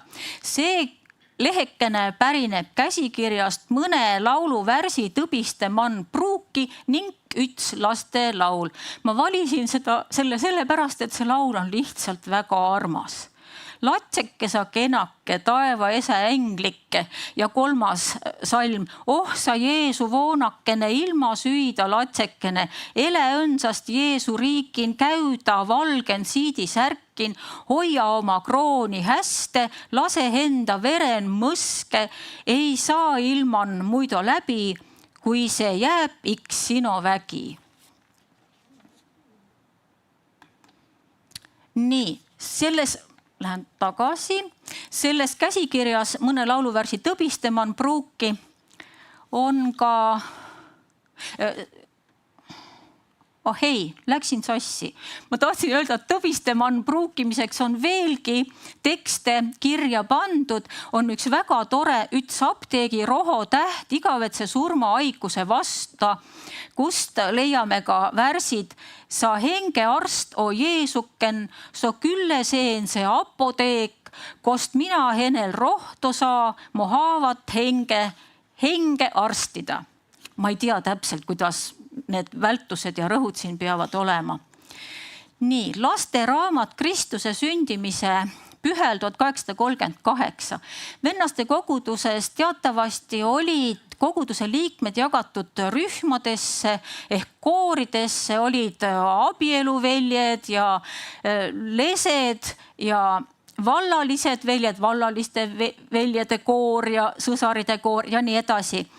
Ja laste tööd tehti ka väga hoolega ja siin on üks näide nüüd lastele suunatud teenistusest usutalituse tarbeks, kus kõik on üksikasjaliselt kirjas. Püüame vaid ette kujutada neid 19. sajandi lapsukesi mähitud paksudesse villastesse vammustesse ja siis, kes siis palvemajas siin toodud dialoogi esitavad. Lugeja ütleb kitkem teda, või peab ütlema kiitkem teda. Englidega ütlen, siis ütleb poisik. Me laulame, tüdrik ütleb, me laulame, kiklatse ütleve, me laulame, ütlen neidega. Ja nii edasi ja nii edasi. See on lihtsalt väga armas. Nii, see on näide sellest, et mõnikord küll harva on käsikirja vahele pandud kirjaga noodid. Laste raamat lugejale Kristuse sündimise pühe õdakust 1848. nii koopiad raamatutest on ka üks päris suur rühm käsikirju. Siin on, ma arvan, sellesama Paul Treffneri, kellest eespool oli juttu, koopia raamatust Võidelge, et teie kitsast väravast saaksite sisse minna. Tegemist ei ole mitte üks-ühese koopiaga, vaid tegemist on tõlkega põhja-eesti keelest lõuna-eesti keelde. Vasakul pool on leht raamatust, trükisest ja paremal pool näete käsikirjas olevat joonistust. Sinna all on kirjutatud see Gezeichnet von Treffner ja see käsikirja joonistus on tehniliselt ju palju parem kui trükis ilmunud tekst. Nii, elulood on üks suur rühm käsikirju, millest ma täna ei räägigi, ma vaatan, kohe saab aeg otsa. Siis kirjad on need, mis meile pakuvad huvi eriti olustikuliste detailide poolest. Siin on meil Vindekilde kiri Jaanimäe kogudusele, kus ta veenab kogudust lauluvärsse pähe õppima. Siis on, kuhu Leetsi kiri jäi, aga ma peangi minema tarberaamatute juurde. Te peate tulema kirjandusmuuseumi uurima. Tarberaamatud, neil nagu ei oleks mitte mingit otsest seost vennaste kogudusega. Siin on ravva verevast tegemise kunst ja see leht on siin käsikirjast valitud sellepärast, et on näha, et märkmete tegija on ka ise need kunstid järele proovinud. Kui te näete seal ristiga maha tõmmatud tekstiosa all on tore lause, see oppus on see ei kõlba, tema sööb amba ja kistavarre läbi. Ning ei massa mitte see laiskus, see tulu, seda kahju messest saab.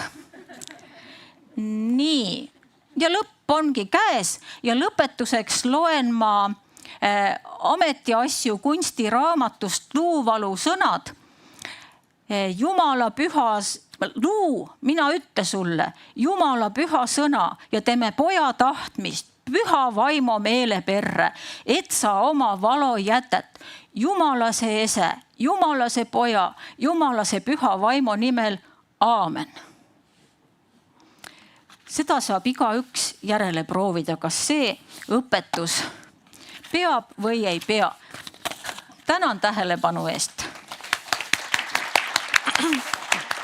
Suur tänu Kristile selle väga hea sügava sissevaate eest nendesse kogudesse ja ka väga armsate näidete eest, aga kindlasti on nüüd küsimusi esinejale. Palun, Karl Pajusalu. Mul oleks see küsimus, et peaaegu kõik näited on tartukeelsed, lõuna-eesti keelsed. Kas selles teie arhiivis ongi eelkõige siis lõuna-eesti?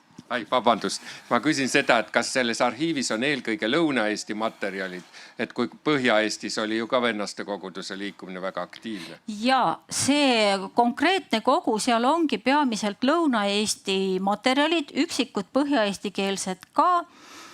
Ja see oli, Rudolf Põldmäe ka on arvanud nende materjalide põhjal, et Lõuna-Eestis oligi vennaste koguduse liikumine laialdasem. Ma arvan, see sõltub kogumistööst, kust mingid materjalid meile on jõudnud. Aga see ei olnud meelega tehtud valik, see oli lihtsalt see, mis niimoodi kätte juhtus ja lõuna-eesti keel ju on ka väga tore. On küll. Aitäh. Annika, palun. Vabandust. Siin on nüüd küsimusi või... Ootame.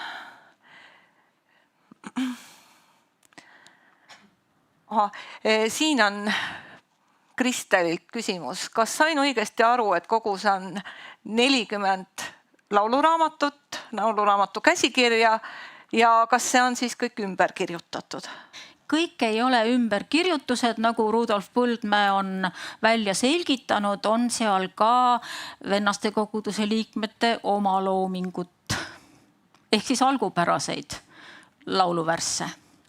aitäh ja siin on veel üks kiitus informatiivse ettekande eest ja küsimused, kas EKLAs on ka Mango Hansu käsikirju? Oletatavasti on, aga siin ongi üks suur aga. Ma võin ausalt teile ära rääkida. Ma ei tea, kus olid need Rudolf Põldmäe käsikirjad, millele ta viitab arhiivi viitega Vennastekogudus 1, Vennastekogudus 2, Vennastekogudus 3 ja nii edasi. Võib-olla need käsikirjad tulevad välja sellest korrastamata materjalikogust. Rudolf Põldmäe näiteks räägib puukaantega tohutu mahukast mingisugusest käsikirjast.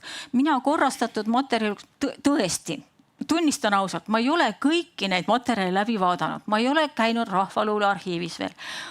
Aga puukaantega käsikirja mulle ette pole juhtunud küll, aga tuli üks niisugune välja sealt korrastamata käsikirjade hulgast. See on tegelikult see, millega ma praegu tegelen.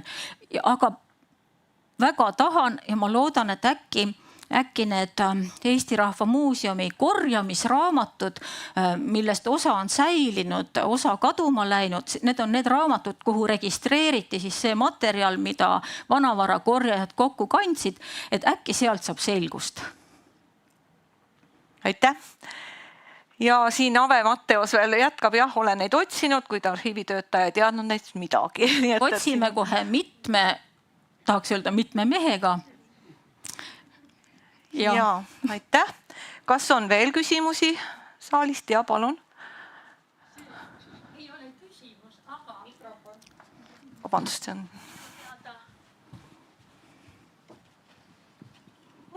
Aitäh.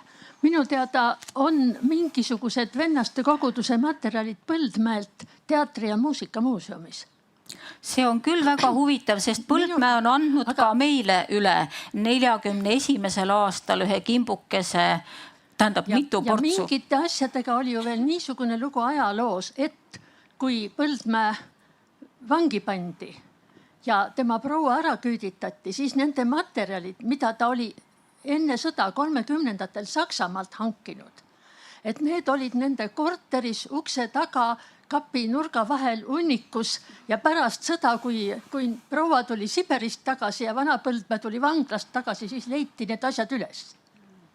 Ma ei ole asjadega lähemalt üldse tegelenud ja see teave minus on ka väga ammune. Aga ma tean, et ma olen Põldmäega nendel teemadel rääkinud, tähendab Põldmäe otsis või koostas Kulli Jüri, selle laulu tegija sugupuud. See on natuke seotud minu suguvõsaga ka Koitjärvelt. Ja tema käis Ambla materjalid ja Kuusalu materjalid. Otsis ühest ja pärast leidis, et see Kulli Jüri aia tagant läks 2 kihelkonna piir. Ja seal olid siis muistmaterjal olid Kuusalu all ja muist Ambla all. Ja ühed jõudis Põldmäe läbi vaadata, aga ma ei mäleta kummad. Ja teised jäid tal vaatamata, nii et niisugune, see on küll väga umbes, aga võib-olla on mingi niidikene. See viide Teatri- ja muusikamuuseumil on väga hea, sinna ei oleks küll taibanud otsima minna, aga Põldmäe, jah, ta 41. aastal on andnud EKLAsse oma käsikirjalisi materjale. Ma praegu ei oska peast öelda, mis seal oli. Kangesti huvitavad inimesi elulood, vähemalt üks elulugu oli seal, aga ma ei tea, kelle oma. Et võib-olla, jah. Saadame tahapoole. Lihtsalt lühike väike täiendus, et Teatri- ja muusikamuuseumis on küll Põldmäe käsikiri hernudlaste muusikaelust. Et seda ma olen näinud ja sellega tööd teinud, aga võib-olla selle midagi veel. Hästi, aga tasub küsida, aitäh. Palun, kas on veel küsimusi? Ja, palun.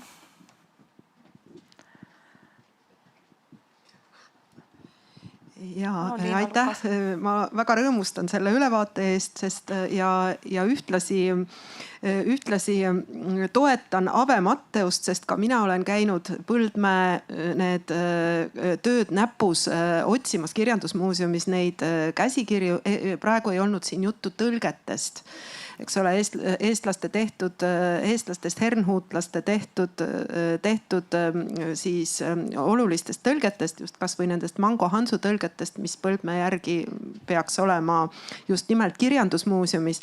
Et kui nüüd need on kaduma läinud, siis on see ikkagi väga-väga kole lugu. et ma loodan, et Kirjandusmuuseum leiab kiiresti need ülesse ja et mingisugune seda arhiivi mälu on ikkagi võimalik kuidagimoodi taastada. Ma ei tea, kas selleks tuleb teha mingi üleskutse üleriigiline või rahvusvaheline. Sellest ei tule tulu, kui me üleriigilise üleskutse teeme. Lihtsalt me tõesti nüüd tahame need korrastamata materjalid läbi vaata. Ma isegi ei saa aru, miks nad korrastamata on. Kuidas Rudolf Põldmäe seda provisoorset korrastamise tööd tegi? Miks osa Eesti Rahva Muuseumi markidega, neil on sellised väiksed margikesed sisse kleebitud käsikirjadel, miks osa on jäänud siiamaani seisma? Kas need on tõesti mingil kas nad on nii segased ja arusaamatud olnud? Ma ei tea seda. Ja viitesüsteem on muutunud. Me saame ju nende kõiksugu fondiraamatute järgi ajada jälgi, et mis kogud, kuhu on liikunud. Aga selliste, meie käsutuses Eesti Rahva Muuseumi käsikirjade või nende fondi nimestikes ei ole mina näinud viidet Vennaste kogudus 1. Ma ei tea, kas Rudolf, see on tema artiklist ajakirjas Eesti Kirjandus 36, mille kohta see küll käis. Ikka need tõlked vist olidki. Seal tema annab sellised viited, äkki need on mingid pakid, mis ta esialgu moodustas. Aga kuidas seda materjali edasi liigitati? Jah, vabandust,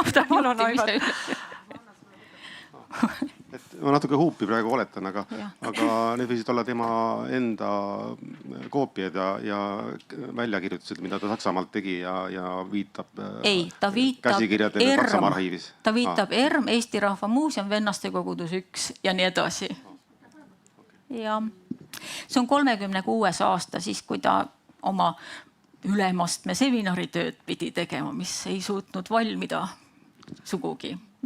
Mul on võib-olla valesti meeles, aga seal 2011. aasta Ilmamaa raamatus, kas seal ei ole seal, kui on see Eesti rahvusest kirjamees Mango Hans artikkel, kas seal ei ole taga mitte viite, et juba sellele Kirjandusmuuseumi fondile 252? Ja fond 252. Ja küsimärk on veel taga. Just. Ei ole. Ma arvan, need, kes raamatu välja andsid, tegelikult ei kontrollinud Põldmäe viiteid. Kahjuks on selles 2011. aasta raamatus nii vanu viiteid kui uusi viiteid. Osade viidete juures on, et käsikiri paikneb Kirjandusmuuseumi käsikirjade osakonnas, osade juures, et kultuuriloolises arhiivis. See on natukene võib-olla toimetajatel käinud üle jõu nende viidete korda tegemine. Aitäh, on mida edasi uurida ja on ka nõudlust, nagu siin kuulda praegu oli. Ja täname veel kord väga toreda ettekande eest. Ja vabanda. Andeks on peal. Nii, ja järgmise ettekande peab Tiina-Erika Friedenthal, kes on siin täna juba ees käinud, aga nüüd esitab ta oma ettekande varajased hernhuutlikud lauluraamatud Eesti ja Liivimaal teoloogi pilguga. Ja Tiina-Erika Friedenthal töötab Tartu Ülikooli kultuuriteaduste instituudis teadurina ja uurib hernhuutlikke materjale. Palun. Ja, nende hernhuutlike materjalidega ma olen nüüd suhteliselt alguses, et see on minu jaoks praegu uus teema. Aga enne kui ma alustan, ma tahtsin öelda ühte asja, mis tundus mulle, et see on sobiv koht öelda. Väikese viitega, et me tegeleme siin praegu, et need vennaste koguduse tekstid on meile hästi olulised, või need on nii Eesti kui Läti kultuuris siin hästi olulisel kohal see liikumine, aga et see liikumine ulatub ka tänasesse päeva, siis selle kohta on meile tulnud nagu väike selline natuke kurb meeldetuletus. Nimelt täna, et siin just paar tundi tagasi tuli teade, et Eesti siis vennaste koguduse peavanem Eenok Haamer suri täna. Et see on selline kurb uudis. aga et see on meile siis praegu selliseks väikseks meeldetuletuseks nagu tänasest päevast, et venelaste kogudus on ka tänaseni olemas ja toimib. Nii, aga venelaste koguduse, ma olen selles mõttes nüüd tulnud venelaste koguduse juurde, ma ei ole varem sellega tegelenud ja ma ei räägi väga palju keelest. Me jagasime Annikaga ära, mina räägin taustast ja Annika räägib keelest. Ja mina siis minnes siis hakates venelaste kogudust uurima, selle puhul enamasti tõdetakse kõik üsna üksmeelselt, et laulud on parim materjal, millega nendele läheneda venelaste õpetusele, meelelaadile, jälgida selle muutumisi ja et see on nagu hea koht, kust alustada. Ja siis mul on siin nimekiri, mille ma võtsin Annika slaidi pealt, et need on nüüd need varased lauluraamatud, mida ma siis ühte gruppi panin. Töö nendega on nüüd üsna küll algusjärgus, sellepärast et mina tegin seda, mida ka Põldmäe, et kõigepealt, et neid lugeda, on see küsimus, et kuidas lugeda neid 18. sajandi teises veerandis loodud laule, mis kõlasid veidralt juba kaasaegseile ja mis praegu, kui me neid loeme, siis kahtlemata see selline lõbusus või ütleme, me ei saa neist aru, nad on veidrad, nad on ikkagi väga veidrad meie jaoks. Ja kuidas neid lugeda nii, et nad ei oleks lihtsalt veidrad, vaid sa saad ka päriselt aru, millest seal nagu jutt on. Et see on siis, et mille järgi neid hinnata, mida nende kohta küsida, mida nende juures tähele panna, et see ei anna ennast niisama lihtsalt kätte. Ja eriti käib see just nende varajaste ehk siis 1740. aastatel koostatud ja levinud laulude kohta, mida hiljem vennaste endi poolt kokku korjati ja ära hävitati, et teha lõpp probleemseks kujunenud arengutele. Vennaste koguduse liikumine muutus oluliselt 1750. aastatel, eriti ka pärast Zinzendorfi surma 1762. Algusajad on, kes on olnud mingisuguse suurema asja algusaja juures, teab, et need on erilised perioodid. Osa nende võlust seisneb selles, et nad ei ole kuigi mõistlikud. Kõike leiutatakse, avastatakse suures õhinas jooksu pealt, toimub ebatavalisi asju ja tagantjärgi vaadates hinnatakse neid nii headeks kui halbadeks. Ja need kurikuulsad 1740. aastad oli ühtlasi aeg, mille vennaste kogudus väga laialt levis. Ja muuhulgas haaras kaasa nii osa siinsetest sakslastest kui Eesti ja Läti pärisorridest taruvahvast.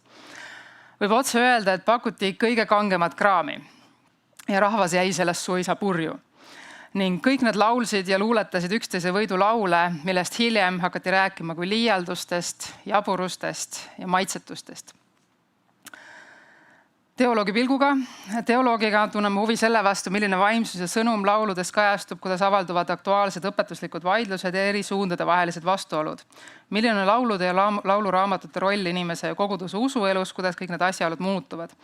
Ja et neile küsimustele vastuseid leida on tarvis teha väga palju tööd ajaloolise kontekstiga ning ühtesid sammu laulutekste üha uuesti lugeda.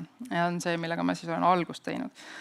Ja nende uurimisseisuga tutvudes nende varaste lauluraamatute juures hakkas mulle silma, et paljud inimesed nii Eesti, Läti kui Saksa keeleruumis on tegelenud ja tegelevad praegu asjasse puutuvate isikute, tekstide ja sündmustega, aga endiselt on raske saada kätte üldpilti, mis ületaks need keelte ja geograafilised piirid.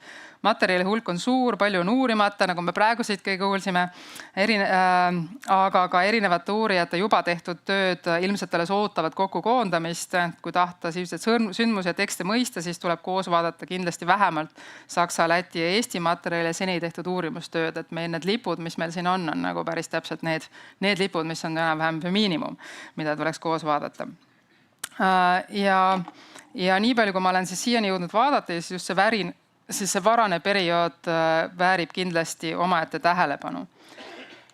Ja siin ma lihtsalt nagu toon nagu välja, et meil on ka, et nad ei ole, võib-olla kõik siin ei ole korralikud lauluraamatud, neil ei ole, ma ootasin üsna palju, et on mingisugused eessõnad, registrid, teemajuhised, millest teha esialgseid järeldusi, aga ma värvisin ära nüüd need, mis on, mul on siin pandud Põhja-Eesti, Lõuna-Eesti ja Läti. Ja siis praegu need sinisega on siis tähistatud, need on kõik nagu samad pealkirjad ju, eks ole. Et need on samade pealkirjaga, aga et nende võrdlus või ütleme, nende võrdlev vaatlus on nagu see, mis nagu kohe kargab silma, millega tuleb tegeleda.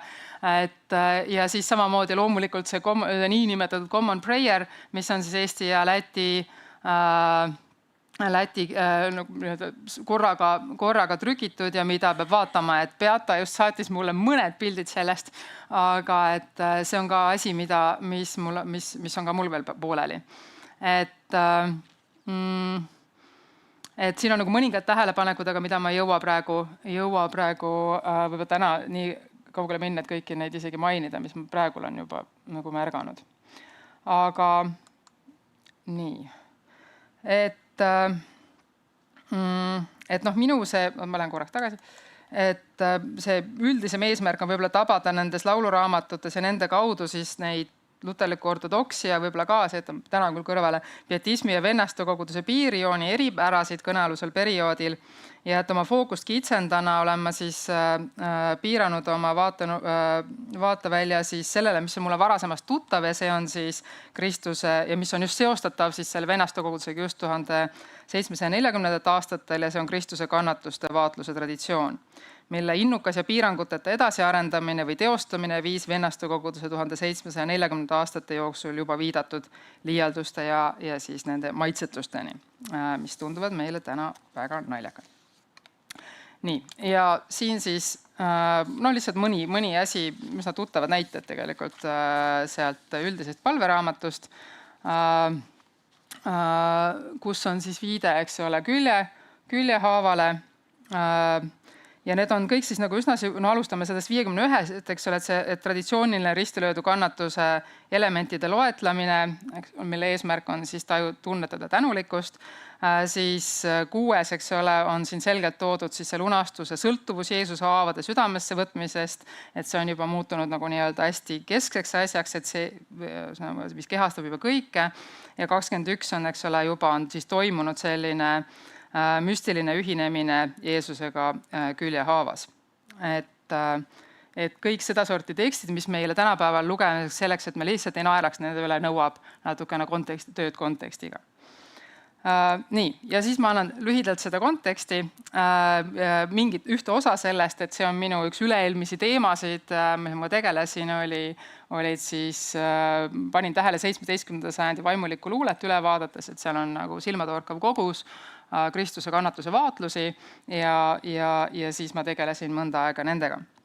Nii, Kristuse viimaste maalpäälsete päevade sündmuste meenutamine on siis kannatusnädala tavade juurde kuulunud siis selle kiriku algusest peale, ent on väga erinev see, kuidas seda on tehtud ja vara keskaja jooksul, ma toon siin ühe pildi, eks ole, on siis kui ristilöödut üldse kujutati, väga palju ei kujutatud, siis elavana. Et üldiselt nagu see, mismoodi kuulutati, oli siis võimast taevakuningat, kellega sai ka sõdida. Aga siis tähelepanu sellele Kristusele või Jeesuse inimlikule küljele ja see Jeesuse inimlik elu ja kannatus kerkis siis tähelepanu fookusesse 12. sajandil, see on siis Clairvaux Bernard, kes siis taotleb müstilist ühendust Jeesusega ja toob esile siis selle, et Jeesus pälvib inimese usalduse, sest ta tundis inimlikku kannatust ning selle ühisosa kaudu sai temaga arendada isiklikku afektiivset suhet. Ja lugematud pärast siis Clairvaux Bernardi siis lugematud keskaegsed teoloogid ja müstikud arendasid seda edasi ning see kujunes väga populaarseks. Ja selle juurde kuulus siis selline kannatusloo sündmuste detailne vaatus, afektiivselt kaasahaarav mõtisklus ehk meditatio, kaastunde kultiveerimine ja Jeesuse poolt üles näidatud vooruste äratundmine ja jäljendamine, imitatio. Ja kannatuse ja siis selle traditsiooni arengu käigus siis selle kannatuse ja ristisurma juhtmõtte alla seati seejuures kogu Jeesuse maapealne elu. Ja Martin Luther või siis see kandus edasi ka luterliku traditsiooni, just eriti noore Luteri kaudu. Luteri teoloogiat üldse iseloomustatakse kui ristiteoloogiat. See on siis just nimelt see, et rist mitte siis ühesõnaga inimese teod, mitte inimlik tarkus, vaid Kristuse lunastusteo vastuvõtmine üksi. See on siis õigeks mõist üksnes armust. Ja kuni selleni, et selle teksti lõpus, tal on siis 1519 on noor Luther kirjutanud siis just sellise vaatluse, kus ta kirjeldab siis kus ta kritiseerib senist traditsiooni ja esitab sammhaavalt või punkthaaval, kuidas seda vaatlust õigesti hingele kasutoovalt läbi viia. Ja siis hilisem Luter on pisut teistmoodi, aga luterlik ortodoksia naaseb selle teema juurde ja meditatsioon Kristuse kannatuste üle kuulub siis kirikuaasta ringi ning akadeemiates ja väljaspool neid komponeeriti ladini, kreeka ja saksa keeles pikki väljendusrikkaid poeeme. See on teistel viisidel ka, see kannatus, passioonivagadus on väga palju erinevaid vorme, aga see on nüüd see, millega mina tegelesin. Ja need on siis nagu üks osa, meil on mõned puudu, mis on siis Eesti ja Liivimaaga seotud autoritelt või Eesti ja Liivimaal koostatud siis sellist, need on väga pikad, need võivad olla ikka kuni 3000 värsirida. Ja siin väga erinevaid inimesi nii lugemiseks kui ettekandmiseks ja siis mõned näited siis Riiast on siin väga tõenäoliselt meie kolleegidele väga tuttav isik Herman Samson. Tema siis sellest tekstist 17. sajandi alguses rõhutab, et Kristuse kannatuslugu ei saa meeles mõlgutada kunagi nii palju, et sellest küll oleks. Siis Tallinna Niguliste diakon Villebrand siis kordab üle just seesama, mis oli ka seal Luteri juures, see Kristuse kannatuse lugu on ülim tarkus, need kirjakohad ja ta räägib, et kõik kristlased peaksid seadma oma sihiks Kristuse kannatuse, millisest allikast voolavad välja kõik tervendava õpetuse ja teatava lohutuse ojad ning nad peaksid mitte ainult kord aastas paastu ja kannatuse ajal, vaid alati ja kogu oma eluaja end selle vaatlusega harjutama ja üha selles kasvama. Et siin on see, mida ma praegu tahan näidata, on see, et see traditsioon osana suuremast siis erinevatest asjadest on olnud nagu väga pika traditsiooniga ja väga palju ka neid väljendusi, mida me praegu nagu peame võib-olla ainult vennaste osaks või ütleme, need tunduvad meile just nimelt need liialdused seal, leiame me ka 17. sajandi nii kirikulauludest kui ka nendest luulest. Ma toon siin ühe näite, see on liivimaalane, jälle riialane, Liborius Tepkin, kes siis on siis ka tudengipõlve lõpus enne siis naasmist on siis lasknud trükkida sellise teksti, kus on siis hästi, see on see, mida mina ka oma nagu esialgses kogenematuses pidasin nagu pietismi märgiks, aga et just see selline tohutu emotsionaalsus, süda, astu lähemale kannatustele ja see on just nagu täiesti otseselt ja ka väga niimoodi nagu vennastegi justkui isegi meeleliselt, et astutaksegi nagu oma kujutluses täiesti ligi, nimelt nagu kuni selleni välja, et võetakse nii-öelda usu kätega ja mõtluse tiibadega. Ja mida me näeme siin kõige lõpus, siin nurgas, on ka öeldakse seda, et astutakse ka küljehaava. Et ka see küljehaav on tegelikult juba vana traditsiooniga kujund. Nii. Ma tõin siin nagu mõned näited on selle kohta, et mis selle eesmärk just, et ta on nagu laiem, et ta just see erinevus hilismalt vennaste sellest traditsioonist on see, et kogu see Jeesuse elu on nagu eeskuju ja siis seda vaadeldi just hoolega ja need poeemid toovad välja, kuidas sa vaatled seda selleks, et õppida selle järgi, mismoodi Jeesus on, mismoodi on nii-öelda Jumal armastab, et õppida siis nagu nii-öelda seda teda järgida just nendes üksikasjades, eks ole, mismoodi tema reageerib, mismoodi inimene reageerib, et kõik need võrdlused.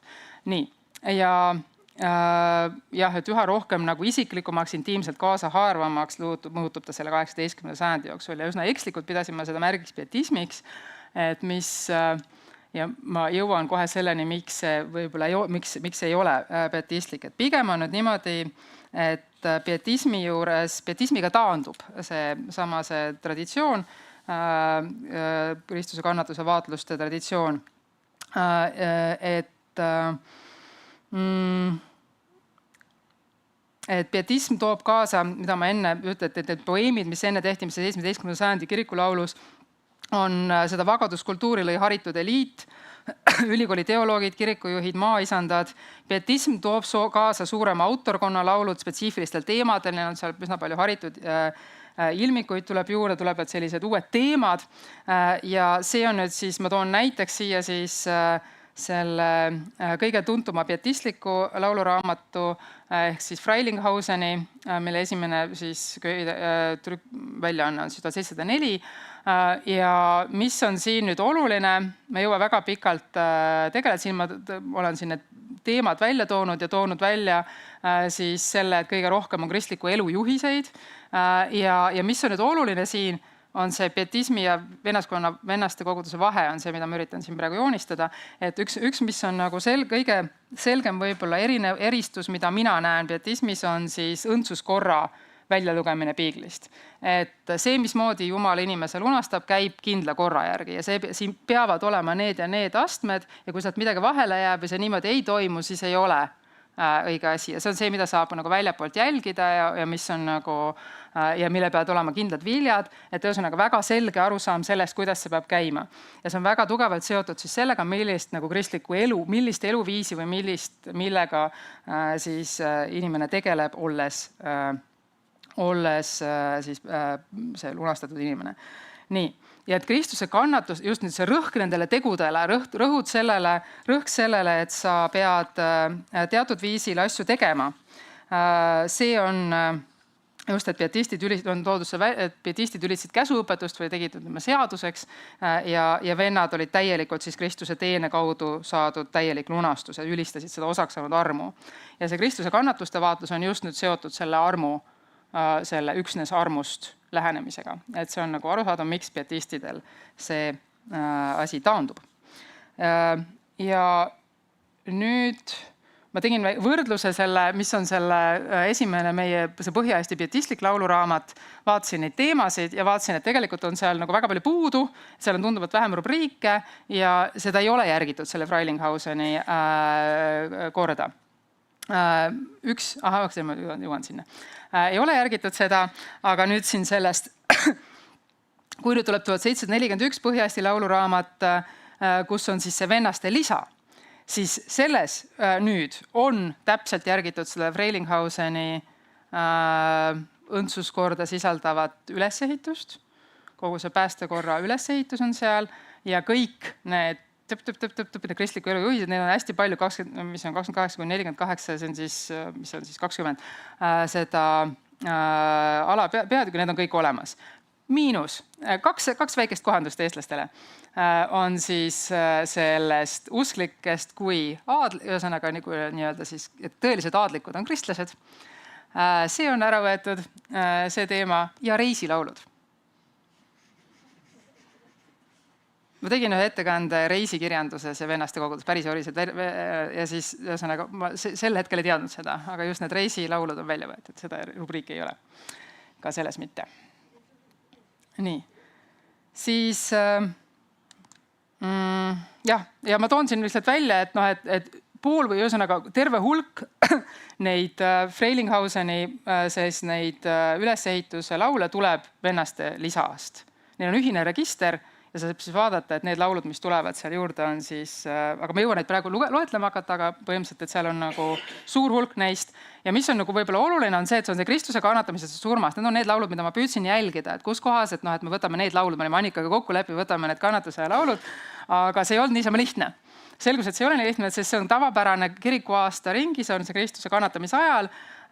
Ja näiteks siin selles laululisas tuleb juurde, et näete siin, eks ole, 19 on ja neist 7 on siis vennaste omad, ehkki palju rohkem laule tuleb neil juurde, näiteks Jumala ja Kristuse heldusest, himust Jumala ja Jeesuse järele, armastusest Jeesuse vastu, et kui siis alles tuleb Kristuse kannatamisest ja surmast. Aga mis tuleb nagu nüüd teistmoodi täiesti on, siin on nüüd küsimused, mida esitada või miks üldse nagu võib siis olla see, et seal see vennaste lisa ja või ütleme, kuidas on nüüd see seotud selle Freilinghauseni pietismi. Sellega üks põhjus on ka see, et see 1740, mis see tehteb, siis see terav vastandumine, nii-öelda see konflikt Hernhuti ja Franke Halle vahel ei ole võib-olla veel nii terav või see terav vastandumine selle pietistlikule legalismile ei ole veel alanud. Nii, aga siis Zinzendorfi, siis mul on 25 minutit täis. Nii. Aga ma räägin järgmised 5 minutit ka, mul on öeldud, et ma võin seda teha. Siis, et Zinzendorfis, tal on täiesti teine ülesehitus, tal on see Jumalast, Jumala kujutisest ehk inimesest ja Kristuse jõust ja kirikust ja seal puudub see eraldi rubriik Kristuse surmast ja kannatusest, vaid kogu see ja Zinzendorfi jaoks on nüüd hästi oluline see, et tema jaoks on siis pühendumine just nimelt sellele Kristuse kannatuse vaatlusele või sellele vagadusele, Kristuse just see kannatuste vagadusele, passioonivagadusele keskenduv kirik on nagu ainuvõimalik. Et ta on väga tugevalt selles traditsioonis sees erinevate mõjudega. Muide tema vanaema, kes ta üles kasvatas, oli üks neist, kes kirjutas ühe sellise pika poeemi 15-aastase tüdrukuna. See, mis kuulus selle 17. sajandi paradigmasse. Nii, aga et tal on kõik see laiali, et üle selle, nii et see läbib nagu kõike, et see ei ole eraldi teema. Ja mis on võib-olla see Zinzendorfi eessõnast oluline, et kui üritada mõista seda, et mismoodi neid laulde lauldakse, mis on hästi oluline, on see, et see on juba sama seal Frelinghausenis, nad kasutavad neid koos. On see, et lauldakse vanu ja uusi laule. Kui te mõtlete tänapäeval vabakoguduste poole, seal lauldakse ainult uusi laule. Et sul on võimalik nii, et sa laulad ainult oma uusiga, et on samamoodi nüüd nagu ka luterluses lauldakse siis uusi ja vanu laule segamini. Ja siin on nüüd see koht, et Taavet tänas iga asja eest issandat lauluga, mis tähendab seda, et aastate jooksul igas koguduses kogu aeg mingiks puhuks luuakse uusi laule. Sul on vaja nii-öelda tänada Jumalat iga asja eest, et lauluga just. Ja ta ütleb, et ja kuna see hiljem ei sobi igas olukorras igaühele, siis laule laulame tervenisti, vaid salmi kaupa vastavalt olukorrale ja vajadusele. Et see on võib-olla selline oluline punkt, mille peab mõelda, et laule üksikuid salme. Ja mõlemast soost talupoegade laulud mitu lisad on nagu see põhiosa jääb samaks sellel Hernuti lauluraamatul, aga lisad tulevad kogu aeg uus lisa ja siis seal on nüüd need talupoegade laulud. Ja nende kohta öeldakse, et need saavad ka pilkamisi, need on kõik just sellised, need tekitavad nalja, eks ole, et nad ei ole nagu sellised, need on nagu need talupojad, et harimad, isegi kirjaoskamatud, eks ole, isegi Eestist ja Lätist, et teevad selliseid laule, eks ole, et loomulikult need ei sünni nagu lugeda, et see üldise, need ei ole maitsekad, eks ole, ei ole nagu tehtud haritud inimeste poolt nagu niisuguse mõõtu tundes ja nii. Ja nende kohta öeldakse seal lisades, et neid me ei soovita teistele, et need ei ole mõeldud laiemale ringile, et need on nagu oma koguduse tarbeks tehtud, et seda võib arvestada. Ja nii, ja ma jätan selle praegu vahele, aga seal oli üks märge selle, kuidas need hernhuutlased andsid välja, kuidas läti keelde tõlgiti see Luteri tekst sellest Kristuse kannatuse vaatlustes, siis oli Blaufus, see oli see sama tegelane, kes läks üle venelaste kogudusse. Nii, ja 1740. aastate teravneb, hästi lühidalt võtan kokku selle aja, mis on nagu konteksti tutvustamiseks, seal toimub väga terav konflikt pietismiga, legalism versus siis lunastatus ja mis hakkab toimuma, on provokatiivne käitumine selleks, et ärritada pietiste. Ühesõnaga, pietism on nagu sõimusõna, see on midagi niisugust, kes järgib käsku, aga kes ei ole saanud maitsta armu. Ehk siis, kes on saanud osa Kristuse surmast, aga mitte ülestõusmisest, et selles mõttes mitte tõeline. Ja toimub see kannatuste vaatluses, toimub nüüd selline nagu müstilise suunas kitsenemine. Alguses läheb see vere ja haavade kultus, siis tuleb edasi üksnes küljehaav, alguses seda lihtsalt austatakse, seejärel muutub see hinge ja Jeesuse ühenduse metafooriks. Et see ei ole lihtsalt, me räägime lihtsalt küljehaavast, vaid see on nii-öelda siis see müstiline ühendus, siis muutub ta juba Kristuse epiteediks. Haava poole pöördutakse kui Kristuse poole, et kui Kristus ei öelda enam Kristus, vaid öeldakse haav. Siis muutub ta kogu jumaliku sfääri sümboliks, kuni lõpuks jõuab see müstilise ühendumise või samastumiseni küljehaavaga. Ja see, mida 1740-ndatel usuti väga sügavalt seda, et see ilmutus on progresseeruv, üha uued teadmised, me saame üha järjest paremini aru asjadest, esotoloogiline elevus, kiiresti järgnesid üksteise järel uued teemad, Jumala ohverdatud tall, Kristuse veri ja haavad, hing kui risti ümber lendav see lind, mis on nagu jälle kujund, mis muutub selliseks, nagu sellel on nagu mõte on seal taga. Erootiline müstika, hinge naissoolisus, Jeesus kui hinge abikaasa, abielukamber koos Kristusega hauas, kogu aeg nauditav ühendus, kuni siis sellise, see läheb nagu, selle mul on see raamat siin viidatud, eks ole, et kus sellele keskendutakse, et see tõeline sõelumisaeg on see, mis ei kajastu trükitud lauluraamatutes, ka mitte selles kurikuulsas 12. lisas, mida ka Põldmäe mainib. Sellepärast, et see ilmus alles 1743.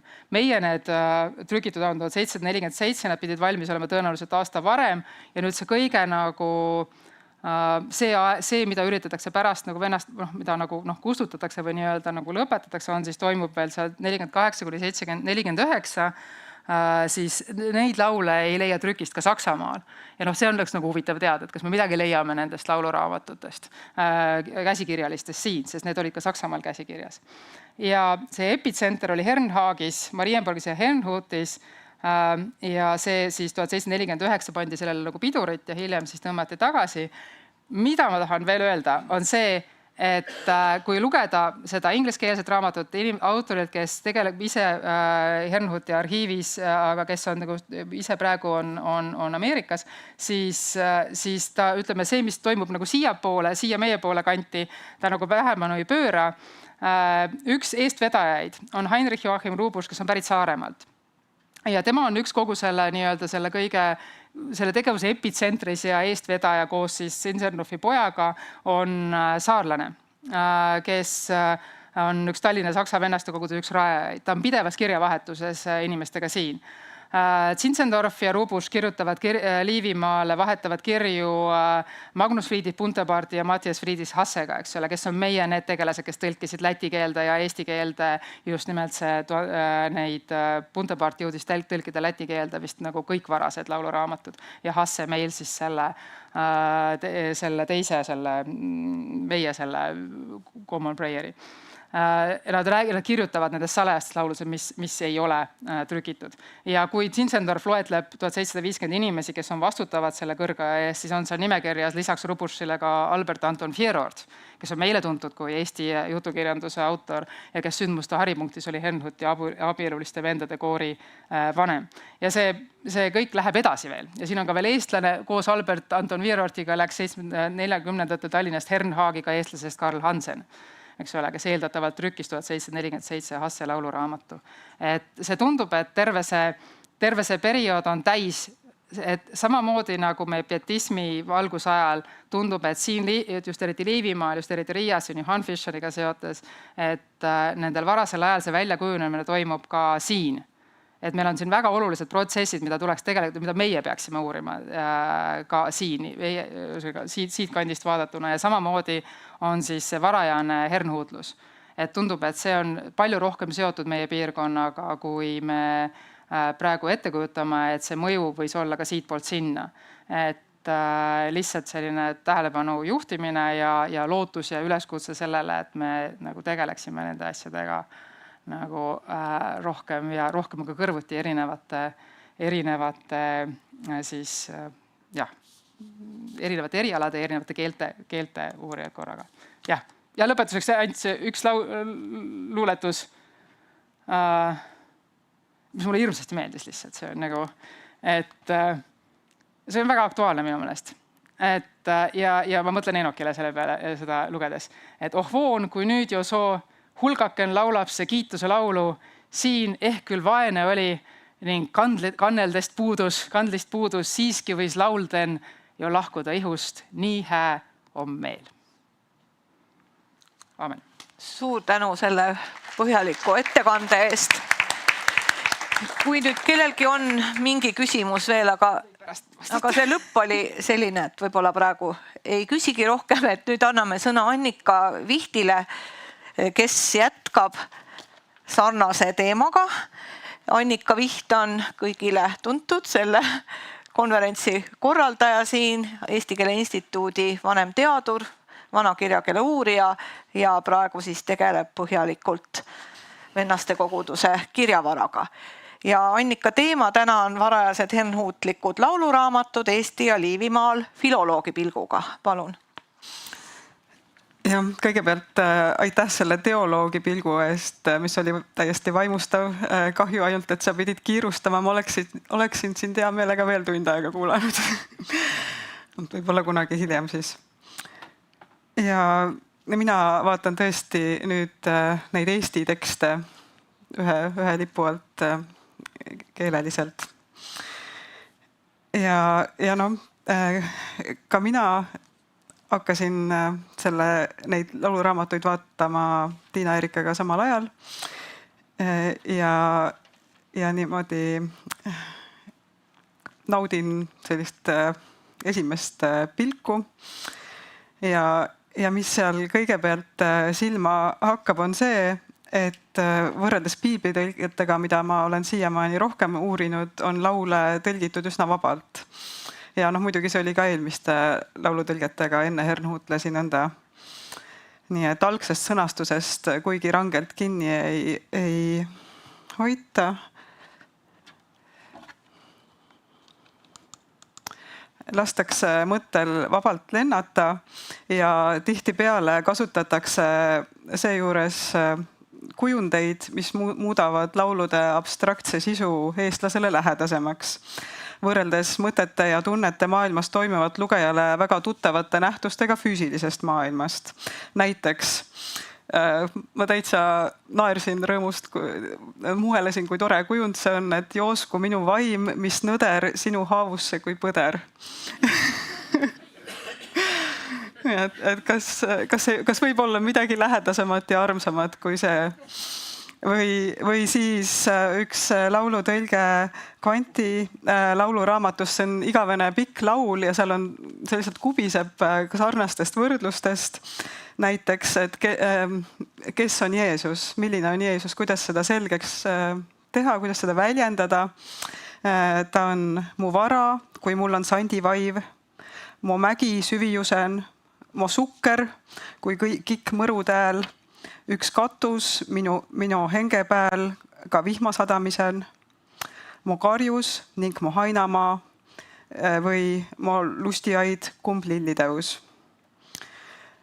Kuna laulude tõlkijad olid oma sõnastuses loomingulised ja saksa lähtetekst neid ülearu ei kammitsenud, tekitas see minus lootuse, et ehk said nad seetõttu kasutada vähemalt kohati üsna loomulikku keelt, kuigi iseenesest luulekeel on ju väga kunstlik keelekuju ja et äkki sealt saaks mingisuguse pusletükikese panna suuremasse pilti selle kohta, et milline oli see kunagi kõneldud eesti keel. Ja täna vaatlen ma täpsemalt, millised olid 4 esimest eesti keeles trükitud vennaste koguduse lauluraamatut, 1 põhja-eesti ja 3 lõuna-eesti keelset. Ja slaididel olen värvinud põhja-eesti keelsed tekstid roheliseks ja lõuna-eesti keelsed oranžiks. Ja põhja-eesti keelsetest lauludest on vaatluse all esimesed vennaste koguduse laulud, mis trükiti 1740. aastal põhja-eesti keelse kiriku lauluraamatu lisas pealkirjaga. Mõned kaunid vaimulikud laulud, mis meie Eestimaa rahva lauluraamatu juurde pandud nende heaks, kes südamest Jeesust nõudvad ning uskus tema sisse ja tema armastuses püüdvad juurduda, kasvada ja käväge võtta. Nii et lugesin kogu selle pealkirja, kuna see väljendab niivõrd hästi seda, milleks need laulud olid mõeldud. Ja seda 103 laulust koosnevat lisa ilmus edaspidi nii lauluraamatu osana kui ka eraldi raamatuna. Esimene lõuna-eestikeelne hernhuutlik lauluraamat, Urvaste pastori Johann Christian Kvanti tõlgitud 21 laululine brošüür pole paraku säilinud, kuid laulud on uuesti trükitud raamatu 3 kaunist vagause eenkojut uustrüki lisas aastal 1776 või 1779. Paari aasta pärast ilmus järgmine vennaste koguduse lauluraamat Matthias Friedrich Hasselt, kes tegutses 10 aastat Urvastes hernhuutliku töötegijana ja pastor Kvanti laste koduõpetajana. Raamat on kokku köidetud samasuguse Läti lauluraamatuga, ühesõnaga see ongi siis Common Prayer või eesti keeles ka üldine palveraamat. Ja selle raamatu keelekasutus võib huvi pakkuda muu hulgas Rudolf Põldmäe pakutud oletuse tõttu, et võib olla osa selle lauluraamatu lauludest võis tõlkida meid paljusid väga köitev isik Mango Hans. Ja nimelt on ju Mango Hansu nekroloogis lause, tal oli ka kena anne laulude tõlkimiseks. Mango Hansu seotust laulude tõlkimisega kinnitavad ka Matthias Friedrich Hasselt ehk siis selle raamatu koostajalt pärinev käsikiri von dem Gnadenwerke des Heilands unter den Esten, kus ta räägib ühest andekast Urvaste kihelkonna mehest, öeldes, et sama talupoeg, kes tõlkis eesti keelde Johann Arti 4 raamatut tõelisest kristlusest, on ka umbes 60 laulu hernhuutlikust lauluraamatust ja lisast üsna hästi tõlkinud. Ta küll ei nimeta selle mehe nime, küll aga seda, et see mees tegeles kellade parandamisega ja on teada, et Mango Hans seda tegi ja tundub ebatõenäoline, et seal Urvaste kihelkonnas siis oleks nii palju olnud neid kellaparandajaid. Aga samas, kui Hans laule tõlkis, siis me ikkagi ei tea, kas ja kuidas need trükki jõudsid või mis nendega on. Nii et see on selline põnev edasise uurimistöö teema. Ja tõesti ootame huviga, et mis sealt Kirjandusmuuseumi mustast materjalist veel välja tuleb, mis aitaks seda pilti selgitada.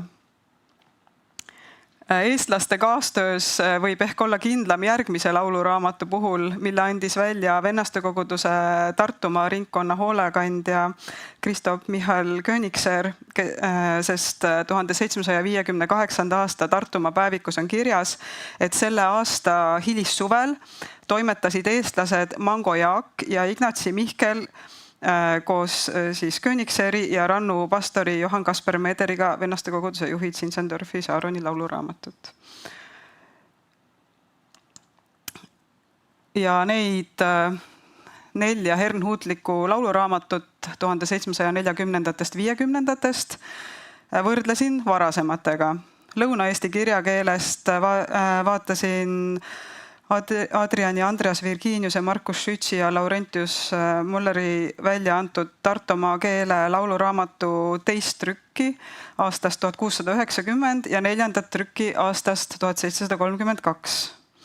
Põhja-Eesti kirjakeeles oli võrdlusmaterjaliks tervikpiibli trükki toimetanud pietistlike pastorite seltskonna lauluraamatu 2. trükk aastast 1721 ja 10. trükk aastast 1753, vabandust, 2. trükk aastast 1727 ja 10. trükk 1753. Ja kõigist nendest lauluraamatutest valisin uurimiseks sama suured jupid täpselt, et saaks sõnade sagedust võrrelda ja need tükid olid 5000 sõna pikad ja üritasin valida ka samal teemal, kui lauluraamatus oli olemas selline osa Kristuse kannatuse laulud, siis võtsin selle, nagu me Tiina Erikaga kokku leppisime ja edasi siis veel nii palju laule, kui sealt järjest tuli, et see 5000 sõna saaks täis. Ja mida siis neid võrreldes võis märgata? Alustades kõige lihtsamast osast, mille vaatamiseks tegelikult ei ole üldse 5000 sõna vaja, ortograafiast, hakkab silma see, kuidas oli pisikesi erinevusi suure algustähe kasutuses. Sellega tähistati peaaegu kõigis lauluraamatutes värsi algust, sest lauluridu ei kirjutatud tavaliselt mitte üksteise alla, nagu me oleme harjunud nägema, vaid järjestikku.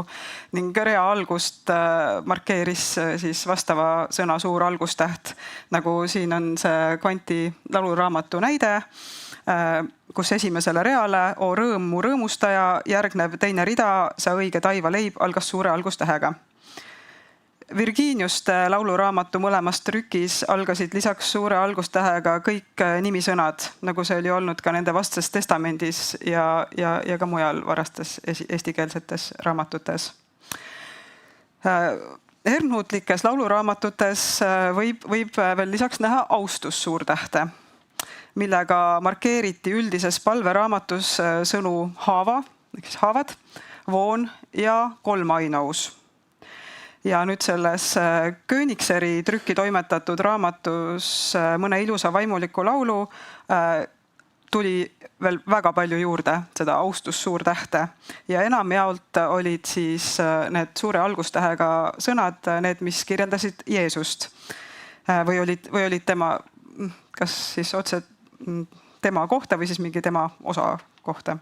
Näiteks mõned näited, mis oli suure tähega, armastaja, pää, hengepojoken, küllemulk, külenmulkun ehk siis hingepeiuke küljeaugus, viinapuu, pöioken, preester, lepitaja, hengesõber, valomihele, valomiis päästja, veri, sino külge, so koolu kehaga, joos küljest ja so higi iho seest, et isegi see higi on ka siis suure tähega. Ja samal ajal selles samas lauluraamatus kirjutati ikkagi need värsid kõik niimoodi järjest, et ei pandud ridadesse, aga seda suurt algustähte siis rea alguses ei tundu olevat. Nii, ja kui nüüd natuke kaugemale vaadata, kui see suur algustäht, siis võib öelda, et esimesed hernhuutlikud laulud järgisid enamjaolt seniste kirjakeelte traditsioone. Need esimesed Lõuna-Eesti raamatud olid laias laastus samasuguses keeles, nagu oli olnud see Virginiuste lauluraamat, ja Põhja-Eesti omad laias laastus samasuguses keeles, nagu oli olnud pietistide lauluraamat. Lõuna- ja Põhja-Eesti tekstide vahel oli siis selliseid järjekindlaid erinevusi, et Lõuna-Eesti keeletekstid omamoodi, Põhja-Eesti omad omamoodi ja tõesti kõigis keelevaldkondades. Näiteks tähistati tihti sama nähtust erisuguste sõnadega, nagu Lõuna-Eestis öeldi Jeesuse kohta voon, Põhja-Eestis aga tall. Kuigi Kvanti lauluraamatus on ka talle, aga üldiselt nii. See on üks väike erand. Erines ka sõnade häälikuline kuju, näiteks Lõuna-Eestis vainlane ja Põhja-Eestis eega vaenlane või valitud tuletusliide, näiteks Lõuna-Eestis öeldi karjus, Põhja-Eestis karjane ja erinevalt voodustati ka vorme, kõik sellised ootuspärased nähtused ka siin esinesid. Üks näide võtta, siis Lõuna-Eesti raamatutes oli nuud kesksõna lõpuks nuu, Põhja-Eesti omades aga nuud või nd. Ja nimisõnade mitmus oli Lõuna-Eestis lõputa, haava ja Põhja-Eestis tunnusega haavad. Ja passiivi vormide saamiseks kasutati Lõuna-Eesti tekstides saama verbiga ühendist translatiivset tusvormi, näiteks ihu saab hauda pantus, ja Põhja-Eesti tekstides tuud vormi, näiteks hing saab puhastud. Ja muidugi mõnikord oli ka seda, et sama keelejoon esines küll mõlema kirjakeele tekstides, kuid märkimisväärselt erineva sagedusega, olles ühes kirjakeeles tavaline ja teises marginaalne. Näiteks saama tulevik oli üksmeelselt kasutusel Lõuna-Eesti tekstides, mis on joonisel vasakul pool, oranžiga, ja eriti Virginiuste lauluraamatu uustrükkides, kus seda esines 12 korda. Lõuna-Eesti vennaste koguduse tekstides esines saama futurumit juba poole harvemini, nagu on näha nendest oranžide mummudega tähistatud kohtadest, et vennaste koguduse tekstidele panin siis mummud külge, et need oleks kergemini leitavad võrdluses muudega.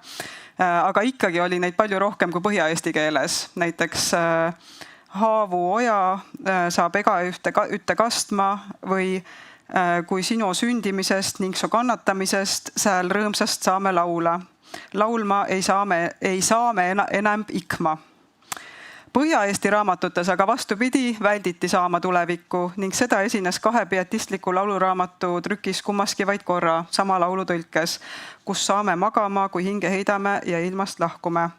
See-eest rakendati Põhja-Eesti laulu tõlgetes ohtralt hoopis konstruktsiooni võtma pluss ta infinitiiv, näiteks kui sa siis mu päästja võtad isi mu sees elada, küll siis kõik mu sooned tõttad täitma uue eluga või mu hing Jeesu armastust võta südamesse panna.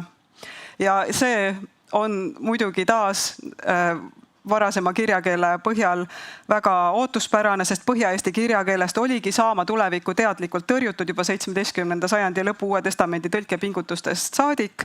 Võtmatarindi aga oli eriti hoogsalt kasutusele võtnud Anton Thor Helle Põhja-Eesti keelses esmapiiblis, samal ajal kui Lõuna-Eesti kirjakeeles selliseid muudatusi ei tehtud.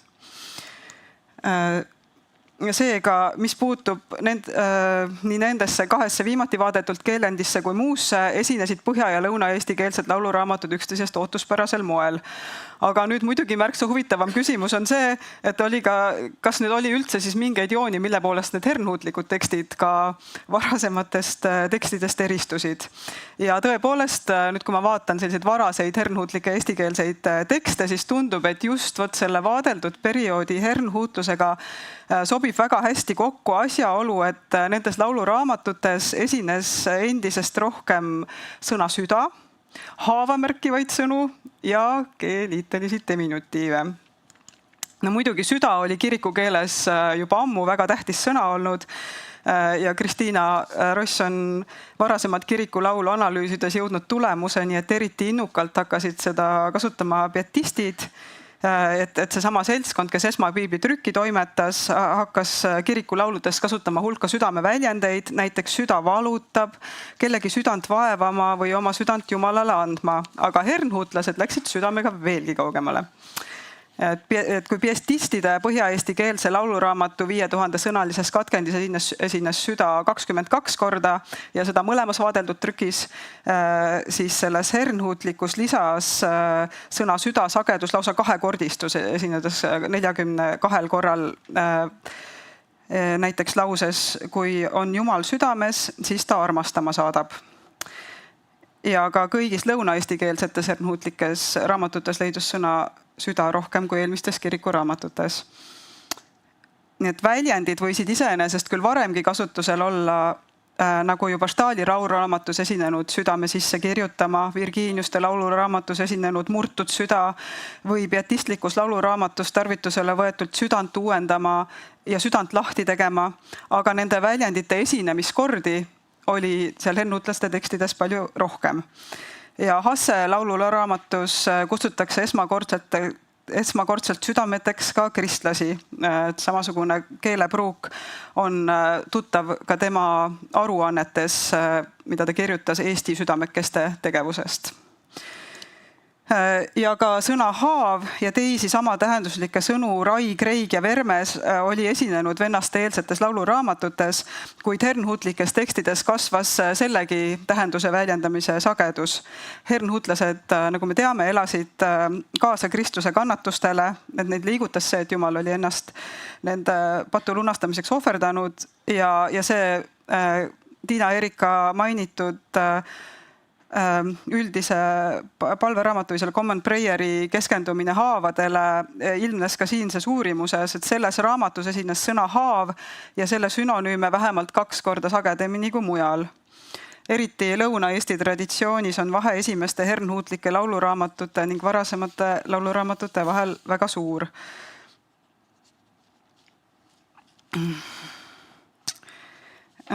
Eelmistest lauluraamatutest uurimiseks valitud 5000 sõnalisest teksti katkendist enamiku 4200 sõna moodustasid tegelikult laulud Kristuse kannatustest. Ma pidin päris vähe juurde võtma ja seal oli Kristuse kannatuste teema, aga ometigi nad sõnastasid selle teema praktiliselt kasutamata sõna haav. Nii et kui vaatame seda Lõuna-Eesti katkendeid, siis selle 4200 sõna sees oli vaid korra sõna raigi. Kui Jeesus ristikannun sais ning tema iho raigi täus seal oli. Ja kui vaatame nüüd edasi, mida hernhuutlased tegid, siis esimeses lõuna-eestikeelses hernhuutlikus lauluraamatus Kvantilt oli sõna haav kasutusel juba 14 korral. Näiteks värssides ta kutsub kiki patatsid ta haavust võtma õnsust nüüd. Ja sõna haav sagedus, nagu me teame, kulmineerus Common Prayeris, üldises palveraamatus, kus juba selles sama suurusega tekstis esines 61 korral sõna haav ja 3 korral sõna raig. Näiteks värssides armsamba Jeesu haava, ke teist ei hooli ning tervet söand ei anna teile oma armota, või siis mõtte poja surmapäeval ning kae tema raigis hääl. Kuigi järgmine Königseri välja antud lauluraamat pärineb ajast, kui juba distantseeruti sõelumisaja liialdustest, oli sõna haav seal endiselt märksa sagedasem kui vennaste-eelsel ajal. Nii, ja ka mina kasutan ära oma 5 diskussiooniks mõeldud minutit, sest et ma ei saa muidu, sest diminutiividest peab ka rääkima. Nii, ja kolmas keelend, mida võib siis tuua esile iseloomulikuna selle perioodi vennaste koguduse lauluraamatutele, on tõesti diminutiivid G-liitega, mida leidus ka enne vennaste aega üldse kõigis nendes vaadeldud lauluraamatutes, kuid hernhuutlikes pisut või palju enam kui varasemates. Ja siin ka taas paistis silma see üldine palveraamat, kus diminutiive oli 2 korda rohkem kui eelmistes lauluraamatutes. Nii, ka hernhuutluse eelsetes lauluraamatutes oli diminutiivi moodustus produktiivne. Kohtame ka selles Tartu eestikeelses Virginiuste lauluraamatus sõnu engliken, ohvrilambaken, jeesukene, pojakene ja mõned veel. Igas järgmises lauluraamatus võeti lisaks seni kasutatuile tarvitusele uusi diminutiive. Ühesõnaga igati produktiivne mall. Näiteks Kvanti lauluraamatus kogudusekene ja ristikoormakene. Ja Hasse üldises palveraamatus usklikku kirjeldavad sõnad patatsegen, patusekene, tolmoken ja vaglaken. Või Königseri välja antud raamatus sõnad padjaken ja voodeken. Nii, ja need olid siis esimesed tähelepanekud, mis jäid silma vaadeldes esimesi vennaste koguduse lauluraamatuid. Edasine analüüs aitab muidugi selle pildi täielikumalt välja joonistada, kuid praegune sissejuhatav vaatlus näitas, et hernhuutlike lauluraamatute keel sarnaneb paljuski eelmiste kirikuraamatute keelega, aga samas võib seal siiski märgata ka omapäraseid jooni, nagu teatud hernhuutliku vaimulaadi peegeldavate keelendite suurem sagedus kui varasemas kirikukeeles. Ja näeme taolisi keelendeid ka mujal vennaste koguduse tekstides. Näiteks ühes käsikirjas, mille sisuks on Thomas Wilcoxi traktaadi A Choice Drop of Honey from the Rock Christ, tõlge põhja-eesti keelde ja siis veel teine tekst on seal käsikirjas üks mainitsus laste vastu ja sellest viimasest leiamegi lõigu, mis võiks öelda kubiseb diminutiividest ja haavasõnadest ja algab nii. Oma õekesele andis ta seda salmi jälle. Oh, ohvritallekene, sa mesilinnuke, las minosest mahlast võtta, mis mul su haav võib anda, et rammu saan ja toitmist ning egas tundis hoidmist. Need keelendid näivad eriti hästi peegeldavat just sõelumisaegset hernhuutlust, kui meenutada vennaste koguduse juhi Graf Zinzendorfi 1740. aastate algul tekkinud põlgust sellise rafineeritud ja ebaloomuliku käitumise vastu ja seda, et ta oli seadnud pietistliku karmi enesekontrolli asemel ideaaliks lihtsameelse ja loomuliku usu, oma vaga südame tunnete järgimise ja rõõmu Jeesuse haavadest. Aitäh! Suur tänu, Annika, selle väga põhjaliku ja süsteemse ülevaate eest. Võib-olla paar minutit on ikkagi aega, et küsida selle põneva ettekande kohta. Palun, Jürgen Poier. Kas on mingi erinevus selle hernhuutlaste keeles, eesti keeles ja saksa keeles? Mul tundub, et see on vastab tegelikult sellele, kuidas hernhuutlased väljendasid end saksa keeles. Ma saksa keelt ei ole tegelikult vaadanud, aga jah, seda tasuks vaadata küll. Aitäh, küsimusi on väga palju. Ja. No kuna see on teie aeg, siis te võite seda lubada mulle. Nii, palun. Ma lihtsalt ütlen siis selle diminutiivide kohta, lihtsalt ma ei suutnud ennast tagasi hoida, et see oli üks nendest, just et see oli, nad lausa siis õppisid laste pealt, et kuidas olla nagu laps, et keegi ei saa taevarikke muidu kui laps ja siis see on see, mis viidi nagu jälle, et need on kõik tuntud tuntud elemendid, just see sagedus suureneb, vaid just need, mis nii-öelda siis külvati nagu suureks hunnikuks kokku, need samad asjad, mis enne olid nagu üksikud asjad teiste elementide hulgas, siis nüüd keskenduti nendele, siis nüüd see nagu lapseks saamine, seda võeti väga sõna-sõnalt seal just 1740-ndatel, õpiti laste pealt, jälgiti lapsi, lastekoore ja püüti olla nagu nemad. Mis läks isegi väga naljakate asjadeni välja. Kõik ei ole mõtet kirjeldada, aga see diminutiivid oli üks osa sellest ja see diminutiivid olid see üks esimese asju, mida siis, kui see piduri peale tõmbamine Zinzendorfist juba enne seda jõudis öelda, et kuulge, sellega nüüd küll liiga kaugele mindud, et diminutiivid maha. Et see oli üks neist asjadest, mis nagu maha tõmmati pärast seda. Et see oli saksa keeles ka. Jah, et vaat see kirjakoht, mis sinu ettekandes oli, see sobis ka väga hästi sellega kokku, et just, et Zinzendorf lõi siis aastal 1743 selle narride ordu, et just selle mõtte, et meie ei üritagi olla targad, rafineeritud, välja peetud, vaid tõesti selline loomulik, lihtne usk ja mis siis, kui me tundumegi narrid, jah. Ja, aitäh.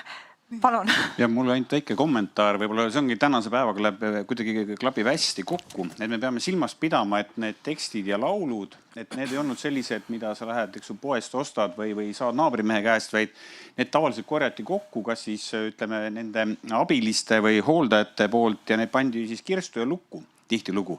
Ja mis on võib-olla oluline tänase päeva kontekstis on võib-olla eelkõige see, et kui me räägime sellest nii-öelda, kuidas mõista vennaste koguduse neid laule ja tekste, ilma et me naeraksime selle üle, siis võib-olla siin kohal ongi võib-olla rõhutada eriti oluline seda, et vennaste koguduses oli ka veel 19. sajandi keskpaigas kirjatark oli sõimusõna. See oli intellektuaalselt sees tühi inimene, kellel polnud südant. Ja vennaste koguduse nii-öelda siis liikmed vastandasid ennast eelkõige sellisele intellektuaalsele tühjusele ja täitsid selle südamega.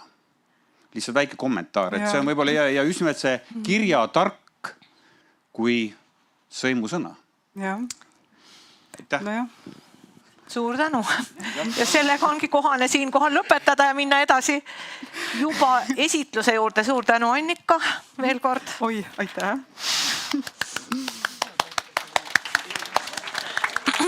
Aitäh kõigile kohalolijatele ja nüüd kohtumiseni siis juba keelekirjanduse teemanumbri esitlusel. Õige pea. Kohe, ja. Väga hea meel on teid selle pika päeva lõpuks tervitada ka ajakirja Keel ja kirjandus poolt. Mina olen ajakirja peatoimetaja Johanna Ross ja me tahame täna näidata teile niisugust numbrit. Maakeeles on kirjutatud. Kõik esinejad, juba esinenud esinejad on selle saanud kingikotis ja võib-olla käbedamad publiku hulgast on ka juba ostnud alt meie ajakirja letist. Just a couple of words for our non-Estonian guests that we will be shortly introducing a special issue of our journal Keel ja kirjandus, which is dedicated to old written Estonian. And you also have this, you already have the issue. While the articles are in Estonian, there are English summaries provided for all texts, so feel free to read them.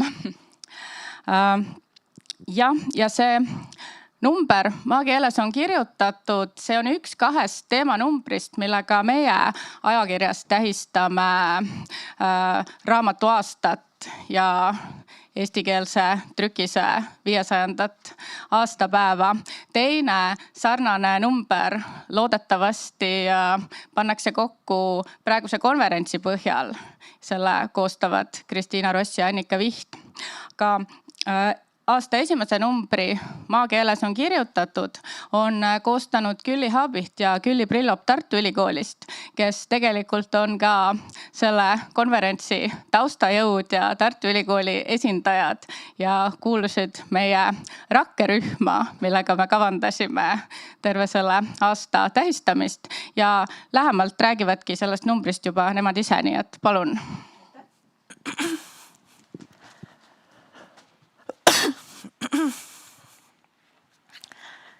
No nii, meil on nüüd rõõm ja au esitleda seda kena teemanumbrit juba nüüd teist korda, sest esimene esitlus oli meil Tartus 2 nädalat tagasi ja osa autoritest, kelle töid me siin natukene ka küsimuste kaudu tutvustame, on selle väljaande juba saanud, aga need autorid, kes ei ole saanud, siis palun kindlasti tulge siia ette, kui me jõuame teie artikli tutvustuseni.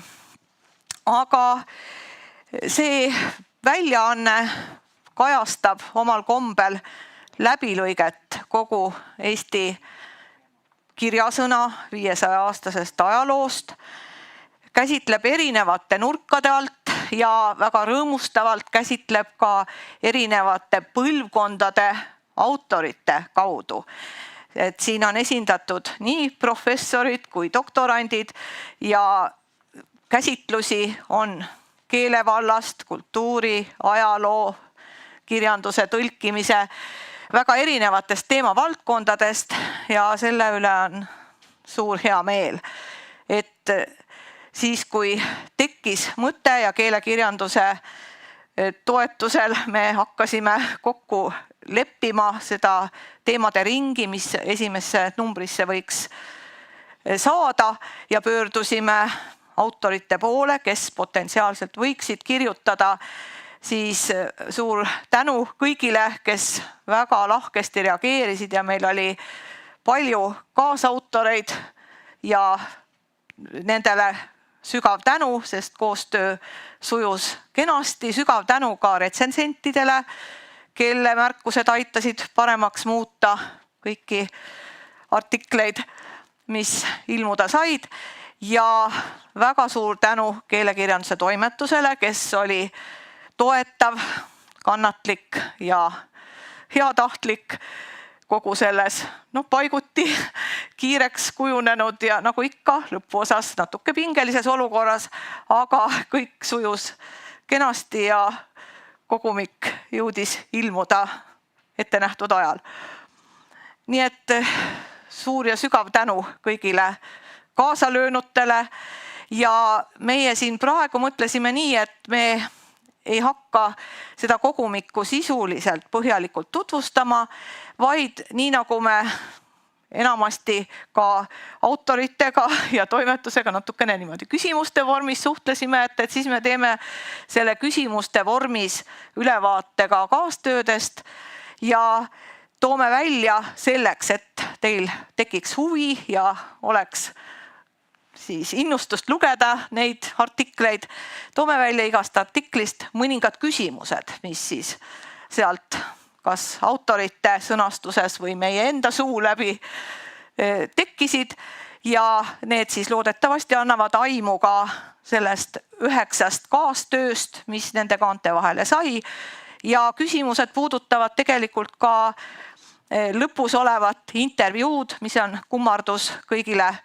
sel aastal juubeli sünnipäeva tähistavatele kirjakeele ajaloo uurijatele, vastas küsitlusele, intervjuu küsimustele 6 inimest, nende 6 inimese vastused on välja toodud seal intervjuu rubriigis ja need küsimused puudutasid isiklikumaid aspekte, seda, kuidas uurijad on jõudnud vanakirjakeele uurimise teemade juurde, mis neile teeb rõõmu, mis on neile uurija teel jäänud võib-olla veel selliseks unistuseks. Fantaasia vallast oli üks küsimus, et mida tahaks leida veel vanakirjakeele tekstide vallast või kellega tahaks kohtuda vanadest uurijatest. Nii et kõigest sellest saate lugeda intervjuust. Aga ma arvan, et nüüd võtamegi lühidalt küsimuste vormis läbi need kaastööd, 9 kaastööd ja kes ei ole veel saanud oma autori eksemplari, siis siit me saame toimetuse lahkel loal jagada neid teile. Jah, ma ütlen omalt poolt kordan lihtsalt seda tänu, sest ma ei ole saanud seda veel oma sõnadega välja öelda, aga ma ei hakka kõiki neid nimesid ja autoreid ja kõike omalt poolt üle lugema, lihtsalt ütlen, et ma olen kõigega väga nõus, mis Külli ütles ja tänan sama palju. Ühele pisiasjale juhin veel võib-olla tähelepanu, et selle teemanumbri pealkiri lõpeb 3 punktiga. See ei ole seal mitte päris juhuslikult, vaid peaks sümboliseerima seda, et meie see eesti keeles kirjutamine jätkub, uurimine jätkub ja et saaks need 3 punkti kuidagi täidetud. Et täna on siin juba päris palju vastuseid, oleme kuulnud, aga küsimusi on sama palju ja no need Mango Hansu tõlked tahaks ikka üles leida. Aga nii, hea küll. Et siis teemanumbri avaartikkel on Karl Pajusalult. Ja me saame sealt vastuse küsimusele, et kuidas ja miks hakkas eesti keeles, erinevalt soome keelest, sõna raamat tähistama mitut laadi raamatuid ning kiri igasuguseid muid kirjalikke tekste. Kuigi alguses, kui nüüd natukene niimoodi, ma natuke valetan, 4. sellest, mis ma ütlen, on vale, kuigi alguses kirjakandja kohta öeldi raamatukandja. Et see oli siis esimene artikkel. Teine artikkel Jüri Viikbergilt ja pealkiri on Laenud tulnud, laenud läinud või jäänud marja- ja maaõuntest pirnide ja kartuliteni. Ja küsimused, millele see artikkel vastab, on muu hulgas sellised. Millal jõudis mingi võõramaine vili keeleandmete põhjal otsustades meie toidulauale ja mingi viljapuu meie aedadesse? Missuguse nimetuse said need laensõnad Põhja-Eestis ja Lõuna-Eestis? Ning 2 põhimurde alusel loodud 2 kirjakeeles. Kuidas on aja jooksul nimetatud pirni, ploomi, kreeki, kirssi, sidrunit, apelsini ja kartulit? Mis on pomerants ja kuidas see on nime saanud?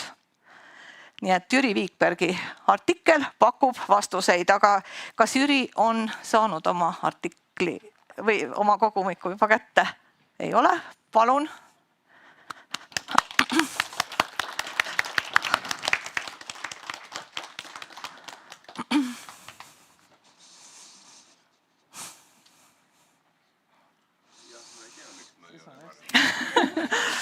Suur tänu. Väga huvitav lugemine. Ja järgmine artikkel on Madis Jürvistelt, see on pealkirjaga Võrdlevalt Eesti vanemast leksikograafiast ning süveneb sellesse, kuidas järk-järgult muutusid eesti keele sõnastikud sisukamaks ja täpsemaks ja missugust materjali lisandus. Ja lugedes mõtlesin sellele, et nagu ikka, iga vastusega tulevad kaasa ka uued küsimused ja nii ka siin. Näiteks, et miks oli August Wilhelm Huupelile eriliselt huvipakkuv sõna tuul? Nii, Madis on siin ja ilmselt ei ole veel saanud oma. On juba käes. Aitäh, Madis, ja loeme, mis on vastused. Järgmine artikkel on Raimo Raagilt ja pealkiri on Heinrich Köseken Stockholmis. Küsimused, millele vastust otsitakse ja ka leitakse, on siis sellised, et mida tegi Köseken 1630. aastate keskel Stockholmis. Kus ta elas, kellega kohtus, kas ta oli jumalateenistustel ametis kirikuõpetaja abilisena? Miks külastas Köseken 15 aastat hiljem veel kord Stockholmi? Ja sellest artiklist võiks kõlama jääda ka iseloomulik lõpulause, just selle algus. Pole teada, millal Köseken seekord pärast kuninganna Kristiina kroonimispidustusi Stockholmist lahkus, kuid kindlasti teistsuguste muljete ja mõtetega kui 15 aastat tagasi. Nii et selline pikk ja huvitav lugu sellest, kuidas Köseken Stockholmis tegutses. Aga Raimo Raagi meil ei ole täna siin. Ja. Järgmiseks Kai Tafenau kirjutab 1699. aastal Tallinnas trükitud käsiraamatu tõlkimisest. Ja vanade käsikirjadega, kõik, kes neid vaadanud on, ja ka täna tuli jutuks, et aastaarvud ja autorid on sealt sageli puudu. Kirjandusmuuseumi omadel vist 3% ainult oli alles. Ning õnneks on meil uurijaid, kes ikkagi võtavad vaevaks ja küsivad, et kelle initsiaalid siin käsikirja juures on või kes on kirjutanud käsikirja servale kommentaarid. Näiteks, loen need saksa keeles ja ma ei tõlgi, sest ma täna sain aru, et kõik oskavad saksa keelt. Ühesõnaga, kes on kirjutanud kommentaarid Ich verstehe es nicht ja kes on vastanud Ich auch nicht. ja õnneks need uurijad oskavad ka vastuse anda, nii et aitäh. Aitäh, Kai, aga Kai on juba saanud oma artikli kätte. Nii, ja järgmine autor on Maris Saakpakk, kelle artikli pealkiri on varase ärkamisaja kirjakeele arendus ilukirjanduslike tõlgete peeglis. Ja küsimused, millele vastust saame otsida sellest artiklist. Mis iseloomustas 19. sajandi keskpaiga tõlketekste? Missuguste võtetega laiendasid tõlkijad lugejate sõnavara, avardasid nende maailmapilti ja juurutasid kirjaviisi muutusi? Kuidas hindasid 19. sajandi keskpaiga tõlkijad oma võimekust uue kirjaviisiga kaasa minna ning lugejate suutlikkust uuendusi vastu võtta? Ja veel, miks avaldasid lisaks pastoritele ja pedagoogidele kirjanduslikke tõlkeid ka maamõõtjad, ametnikud või mütsitegijad? Ja lõpuks, mis on rändavad tähed ja kes on karupaavian? Sellistele küsimustele leiame vastused. Kas Maris on siin? Ja.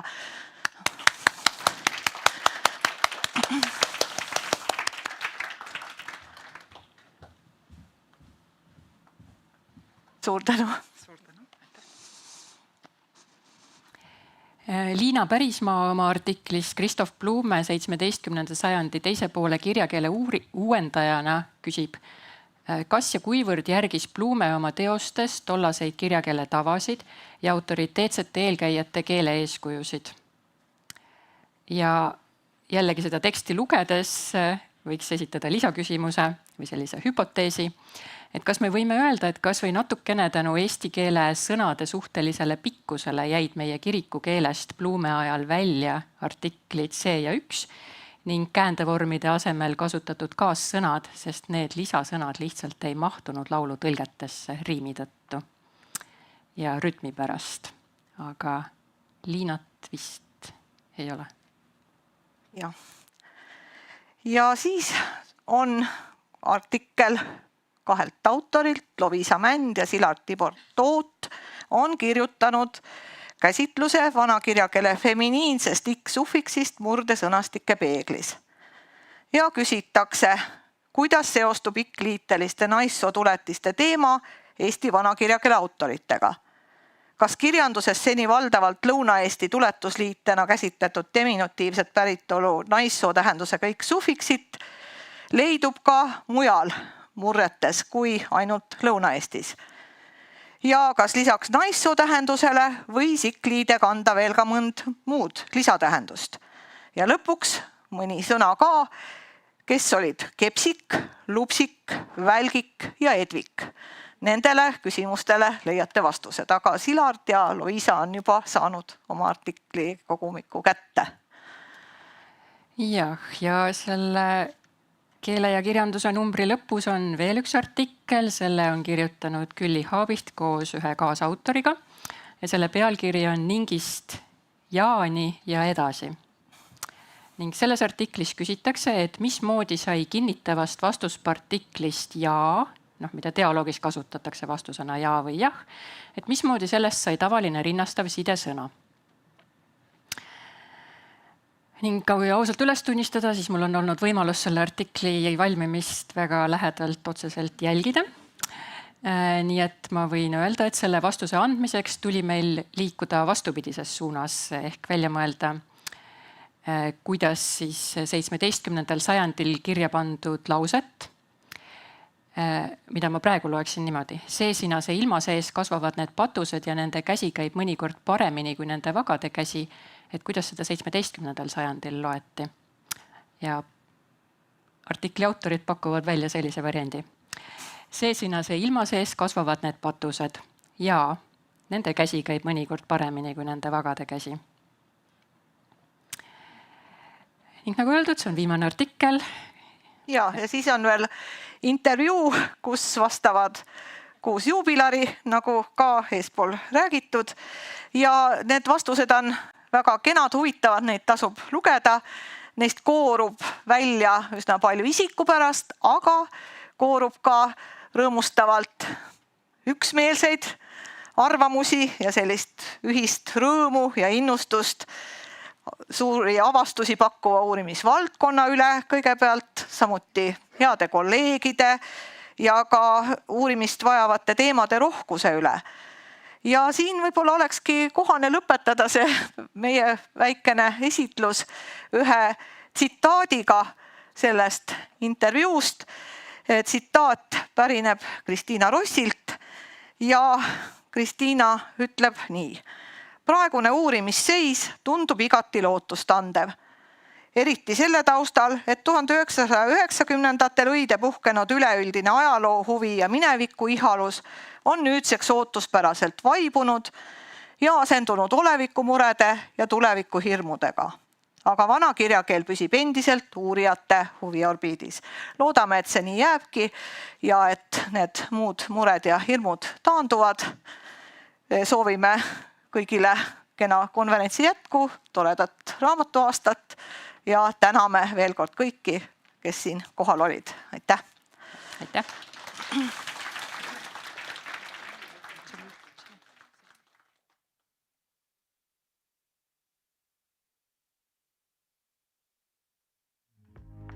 Toimetuse poolt siis vastan täiesti siiraste kiidusõnadega, et ka küllisid võib kaas- ja koostööpartneriteks alati soovitada. Viimasel hetkel esitasid nad, olles korda teinud kõik teised artiklid, ka oma enda täiesti täiuslikult vormistatud kirjatöö. Aga paistab, et tänane päev ongi lõppenud. Enne veel ütlen olulise organisatoorse teadaande homse päeva kohta, mis algab pool tundi hiljem, kui algselt plaanitud. Internetis ja siin üleval olevates kavades on juba õige kellaaeg. Üks esimese paneeli esineja ei saanud tulla, aga kes varem endale midagi üles märkis, siis 10:30 algab esimene ettekanne. Kella 10 saab kohvi. Ja aitäh kuulamast ka neile, kes olid meiega interneti vahendusel ja